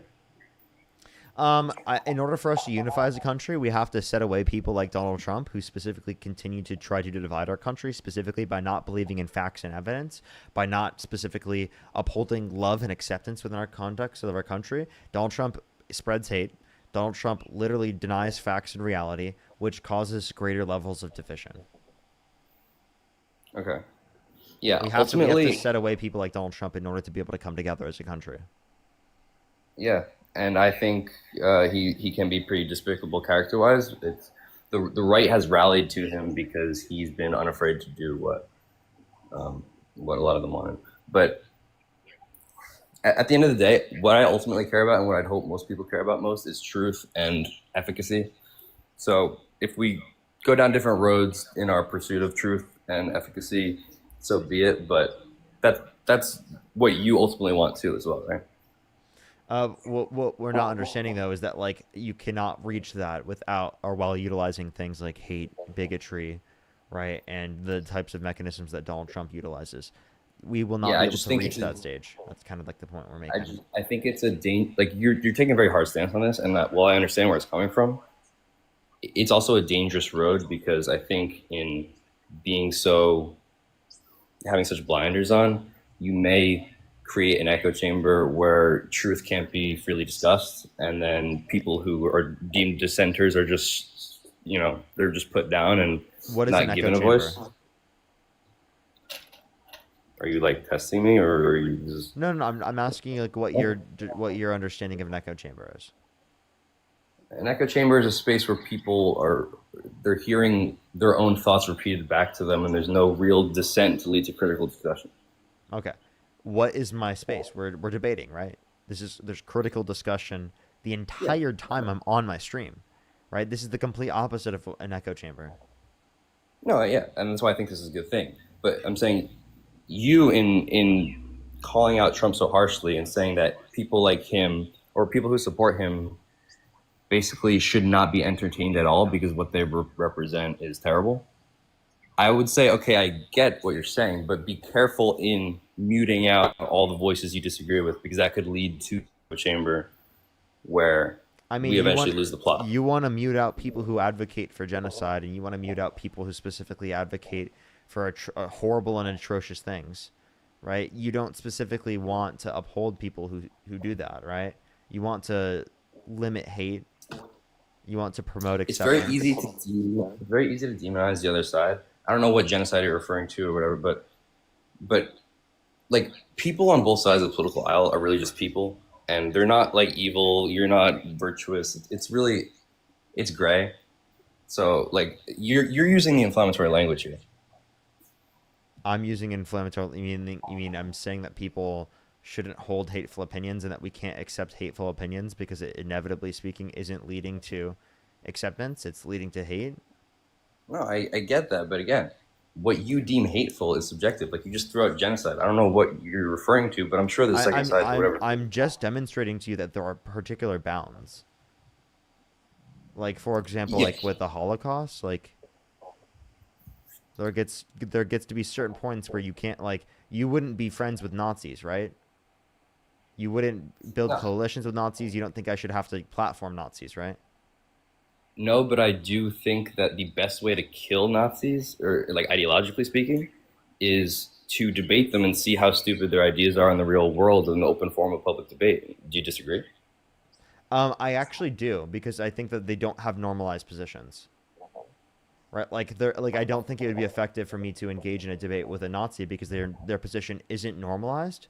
And I think that it could normalize it to a greater extent. The reason why I engage with MAGA is because it's so normalized and because I'm responding to the fact that it's normalized.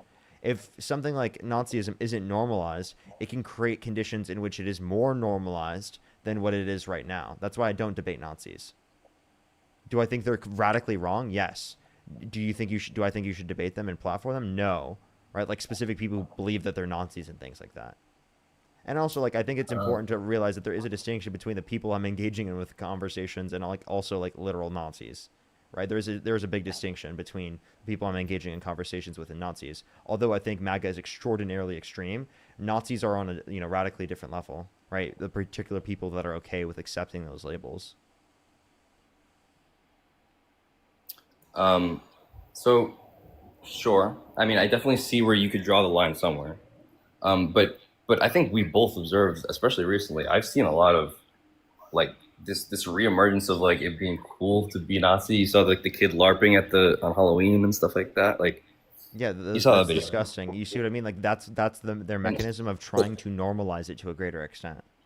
But I also think that part of the reason why this emergence is even happening is because people aren't given enough factual evidence to the contrary to disprove what they're emotionally drawn towards wanting to believe, right? Because a lot of political positions are really emotionally driven. And when you're not providing the space to logically deconstruct and invalidate these more parasitic ideologies, then you could actually create the monster you're seeking to avoid. That under that perspective, you have to talk about everything in existence, which you can't possibly do, right? Because otherwise it's going to become massive and whatnot. How does it even get attention if it never becomes a thing on the internet?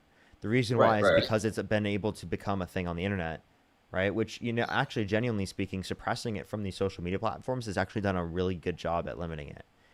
Because, again, these different types of conspiracy theories, based upon these different types of, these platforms and whatnot, they pervade very, very strongly. Right, because people don't do research and don't look into it. So really the process is to get people, when typically looking at beliefs, to critically think. It's not that they have to engage with this specific topic to build up that critical thinking. It's that, like, say, engaging in platforms like this, where it builds up our critical thinking, more people, when they engage in platforms like this, will naturally disagree with those certain types of ideological beliefs because they lead to conspiracy. They're not rooted in evidence. They don't require a rational thought process. Right?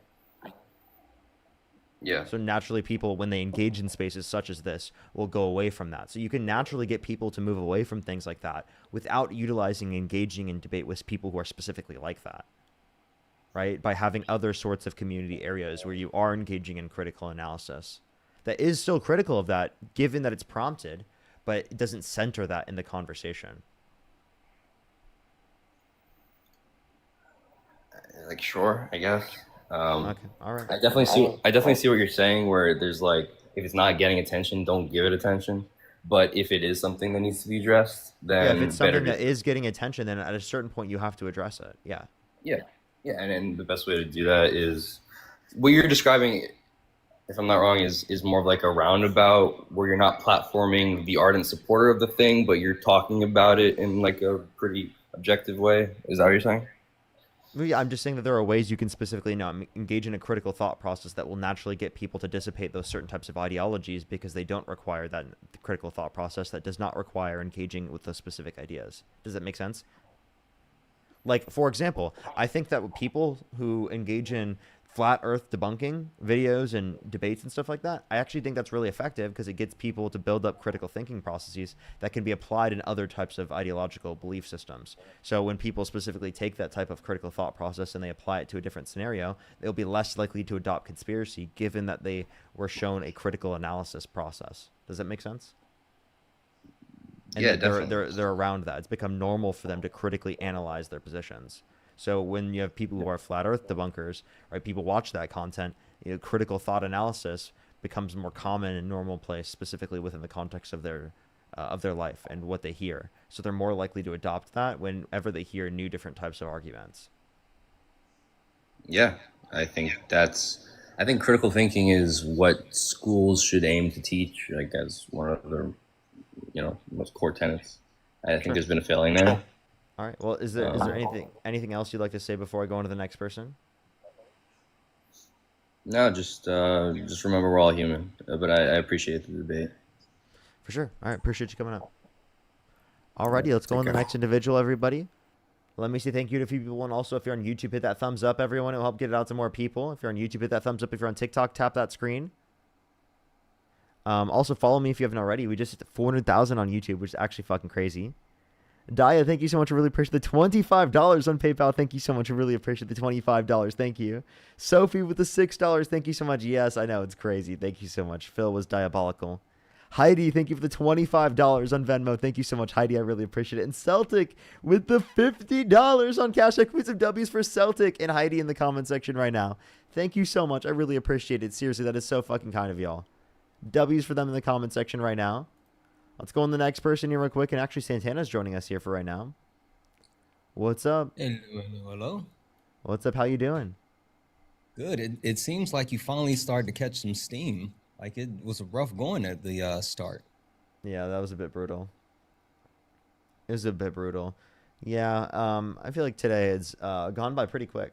We're almost at 4 hours here pretty soon. It's gone by so quick. Yeah. They didn't join in. Let's go on to the next individual real quick. Do give it a second for people to join up, everyone. And sometimes it takes a second to get people up here. If you're on YouTube, hit that thumbs up. Let's try to get to 2,000 likes, everyone. We have 3,500 people. We should be able to get to 3,000, honestly. Easy. I think we got that. Congratulations on the 400,000. I know, it's crazy. That's actually nuts. 400K is crazy on YouTube. That's a lot. That is a lot. It is a lot. Definitely got to celebrate that. Absolutely. 500K is gonna be crazy though. That's really what I've been like. Whoa, that's kind of close. Yo, what's up? How old are you? How old are you? Oh, okay. Let's go to the next individual. Only send a guest request if you meet that set of criteria listed on the TikTok screen. We are just looking for some debates. If you want to support me, as always, Venmo, Cash App, PayPal, link tree in the bio, as well as the description of the YouTube. As well as you can support me over YouTube Super Chat, and as well as Santana's up on the stream. Make sure to support him. Let's go on to the next individual real quick, everyone. Again, only send a guest request if you meet that set of criteria list on the TikTok screen. Hey, do you support Trump? Yo, what's up? How old are you? Okay, let's go on to the next individual. Alrighty, do give it a second for people to join up, everyone.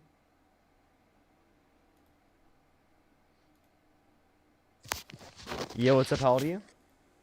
I'm 32. Do you support Donald Trump? Correct. What's your birth year? 1993.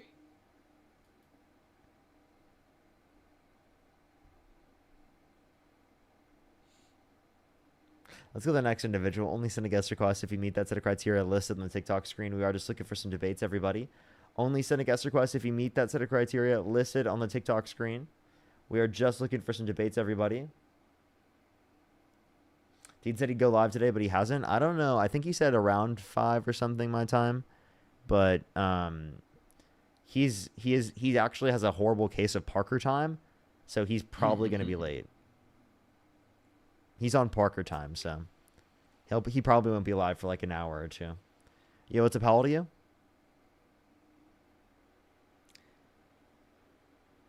Just teacup. Sounds like you both have a case of the Santanas. I told people the other day that time is a social construct. Yo, what's up? How old are you? Hey, that's the best response. You know, I think I said 12 to 1 today. I was going to hop on, and I hopped on at like 1:15 or something. My mods have a running joke about how I'm always late.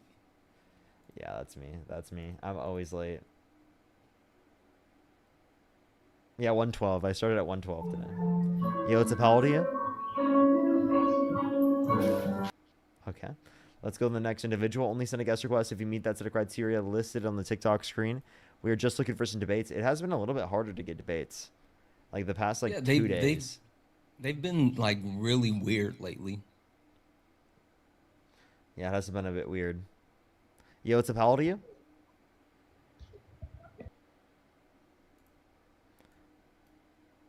Like, there's just like an increase in the amount of trolls, and then also like I feel like people accidentally joining, like which is like unintentional, of course. Yeah, that's been a lot. Yo, what's up? How old are you? 41. Do you support Donald Trump? I do. Yeah, if you could go back in time, you could either vote for Donald Trump or Kamala Harris. Who would you rather vote for? Donald Trump. Okay, why so? I'll just give you a quick rundown. In the late 90s, so I was 17 when 9/11 happened. I joined the military in 2003. So I was a part of the Iraq War.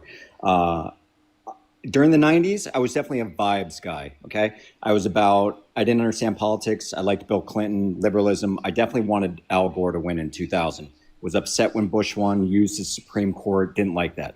Joined the military, was all about the gung-ho-ness of 9/11. I voted for Bush in 2004, and then I was done with it when we were done with Iraq after like 18 months.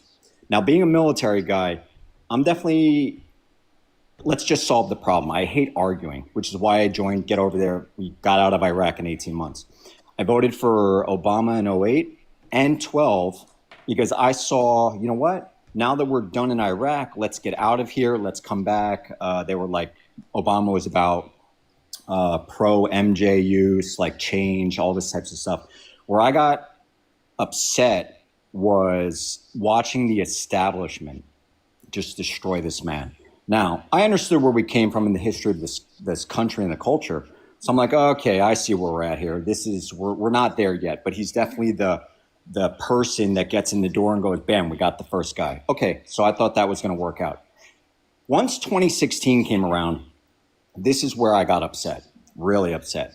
Back in the 90s, when I saw Hillary Clinton stand by Bill Clinton when he was going through that whole Monica Lewinsky scandal, I said to myself, she's either going to leave him on principle, knowing that he's a complete dirtbag, and then walk away and end his political career, or she's going to stand by him and save the Clinton dynasty. That's what she did. So in my mind, the Clintons got their chance. You know, I didn't think Bush Jr. should have gotten a fucking presidency because his father ran. I was done with all that crap. In 2016, I watched who I wanted Bernie Sanders to be the delegate, to run for the Democratic campaign. I just watched the arm of the establishment just shut him down. I didn't like the dirty politics. Now, you might say he might not have had the votes. He wouldn't have won. Okay, that's why elections happen. Can we like have a conversation with why you like Trump? Like, is it like a Yeah, you so want to say essentially a fuck you to it's the Democrats? Is that your point? It's Yeah, here it it sounds is. like he's It's saying the anti-establishment. establishment is. Yeah, it's that's anti-establishment. So here's where I'm Trump at. is the establishment. Trump now. is the establishment. Well, Trump okay, but- embodies everything that you dislike about the establishment. All right, but hang on a second here. This is where I think the divide is between our military members, our veterans, and those that don't serve at all. Right? I watched this country go to send.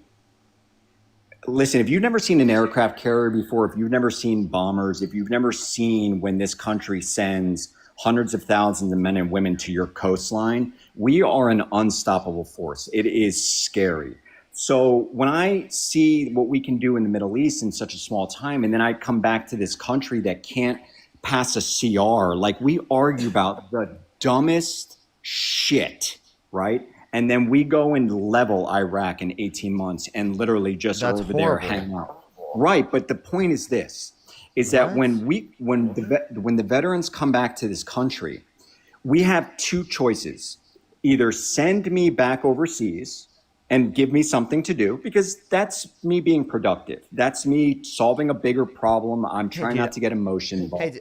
But coming back to this country, at this point, we're having a conversation about your personal story and not about why you support Donald Trump. Genuinely, Right, I'm about but to the go on to reason- the next person. You're wasting my time. No, well, here's where it is. Donald Trump is kicking out everybody. You're so upset by what he does that's exactly what us veterans who saw war come back over here and see you not freaked out about it, right? Like, listen, the Trump veterans is got causing PTSD. more war. Trump is Okay, but causing hang more on. war. Hang on. Also, I want you to imagine the premise veterans that that you're have speaking for all PTSD. veterans is kind of wild, because that's not the position that most veterans that at least I engage with actually hold, especially the way that Donald Trump continues to actually violate the Constitution and the way So- that he has repeatedly harmed veterans. So Living that's in New York weird. City, my local VA is the Bronx VA. So there's a VA on 23rd Street also. When you say that you talk to veterans every day, I talk to veterans every day when I go and eat lunch with them every day, because the Bronx VA is only about 2 miles from my apartment. So when you say you talk to veterans and I say I'm literally talking and eating with them every single day in the city, there's a big divide in which you think that veterans are not saying to Wait, themselves, one second. Parker, how often do you think on your live do you get to speak to a veteran? I'd probably say at least 5 to 6 times a week, at least on the minimum. Yeah, same here. I not only get to speak to veterans quite often, but literally one of my best friend is actually active military. He's a lieutenant sergeant, lieutenant sergeant or whatever. Multiple friends of mine are currently enlisted in the Marines, in the Air Force, in the Army, all across the military, and we get a wider sample pool versus the veterans that you said that you're speaking with in your day-to-day exchange. So again, while you may hold that premise, the other veterans that we get to reach, I mean, like literally we talk to veterans all around the country on a daily basis. I think the sample size for us might be a little bit more indicative as far as the wider spreaded group versus the actual small group that you're dealing with on a day-to-day basis having lunch. Now, I agree with you on that. Now, what I would separate that would be whether those that saw combat or not. It's different. Listen, in the military, we call the Air Force the chair force, okay? There's a reason why they're called that. So there are aspects of whether you're talking Army, you're talking a forward deployed Army, you're talking a Marine Corps, you're talking a Navy, were you on the boat, were you on the ground? My best friend has been deployed to Iraq multiple times, Afghanistan multiple times. He's been a drill sergeant. He's a lieutenant sergeant currently. He's been deployed all around the world. He's currently back in the U.S. getting ready to finish up and retire. Does he want to retire? Does he want to go back? Do you know if he wants to go back overseas? No, he doesn't. Okay. Listen, you know there's what some the interesting thing Marines is, the divide comes when you start to talk to these veterans and you start to, when Donald Trump got reelected, I sat down and had a conversation with my best friend. I said, hey, what's the difference between being under Biden and being under Trump. And he told me the biggest difference is with being under Biden, they were in a constant state of like being assured. They knew if things were going to happen, they were prepared, they were ready. But ever since Trump has gotten back into office, there's constant random drills. They're unsure as far as what's going to happen from moment to moment, and it's a lot of insecurity, instability within our military. So again, like the premise that you're saying that people are cheering on Donald Trump, the actual armed forces. Again, you may be speaking to a certain subgroup, but you're not speaking for all of our veterans, all of our active duty members. And again, when you talk about the harm that Donald Trump has literally slashed funding to the VA, and not only slashed funding to the VA, but has taken away the emergency crisis hotline, like literally harming veterans. That's not good. Question: Do you know who the Minutemen are? Are you familiar with that term? Yes. So for anyone that doesn't know, the Minutemen are the ones that push the keys on our arsenal in case we need to do it. There's a couple thousand of them. What they do every single day is they literally stay inside locked rooms and they receive commands on a keyboard, right? Like it comes in on these screens. Now, the way our deterrent works is they actually don't know whether this is an active command or it's a training command. All they know is it's an authenticated command. So every single day a Minuteman goes to work, they are always pushing keys and buttons that would launch said things to different cities if they were an authenticated command. They are always practicing launching. It's not necessarily a sense of we're doing these practice drills, we're training drills, we're always at war, we're not.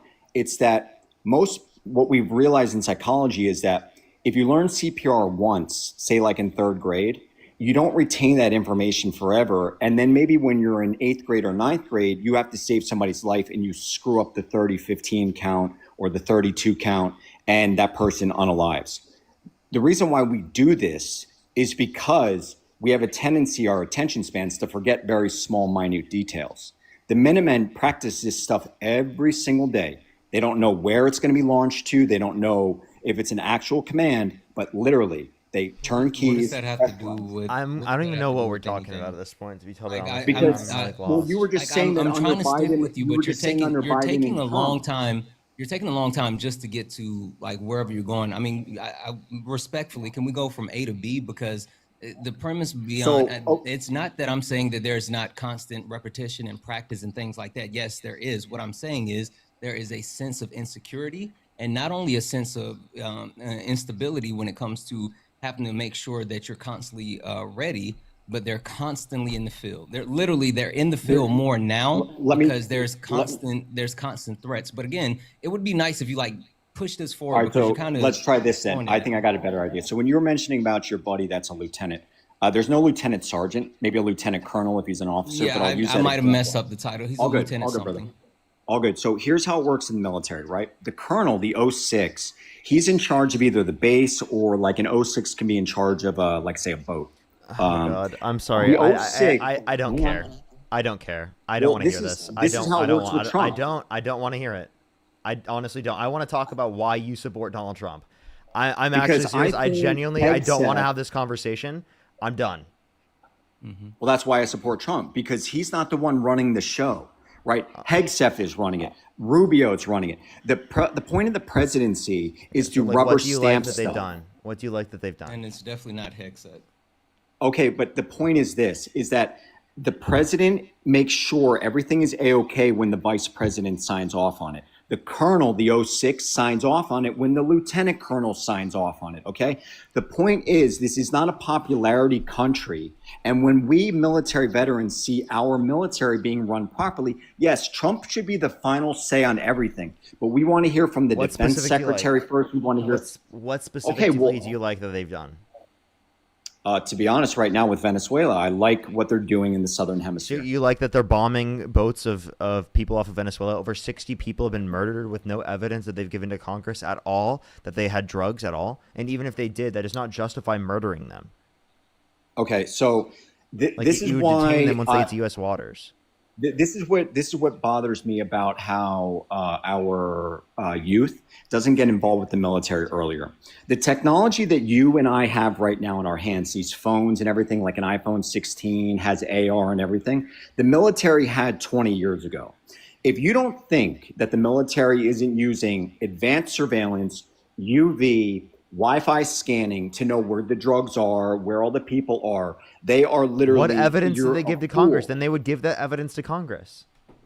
And also Brother, the you know, actual okay, the do you know who issue the Gang of Eight with is? all of that, the Parker, issue, do you know yes, who the he Gang hasn't of Eight reported is? to the Gang of Eight either. He hasn't. Okay, The problem is that Donald but Trump hang has on. specifically not only has he not given any type of evidence for what he's done, he has been adamant about not giving Well, hang on evidence a and second. not going It's through a declaration of war. okay. Donald Trump specifically said that he will bring their bodies into Congress and just give it to it. Donald Trump said he's not going to tell Congress or not going to wait for a declaration of war. He's just going to bring bodies in.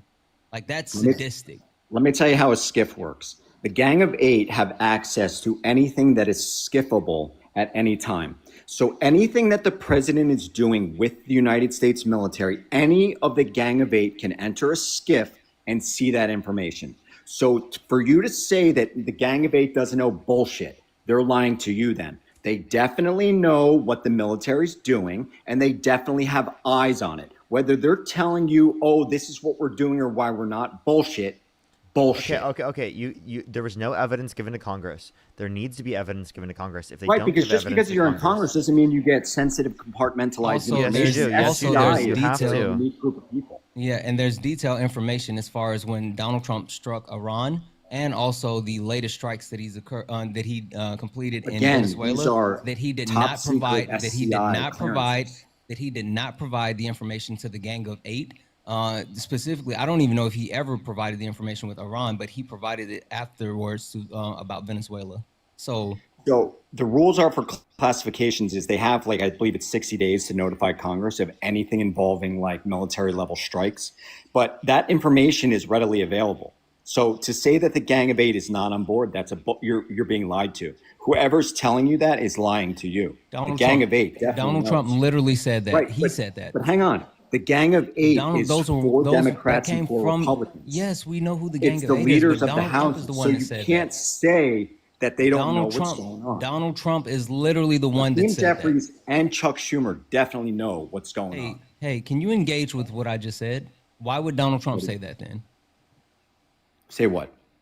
Donald Specifically. Trump said that he did not notify the Gang of Eight. Because he doesn't have to. So Okay, but the information gets put into a centralized information bank that can be viewed in the skiff. He doesn't have to tell them. Like, that's what you're misinterpreting with his phrasing. I didn't tell the Gang of Eight because they can go get it themselves. That's what you're not listening to. It's the Gang of Eight's responsibility to go look what the president's doing. If you are not smart enough to go look in the skiff, then you shouldn't be on the Gang of Eight. Can you tell He's me not anything that Donald required Trump to. is doing today that positively benefits veterans? He's putting the military to use, to be Can you honest. tell me And living in anything the, that Donald Trump is doing today that positively benefits veterans? listen, man, I'm alive. I have access to the VA. Sure. Can you tell me anything that Donald Trump is doing today that positively benefits veterans? Yeah, man, he's being the commander in chief this country's running. Can you I tell think me you're anything that he's doing that positively benefits veterans? The answer is no. Literally okay, but no. You're not understanding it from how I view me as a citizen and living in this country. As long as this country's running and the POTUS, the commander in chief, is running the wheels, and I see our military's working and we're all alive, I'm happy. What you people argue about W's in the and chat can't for put two and Ashley. two Ashley together sent a for $10 CR. donation. Ashley just said, active duty 17 years here. Trump spit in the face of service members and veterans. This guy is nuts. Literally. Thank you, Ashley. The one above all, genuinely, like, yes. I think that we have concerns that are legitimate outside of just everything, there's people aren't being murdered everywhere. Like, I think that's a bit ridiculous to say that we shouldn't have concerns outside of that connotation. You're saying like none of our concerns matter is ridiculous, right? We're talking about people's access to health insurance, people's access to food, talking about people's access to basic amenities. That's what we want to ensure in this country, and to write those off is just like, you know how much, bro, do you can know I how many finish people stating would be something without you cutting me off? I let you yap for how long? Go ahead, you're right. Okay. So like genuinely, like the fact that you're gonna write that off is just like that's something that we shouldn't even like care about, or that's something like ridiculous to care about or to bring up on the context of these lives is ridiculous. And also, if you want to talk about just caring about it from whether we're okay from a democracy standpoint or military standpoint, why do you support a guy that called for the termination of all rules, regulations, and articles, even those found in the Constitution? Doesn't that violate your oath to uphold and defend the Constitution of the United States? So without the rules, we're just animals, right? When I came back from We are Iraq, animals anyway. I saw, hang on. That's what differentiates us, right? But when I came back from Iraq, I saw a country that had no rule. You might think there's rule and law here. I don't. You Are and you an I. accelerationist? I am an accelerationist, absolutely. W's in the chat from Melissa. Melissa sent a $3 donation and says he believes in accelerationism and he's a narcissist. Are you a narcissist as well? Well, narcissism would only be able to be classified by a therapist, right? Long term.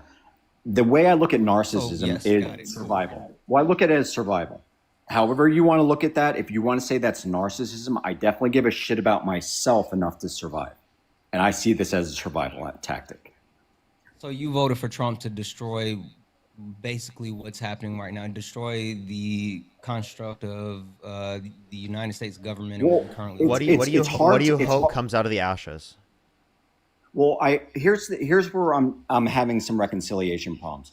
It's very difficult to float on a floating city with 5,000 people to the Mediterranean, drop all these metal things from the sky and start unaliving all over the place, and then come back over here and everything is, cotton candy. How about this? Get the fuck off my live. I'm not wasting my time. This is such a waste of my time, dude. He doesn't answer questions directly.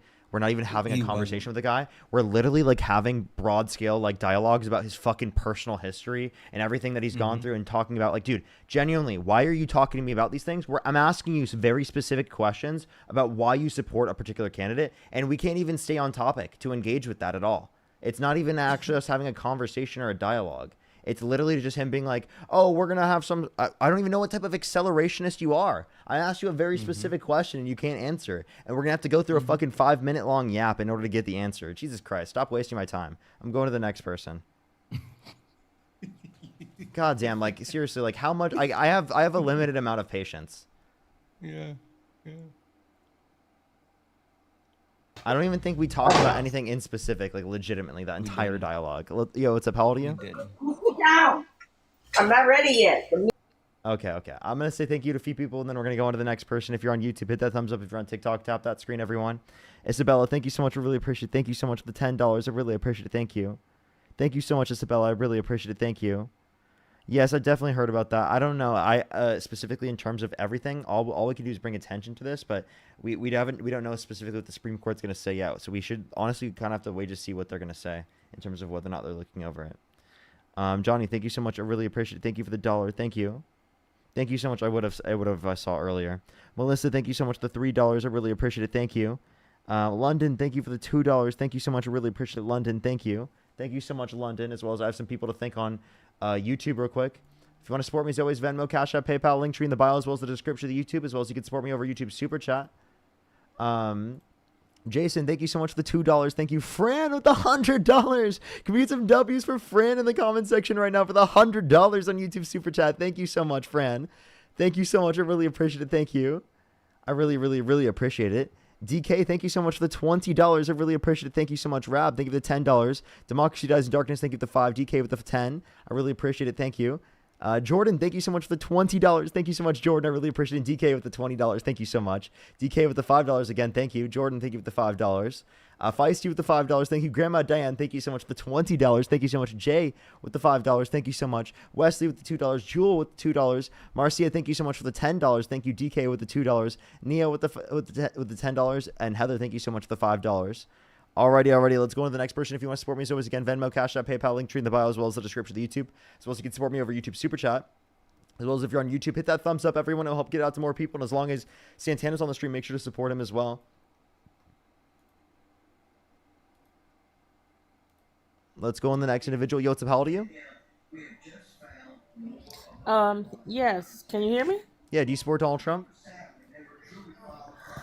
I wanted to ask if I didn't support Biden. So does that make me a Trump supporter?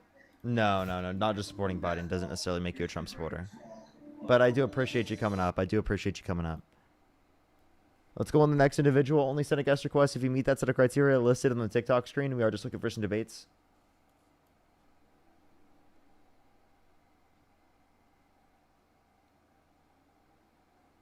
Alrighty, do give it a second for people to join up. Let's get the next individual up here. Hopefully we can actually get a debate. I feel like the entire time you've been up so far, we haven't had a legitimate debate yet. It's been, philosophical bunch of trolls, and everyone's leaving as soon as they get in. Yep, it's been a bit brutal. Parker, how old do are you get pegged by Dean? How old are you? Weirdos. Do you get pegged by Dean? Are you anything intellectual coming out of your brain? Nuh-uh. Nuh-uh. You're glad to be dumb? Like what? Alrighty, let's go on the next individual. Only send a guest request if you meet that set of criteria listed on the TikTok screen. We are just looking for some debates, everybody. Yo, what's up? How old are you? I'm 18. Do you support Donald Trump? Yeah. What's your birth year? 2007. What month? June. Okay, if you could go back in time, you could either vote for Donald Trump or Kamala Harris. Who would you rather vote for? Trump. Okay, why do you support Trump? Because I heard because you know the Democratic policy that you have to play with dildos? Do you think that's funny? No, I'm being dead ass. I got a really... why? Sorry, I don't understand why. I really why don't they, get it. No, I don't understand why they use homosexuality as an insult. Literally. I don't understand these people. I don't It's ridiculous. Get it. It's actually it there's speaks- nothing better that they have to do right now. No, and it speaks to their insecurities that they think being gay is just such a own or such a bad thing. It's Okay, so let's roll. weird. Let's go. Yo, what's up? How old are you? Hey, how are you? Yeah, do you support Donald Trump? I support his policies, yes. Okay, if you could go back in time, you could either vote for Donald Trump or Kamala Harris. Who would you rather vote for? Trump. Okay, for sure. Kathy, thank you so much for the $25 on PayPal. Thank you so much, as well as Rebecca. Thank you for the $10. Thank you very much. So why do you support Donald Trump? I support Trump because his policies, I think, make sense for the majority of the country at this time. And I think they have, for quite some time, to be honest. I don't know if you want to get into some of the issues, but happy to debate instead of just, I appreciate the other guy's service, but it wasn't really a debate. So happy to debate you on some of these issues. Yeah, so, any issue that. Yeah, what policy do you like? Gosh, I would say I'm a limited government guy. I'm a libertarian, so we can start there. Okay, so what limited government? How do you think that Donald Trump is going to limit the government to a greater extent? Limit the government. Well, I think both parties, being a libertarian, are pro big government at this point, unfortunately. But I think the right is still the party of slightly less big government than the left. Not as limited government as I would like as a libertarian, but I think when you have limited taxation, people have more individual liberty overall. I think both parties do attack individual liberty to a certain extent, but I feel that the left attacks liberty more than the right. Okay, I have a few things to address here. So you said liberty, and then you also brought up that you think that the left is bigger in terms of its governmental influence. So there's a few things I would like to point to here. I think both sides are advocating for taxation. It's just where the taxation is placed. For people who are Democrats, they're advocating for taxes to be lower for individuals that have income under $400,000 a year. And they're advocating to raise taxes on income over $400,000 a year. For Trump, comparative to the Harris administration, he's advocating to decrease taxes on people's income over $400,000 a year. Whereas comparative to Harris, his tax policy would lead to higher taxes for income earners under $400,000 a year. So that's the point that really we're looking at there, is that there's a tax on both sides. It's just who's the tax placed upon. And if you want less people specifically to have the negative implementations of the taxes, well, then obviously you would want lesser taxes for, a huge percentage of the population compared to just 1%. Yeah, listen, I'm all about lower taxation. I think that even the Trump administration has floated wiping out federal income tax for people that earn households under $150,000. So I hear you loud and clear. And unfortunately, I don't think either party is doing enough for the middle class. And I think had the left has abandoned the middle class, the working class, a long time ago. That's pretty evident in a lot of different statistics I've seen and just in polling itself. Such as? Oh gosh, I mean, you have unions that have left the Democratic Party. I mean, I could go on and on and on. Such as? The Teamsters keep going back and forth between left and right. I mean, but let's put it this way: that both parties are crippling the middle class in particular, and I think that if you have inflation, which was started to really start to accelerate significantly at the end of Trump's first term, and the Democrats doubled down on it with excessive spending, PPL loans, EDIL loans, extreme spending at the end of the Trump first administration on in through the Democrats' Biden's reign for 4 years. Trump It's signed been off on more extreme- debt-related spending. What I'm saying is there's been so much spending on both sides, right? But I think more on the left, that you have a middle class that's getting completely squeezed out at this point. And there's a crossroads where the country's either going to go full-blown commie or we're going to have to lower taxes for them. Oh, I'm dead serious. Can you I was define talking about this with communism? somebody well, let's talk about the dollars and cents first. The average household income in the U.S. median is for a household is about $83,000 a year. Okay, so these people are getting taxed 20 to 30 points on their federal income tax. If they're in blue states, they're getting hit with state income tax. Okay, so now you're up to 30, 40 grand a year, whatever that number is. If you own a home, you're getting smoked, especially in a blue state or a blue city where I'm from, Chicago originally, and thank God don't live there anymore. Then your property taxes are going to be 3% of your home value. So how much money? Do the math. That was simple math. How much money's left over to pay the bills? Not much. Healthcare is going through the roof. So my point is that I already know what communism is. I have plenty of friends who've left communist Cuba that are exiles of. So can I have a definition? Venezuela. I don't need to give you a definition. You tell me that your definition of communism. It is living in Cuba, living in costless, Venezuela. moneyless society. What do you? The first thing Castro did.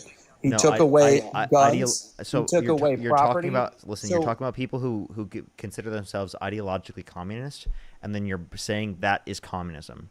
What you're not understanding is that in none of these examples do they think that they actually achieved communism, and none of the examples is ideologically what communism is, like applicable in that scenario.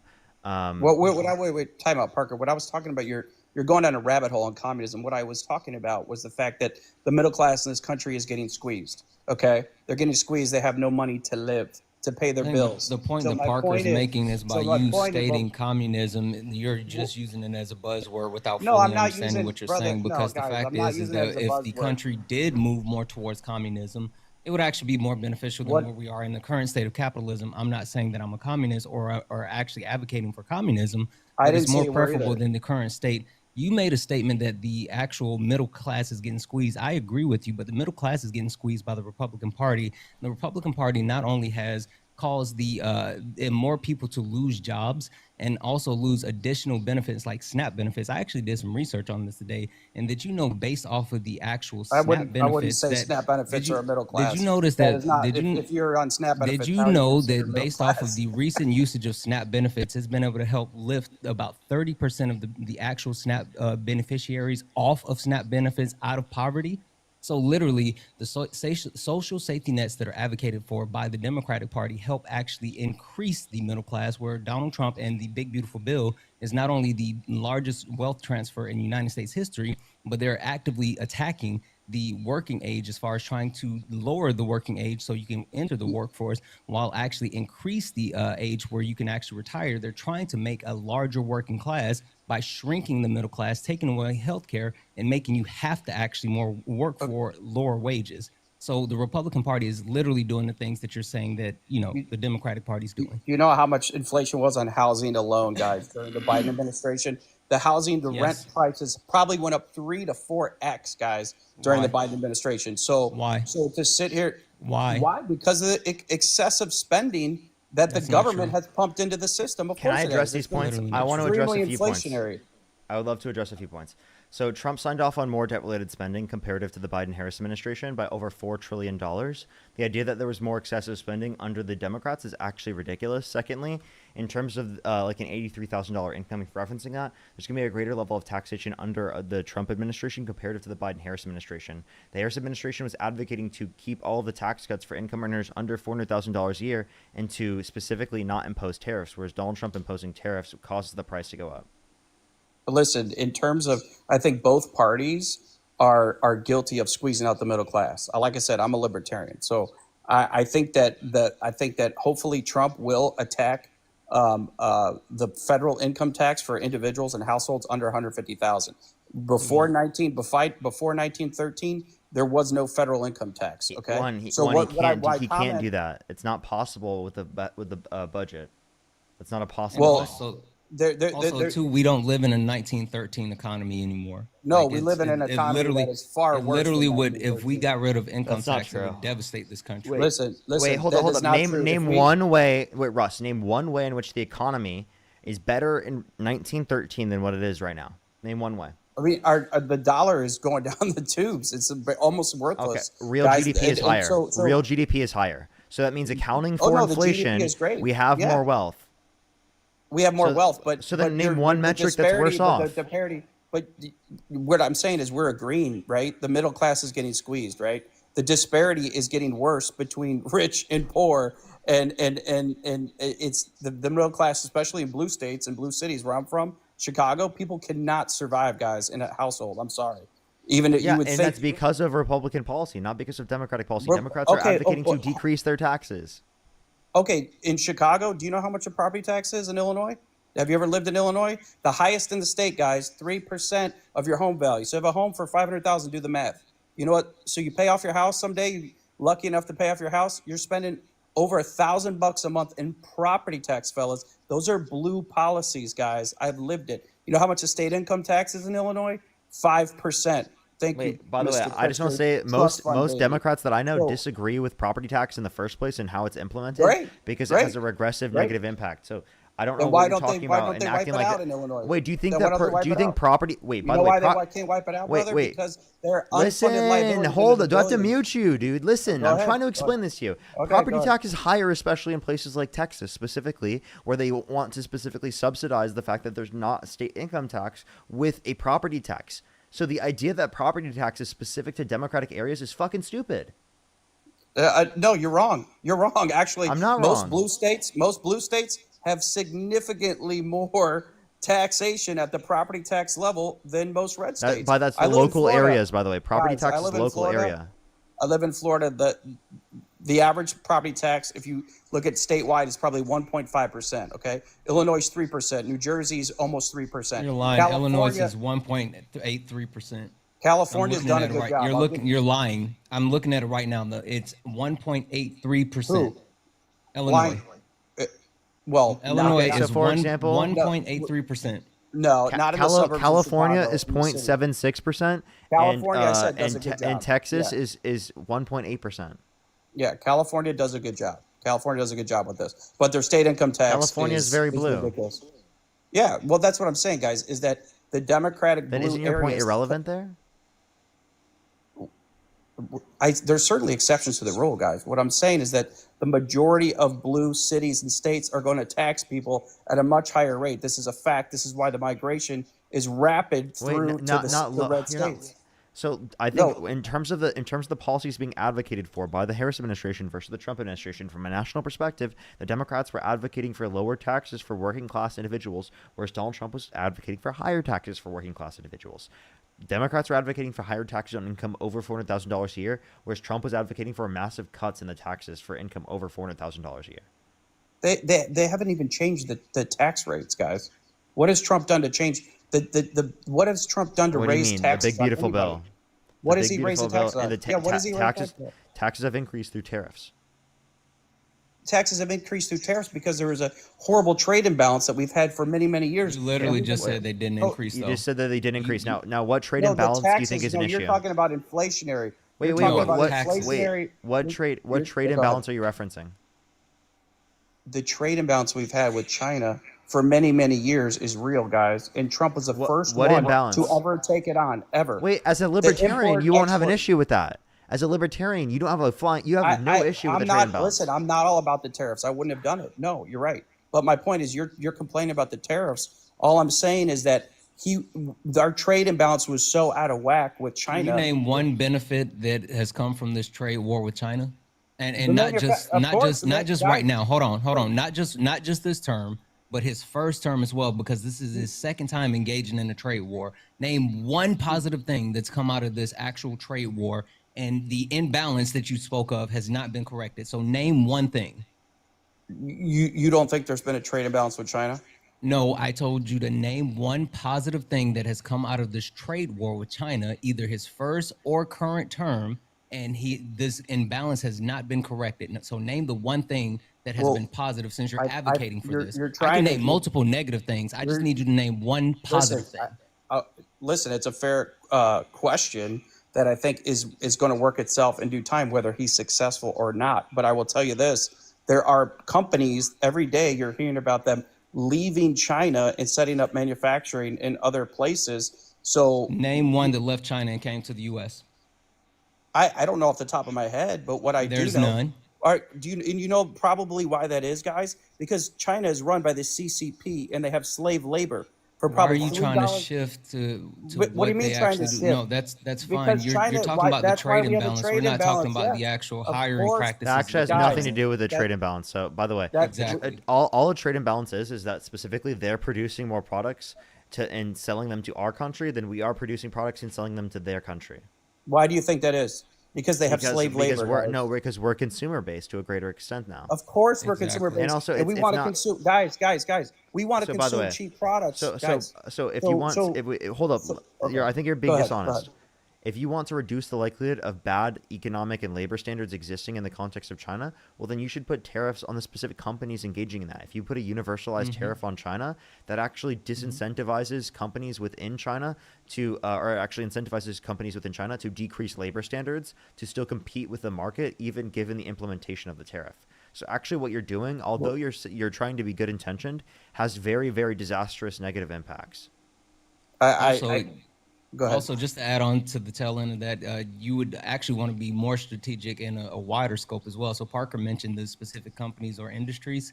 Like you wouldn't want to do it with just our allies and across the board, because you would want a unified front where multiple countries could put that same pressure on China to actually even it out across the board, because we're not the only ones that's having issues with China. But since we've took this singularity approach, China has been able to extend their reach all around the globe with our allies, including places like places like Argentina and Canada. So this is bad. Listen, the deal, the conflict, or I wouldn't call it conflict. The trade war between us and China is not a great thing.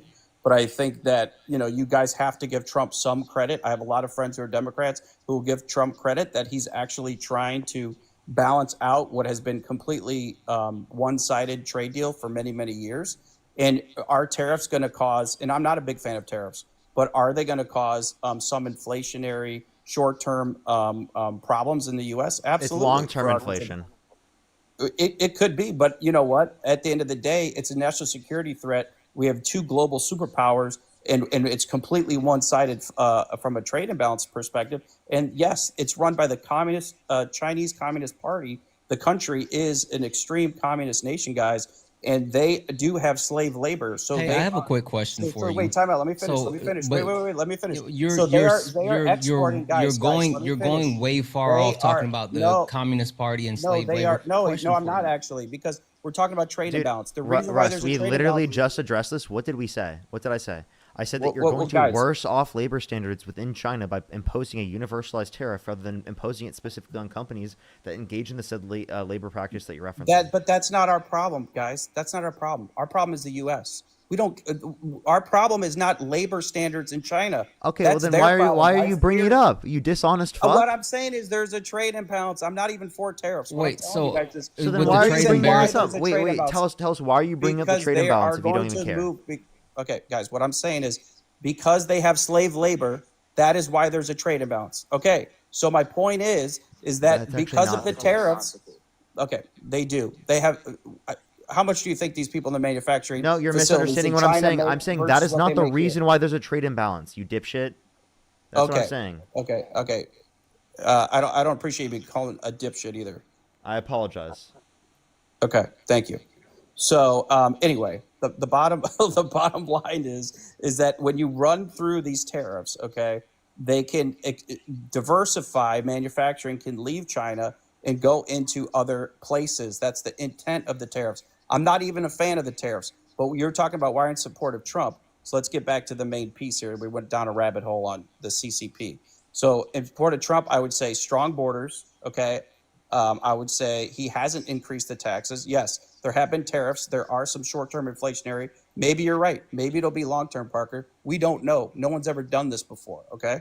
Like, who knows? What we do know is there was a big trade imbalance, and there still is. So we'll see. The jury's still out. But I don't see him raising taxes. What I do see as a person who started business from nothing is I was getting smoked in a state like Illinois, okay? And I left because it didn't make sense. So we all have the freedom of movement. Thank God the founding fathers were smart. We have states' rights.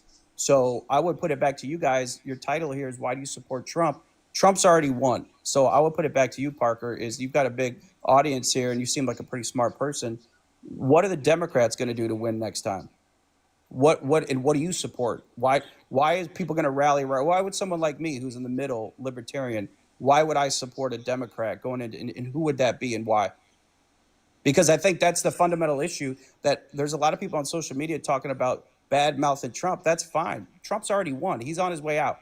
So what are you guys going to do to regain the narrative in this country? That's what I want to know. And I think that's what a lot of people want to know, young and old, because again, middle class are getting smoked, guys. Everything comes back to middle class. What are you guys going to do? Are you going to hire people like Mondami and give away Bro, free take a houses? breath. You've asked No, the I wanna question hear it. 5 times, All but right, you have let's to hear it. stop and so someone All can right. actually answer. All right, Holy let's hear it. I smokes. want to hear Parker say something. Yeah. So I have to specify. It's either that what are the Dems going to do or what am I going to do? I have no fucking clue what Dems are going to do in general. I don't know. I don't have a crystal ball. What would I like done specifically within the context of the Democratic Party? I'd love for us to talk about affordability, specifically take credit for our wins. I would like for us to communicate our effective wins. I would like for us to advocate more aggressively, specifically trying to get Republicans to essentially be pressured into supporting our positions. I think that we need to be overt more in debating. I think that we need to engage more with social media. I think that we need to be, honest and genuine. And I can keep talking about things like that, but that's No, I mean, like, I think we need to talk about brother, corruption. policy. No, I'm talking about policy-wise. What are you guys going to do? Hey, to- if you to- let to him win- actually finish his thought, Okay. maybe he'll get there. You Okay, talk all for right. 5 minutes. Yeah, in terms of policy, I believe in universal health care, child care. I believe in expanding housing affordability policy. I can go into a million different things. I believe in addressing climate change. I believe in better public health policy, all right, like so that we can have broader access to like healthier conditions in terms of water, in terms of food, in general. I would like fiscal responsibility. I think that we need to have a balanced budget, and the way that we do that is, the reason why we want to do that is because the deficit creates a set of conditions, or the debt creates a set of conditions where we have interest rates, and then the interest rates will, based upon that, the debt will cause us to have this like reoccurring payment every single year that I think that is going to eat away from our ability to pay for social programs that benefit people. Well, yeah, listen, I think a lot of those ideas are novel, but I think that some of, like the climate change and stuff like that, but like when you're talking about some of the fiscal stuff, I would have to challenge you to say that, universal health care or universal housing, universal income. I don't know. I know you didn't say universal income, but some of those things that are pretty big government heavy type of things, they sound great in practice, but they don't typically work. And you in the same breath mentioned fiscal responsibility. So, You said these things don't work. What do you mean? You just saying they don't work isn't a response. What doesn't work? Where did it not work? What are you referencing in particular? Because these What I'm systems have saying worked is all around the world. If you're talking about giving people free healthcare, and nothing's free, by the way, as we all know. Okay. Universal. So, I said universal access to healthcare. Yeah. So well, usually universal healthcare means socialized medicine. Is that what you're talking about, or no? Yeah, I believe that there should be a public option. Okay, public option. Gotcha. So a public option, and what were you talking about with housing? I was just saying expanding housing affordability. Oh, okay. I thought you were talking about government subsidized housing. I gotcha. Okay. I mean, Yeah. yes, I do think that we should have tax credits for building of houses in places where people want to live, like what Kamala Harris is advocating for. I gotcha. No, I didn't know, how far left you were trying to take it. So it's all good.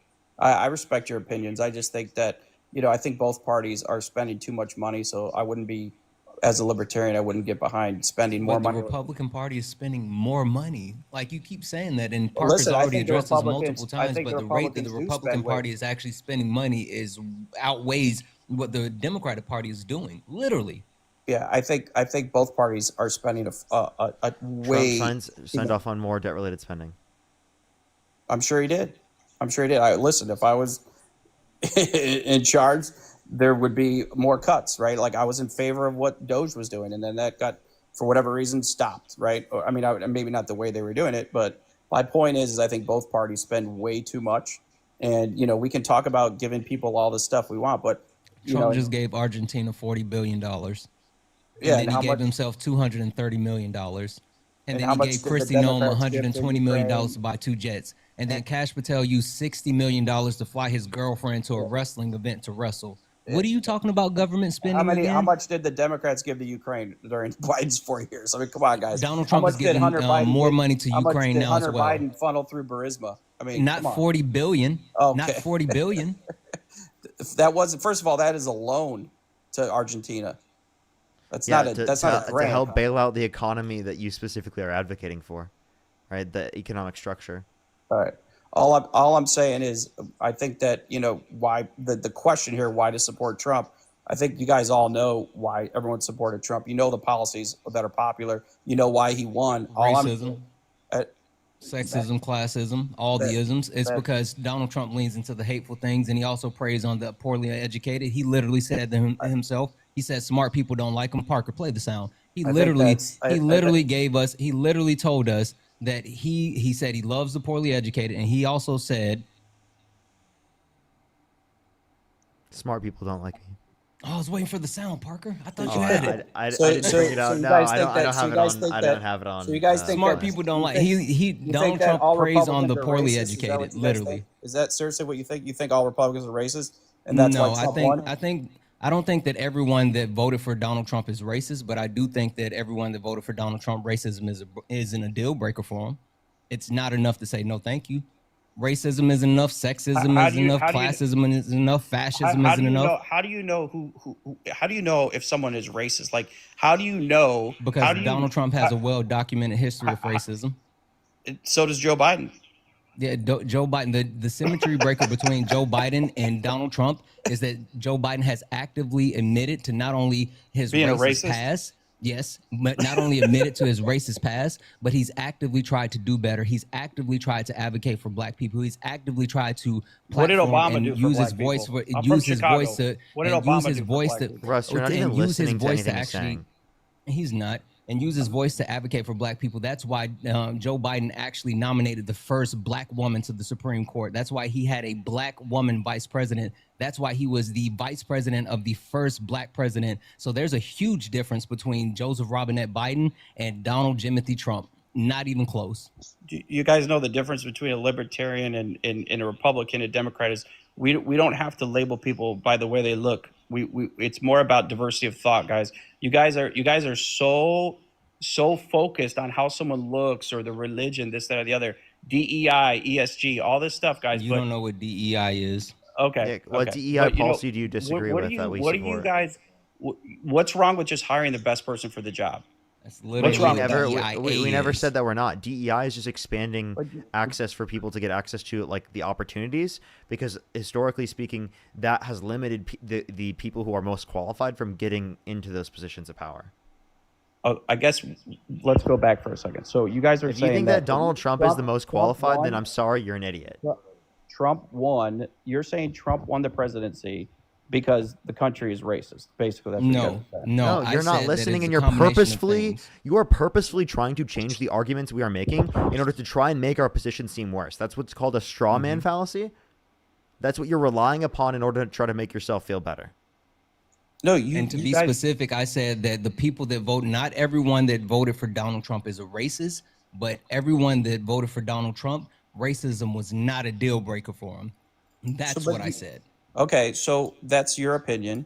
I don't. No, agree. that's literally the fact. If you're willing to support a racist, then racism is not a deal breaker for you. So just like everyone that voted for Donald Trump is perfectly fine with sexism because Donald Trump is a sexist. Okay, so you realize that it's not productive when you have these types of debates because at the same time, a person on the right could just say, well, even if you're not a communist, you voted for Mandami or you voted for Kamala or whatever. Mandani isn't a communist. So, my point is, guys, is that it's not a productive debate. Like, let's talk about the policies. You guys want to attack character. Let's talk about policies. Like, what are the Democrats you going to do? understand that So I those, just both wanna of know those what are are they- important. But of course, when we're making, because he, like, for example, with Donald Trump, he was held civilly liable of sexual abuse. He bragged about walking in the changing rooms of naked women while they're changing without their consent, where a 10-year-old or an 18-year-old came out. So there were 4 girls as young as 15 years old in these changing rooms where Donald Trump would barge in, right? He also said he would date a 10-year-old girl in 10 years, right? We can point to specific things in his character that are incredibly important for you to look at and are reasons why you shouldn't support him, alongside the fact that his policy is heavily destructive. He's less fiscally responsible. He adds more to the debt. He cuts 420,000 children off of free school lunch and breakfast on average every single month. 2.5 million people off their access to food stamps, over 10 million people off their access to health insurance, and adds $3.4 trillion to the debt while decreasing taxes massively for rich people and increasing taxes on working class Americans through the implementation of tariffs. So, I mean, I can point to all these different policies that make him significantly worse as well. But I guess in a normal situation, we would be able to look at just those policies. You're right. In any other normal situation, we would look at just the policy and just what those candidates stand on. But for some reason, you all seem to like put on blinders and forget that Donald Trump is the worst of us. Literally, he's the worst of us because he not only does he allow people to be the worst version of themselves, but you guys actively defend the horrible shit that he does. So we can't just sit here and talk about his policies because you guys deny that he's a rapist. You deny that he's a racist. You deny all those other things that normally you don't have to talk. We didn't have to talk about this with John McCain. We didn't have to talk about this with George Bush. Like, we didn't have to talk about these things, but Donald Trump, we have to talk about those. And then, like Parker just named, all the other fucked up shit with his policy. Listen, I hear you guys. Like, a lot of Republicans that I know don't like Donald Trump as a person. However, they love his policies when compared to the left. So what I'm saying is, time out. So what I'm saying is, and I'll answer that. What I'm saying is that I think that we get stuck down these rabbit holes for years about someone's a communist or someone's a racist or whatever. I just don't think that's productive. I think people should be talking about the policies because I can tell you if what policies? If the Democratic policy, we were talking about time out, policies. Time out, guys. Time out. But the Democrats did not do a good job. Okay, and I'm sure you could admit that, or they would have won, guys. So my point is, that's what ridiculous policies? to say. You can't just say whoever won was the best candidate. That's a ridiculous assertion. Then why did they lose? Because idiots like you attributed inflation to the incumbent president rather than looking at the global evidence that there was inflation around the entire world that was specifically due to supply chain issues relating to the pandemic. It had nothing to do with the president of the United States, where Donald Trump literally ran on policy of inflation to increase prices, yet people still attributed inflation to the Democratic administration. That was the main reason in exit polling why people voted for Donald Trump. And they were absolutely fucking completely misled by Donald Trump saying that he would lower prices. What has he done? What has he done to lower prices? Tell me one thing he did. Listen, I think that you're correct in that both parties have driven up inflation. There's no doubt about it. Okay, I don't think that's number one. I don't think that's a number one reason why Trump won. That was in exit polling. It was. Well, if you want to believe, maybe that's right, maybe it's wrong. I think immigration the thing that I love to call out Huge is issue. the fact that the thing that I love to call out is that more white men turned up to vote for Donald Trump than any other candidate in U.S. history. Literally more white men showed up and voted for Donald Trump in an overwhelming majority, and Donald Trump won by 1%. Literally, white men showed up to actually protect their spot at the top of the patriarchal system because they would not allow this black woman to actually be president. So it's multiple factors. Yes, you can talk about the fact that people don't know shit and they blame the Biden-Harris administration for inflation. You can talk about Kamala Harris only had 107 days to actually run for office. You can talk about the fact that Joseph Robinette and Biden screwed the Democratic Party by holding on for too long. All of those are factors. You can talk about the fact that this country at the core is still racist, sexist, classist, and fascist. Literally, the Constitution was written for white men that own land, and then everyone else after that had to get their rights. All of these things were contributing factors. It's not because Donald Trump ran for president for 9 years. Literally, he has not stopped running for president this entire time. All of those things are factors. And so for you to sit here and say, oh, Trump won because he was better, that's not even close. I didn't to say being it was it. better. I didn't say it was better. I was just trying to talk about policies. That's all, guys. All I'm He has saying no is, Parker keeps saying what policy? Can you tell Parker the policy? I think, okay, well, I think that the reason why Trump won, whether people like Trump or not, I think that a lot of people don't like him as a person, but they liked his policies better than Kamala. Policy? So what policy? You keep saying that, but you haven't named the policy. We're waiting for the policy. Border protection, not raising taxes. You're literally a libertarian. Understanding that there was tariffs. Yeah, tariffs raise taxes. Tariffs. You're a libertarian. Why would you want more border policy? Tariffs I'm sorry. don't raise taxes. Wait. Hold up.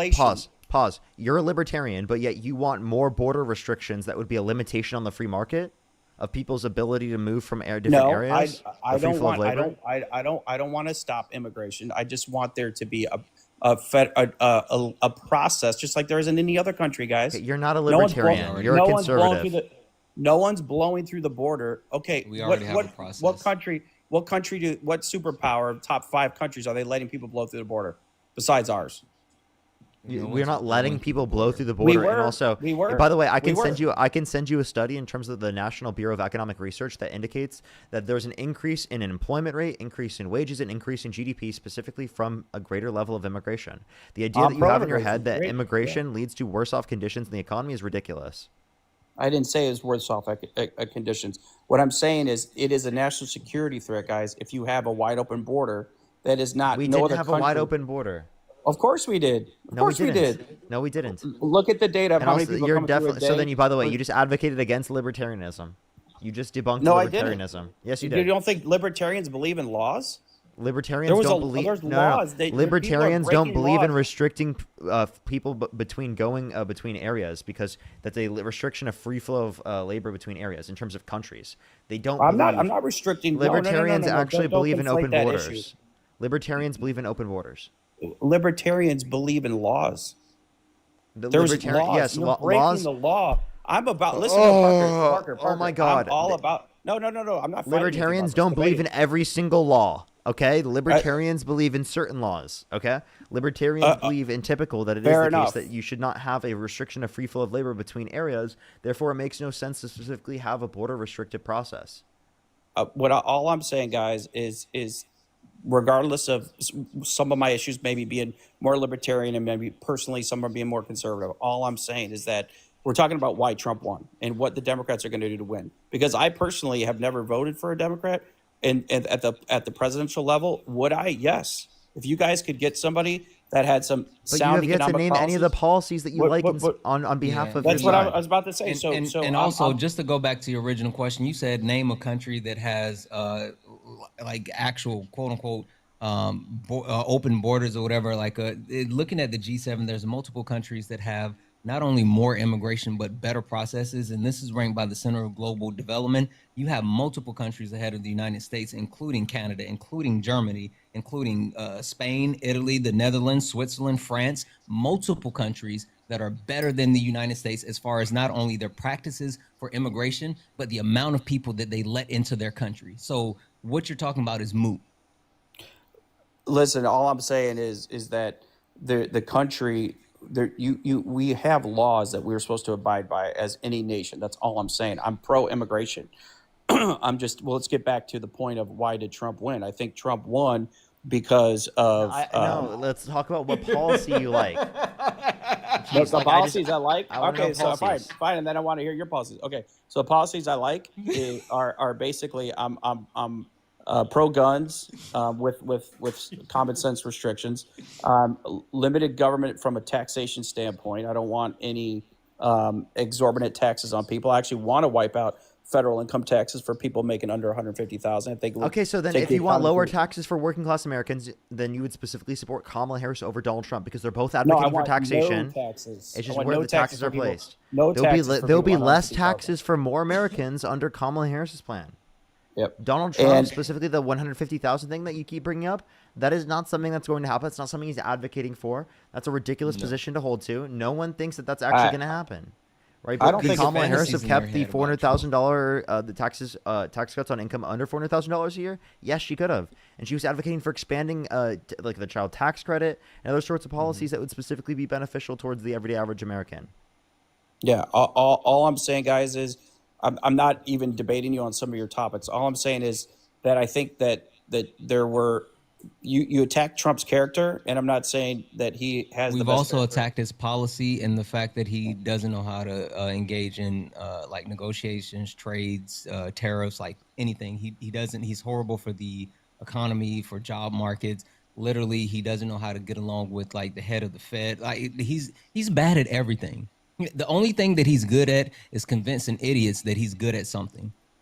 I think that there's a lot of folks on both sides of the aisle that actually don't like his character, but they like a majority of his policies, which is, I think, why he won. Name the actual policy. I did actually. I think that most name one piece of legislation that he got passed that actually influenced the border. I think the people that voted for him. Name one piece of legislation that he got passed that influences the border. Name one piece of legislation that he passed that influences the border. I don't know the actual piece There of is legislation, none. So even if you talk about immigration, when you talk about immigration, he has not passed any type of legislation to actually implement the policy that you're talking about. The only thing that he's done is funded ICE and caused mass chaos and landed us on a human rights watch list. Did you know we're on the human rights watch list? Yeah, did but you know what, guys? But you know what, did guys? you know that Neither we're on the party- human rights watch list? Neither party, guys, for the last 20, Can you just 30 answer yes or no? Did you know that? I did not know that, but We're neither literally party- on a human rights watch list now because of Donald Timothy Trump. He has not done anything but harm people. He hasn't passed any type of bill, legislation. He hasn't done anything except actively harm black and brown people and Americans. But do you guys know that it is illegal to blow through the border, correct? Like there's people that come through legally and there's people that come through illegally. And a lot of people that come through legally, the system's been all botched up and delayed for the people who are coming through legally by the people who come through illegally because No, that's not true. It is actually. So my point Can I is, explain why that's not true? guys, there's you don't need legislation to enforce You don't want me to laws. explain why that's We not already true? have laws. Go ahead. Yeah, so the reason why that's not true is because they never go into the line in the first place. How are they making the line longer if they never went into the line? I think that there's a lot of layers in the government that are trying to track down these people, enforce the laws. I'm not. Well, didn't Donald Trump just add more layers by funding ICE and then sending and specifically deviating from the plan that worked for both Obama and Biden by sending them into cities like Chicago instead of actually addressing the areas around the border, instead of actually working through expedited removal? And he actually expanded expedited removal to a dangerous position. They've literally dropped their position from actually targeting criminals to just a quota. They're literally targeting quotas. So everything that Donald Trump is doing is antithetic to what you're saying. Like nothing that you've said this entire time makes any sense. Like nothing. Even you being a libertarian, that doesn't make sense. I don't think that the process that they're employing right now is the best, nor would I do it. But it's the position that Trump has selected. That's his style of execution is different than a lot of people. Okay. All I'm saying is that neither party has done anything, and they've all had chances. Democrats have had chances. Yes, they have. Okay. They've had, when Obama was in office, did they not have the majority superpower? That's how they got Bipartisan through. infrastructure bill, Chips and Science Act, PACT Act, Inflation Reduction Act, American Rescue Plan. I can point to plenty of the policies the Biden-Harris administration passed that were beneficial towards the average American. No, I'm talking about Obama. Why are we reaching all the way back to Obama? Yeah, what they had all branches of government, guys. They I'm had just they saying, had the super majority for like, what was it? Less 1 than year or 40 something but- days? No. You have to talk about the actual details as far as being able to get the vote. So it's not just the actual premise as far as them having I a got you. supermajority, but they didn't have the ability to vote with that supermajority. All I'm saying is I don't agree. I don't agree with the way, or I don't even know if I agree, disagree. I don't love the way that the Trump administration is going about everything they're doing with ICE. However, what I'm saying, guys, is that there is a law. There are laws about blowing through the border, and there should have been reform. There should have been bipartisan action done. It have a wasn't. question There for was you, really bipartisan quick. border bill. Donald Trump called for people in Congress to undermine that bill. I know. I have a quick- get it. But I have a there's quick there's question people for on the you. left that never Hey, did anything hey, either, guys. quick question for you. Go ahead. Have you ever shot fireworks inside of like a city limit? Fireworks inside of a city limit. Yes. I don't know. I don't know why. Maybe, right? Maybe. don't know. You're from Chicago, so cool. Do you know that there's a fine for shooting fireworks inside of a city limit, and there's also a fine for quote unquote illegally crossing the border? Now, if I told you that one of those fines was $1,100 and the other fine was $250, which one do you think would be higher? Shooting fireworks in the city limit or crossing the border? No, I know where you're going with it. Basically, Which one? You're going down the sanctuary city debate. Which one? I have no idea. Which crime has the higher fine? Crossing the border or shooting fireworks in a city limit? You're talking about the crime as it is in the shooting fireworks in a city limit is a higher fine than crossing the border without documentation. Literally. So you're putting all of this emphasis on the crime of crossing the border when even our country doesn't put the emphasis on crime with crossing our border like they do with shooting fireworks in the city. Yeah, I think that the difference though is that you have a certain, who knows what percent, but we all have to acknowledge there's human trafficking going through the border. Okay. There are illicit drugs. The cartels are behind it. People are getting killed with fentanyl. I know friends of friends have heard stories. Now I have to kick him anyway, so bye. I was getting tired anyway. By the way, it's TikTok TOS. I have to kick you because I can't keep you up. Low key, I'm like, I was gonna say I can't do this anymore. Like I was actually about to say that. Like I'm definitely done. I'm definitely done, chat. He was so inconsistent. Yeah, I've got a few people to thank real quick. Give me 1 second. Audrey, thank you so much for the $2. Thank you. Aline, thank you so much. I really appreciate the $25. Thank you so much. I really appreciate it. Chelsea, thank you for the $5. Thank you so much. As well as the $5. Thank you. Desiree, thank you for the $3. Tegan, thank you for the $10. Thank you so much. I really appreciate it. Thank you. Elizabeth with the $10. Shelly with the $5. Thank you so much. I really appreciate it. Thank you. Thank you. Let me catch up on YouTube, and then I'm gonna probably get off here. I'm getting off. Actually, not probably. I am getting off here for tonight. Whenever you get it, or when you finish, I got a couple to say thank you. DK, thank you so much for the $2. Thank you. Jason with the $5. Thank you so much. I really appreciate it. Thank you. Nia, thank you so much. I really appreciate the $10. Thank you. DK with the $5. FFVV, thank you so much for the $50 on YouTube Super Chat. Thank you so much. Oh my God, I'm so fucking sorry to hear that. That's so horrible. FFVV, oh my God, that's absolutely fucking horrible. I'm sorry to hear that. Oh my jeez. That's a lot to hear. I'm really sorry to hear that. That's fucking horrible. Yeah, I oh my God, jeez. I guess I don't really know how to respond. Yeah, I'm really sorry to hear that. That's horrible. Just know that I definitely will keep going. Thank you. I really appreciate it. Thank you so much. I am fully caught up. You can go. Really quick, James, thank you so much for the $5. I'm not gonna read that out, but I agree with that, and especially with Trump. Phil, thank you so much for the $2. Phil, if I would have broke that down to him, he wouldn't have gotten it anyway. Orange Chicken, thank you for the $5 for the isms. I really appreciate you. Megan, thank you so much for the $1. I don't understand like the symmetry, but I mean the actual like line of demarcation between libertarians and conservatives. Like they're the same now. They're literally the same. And Samaria, thank you so much for the 15. I really appreciate you. Thank you. Alrighty. You need to get some rest. You look cooked. Yeah, I definitely am for tonight. It was good All right, seeing bro, you. I'll see you later. Good seeing you. Have a good night. Have a good night. Alrighty, everyone. I'm gonna get off for tonight, everyone. Thank you, everyone, for coming through. I will see everyone tomorrow. You can go check out Dean's Live, spam Parker Raid, spam Love and Parker, everyone. Actually, I think that's literally not even allowed to be said in his chat. I think that just say Parker Heart in the chat. All right, I love y'all. Good night, everyone.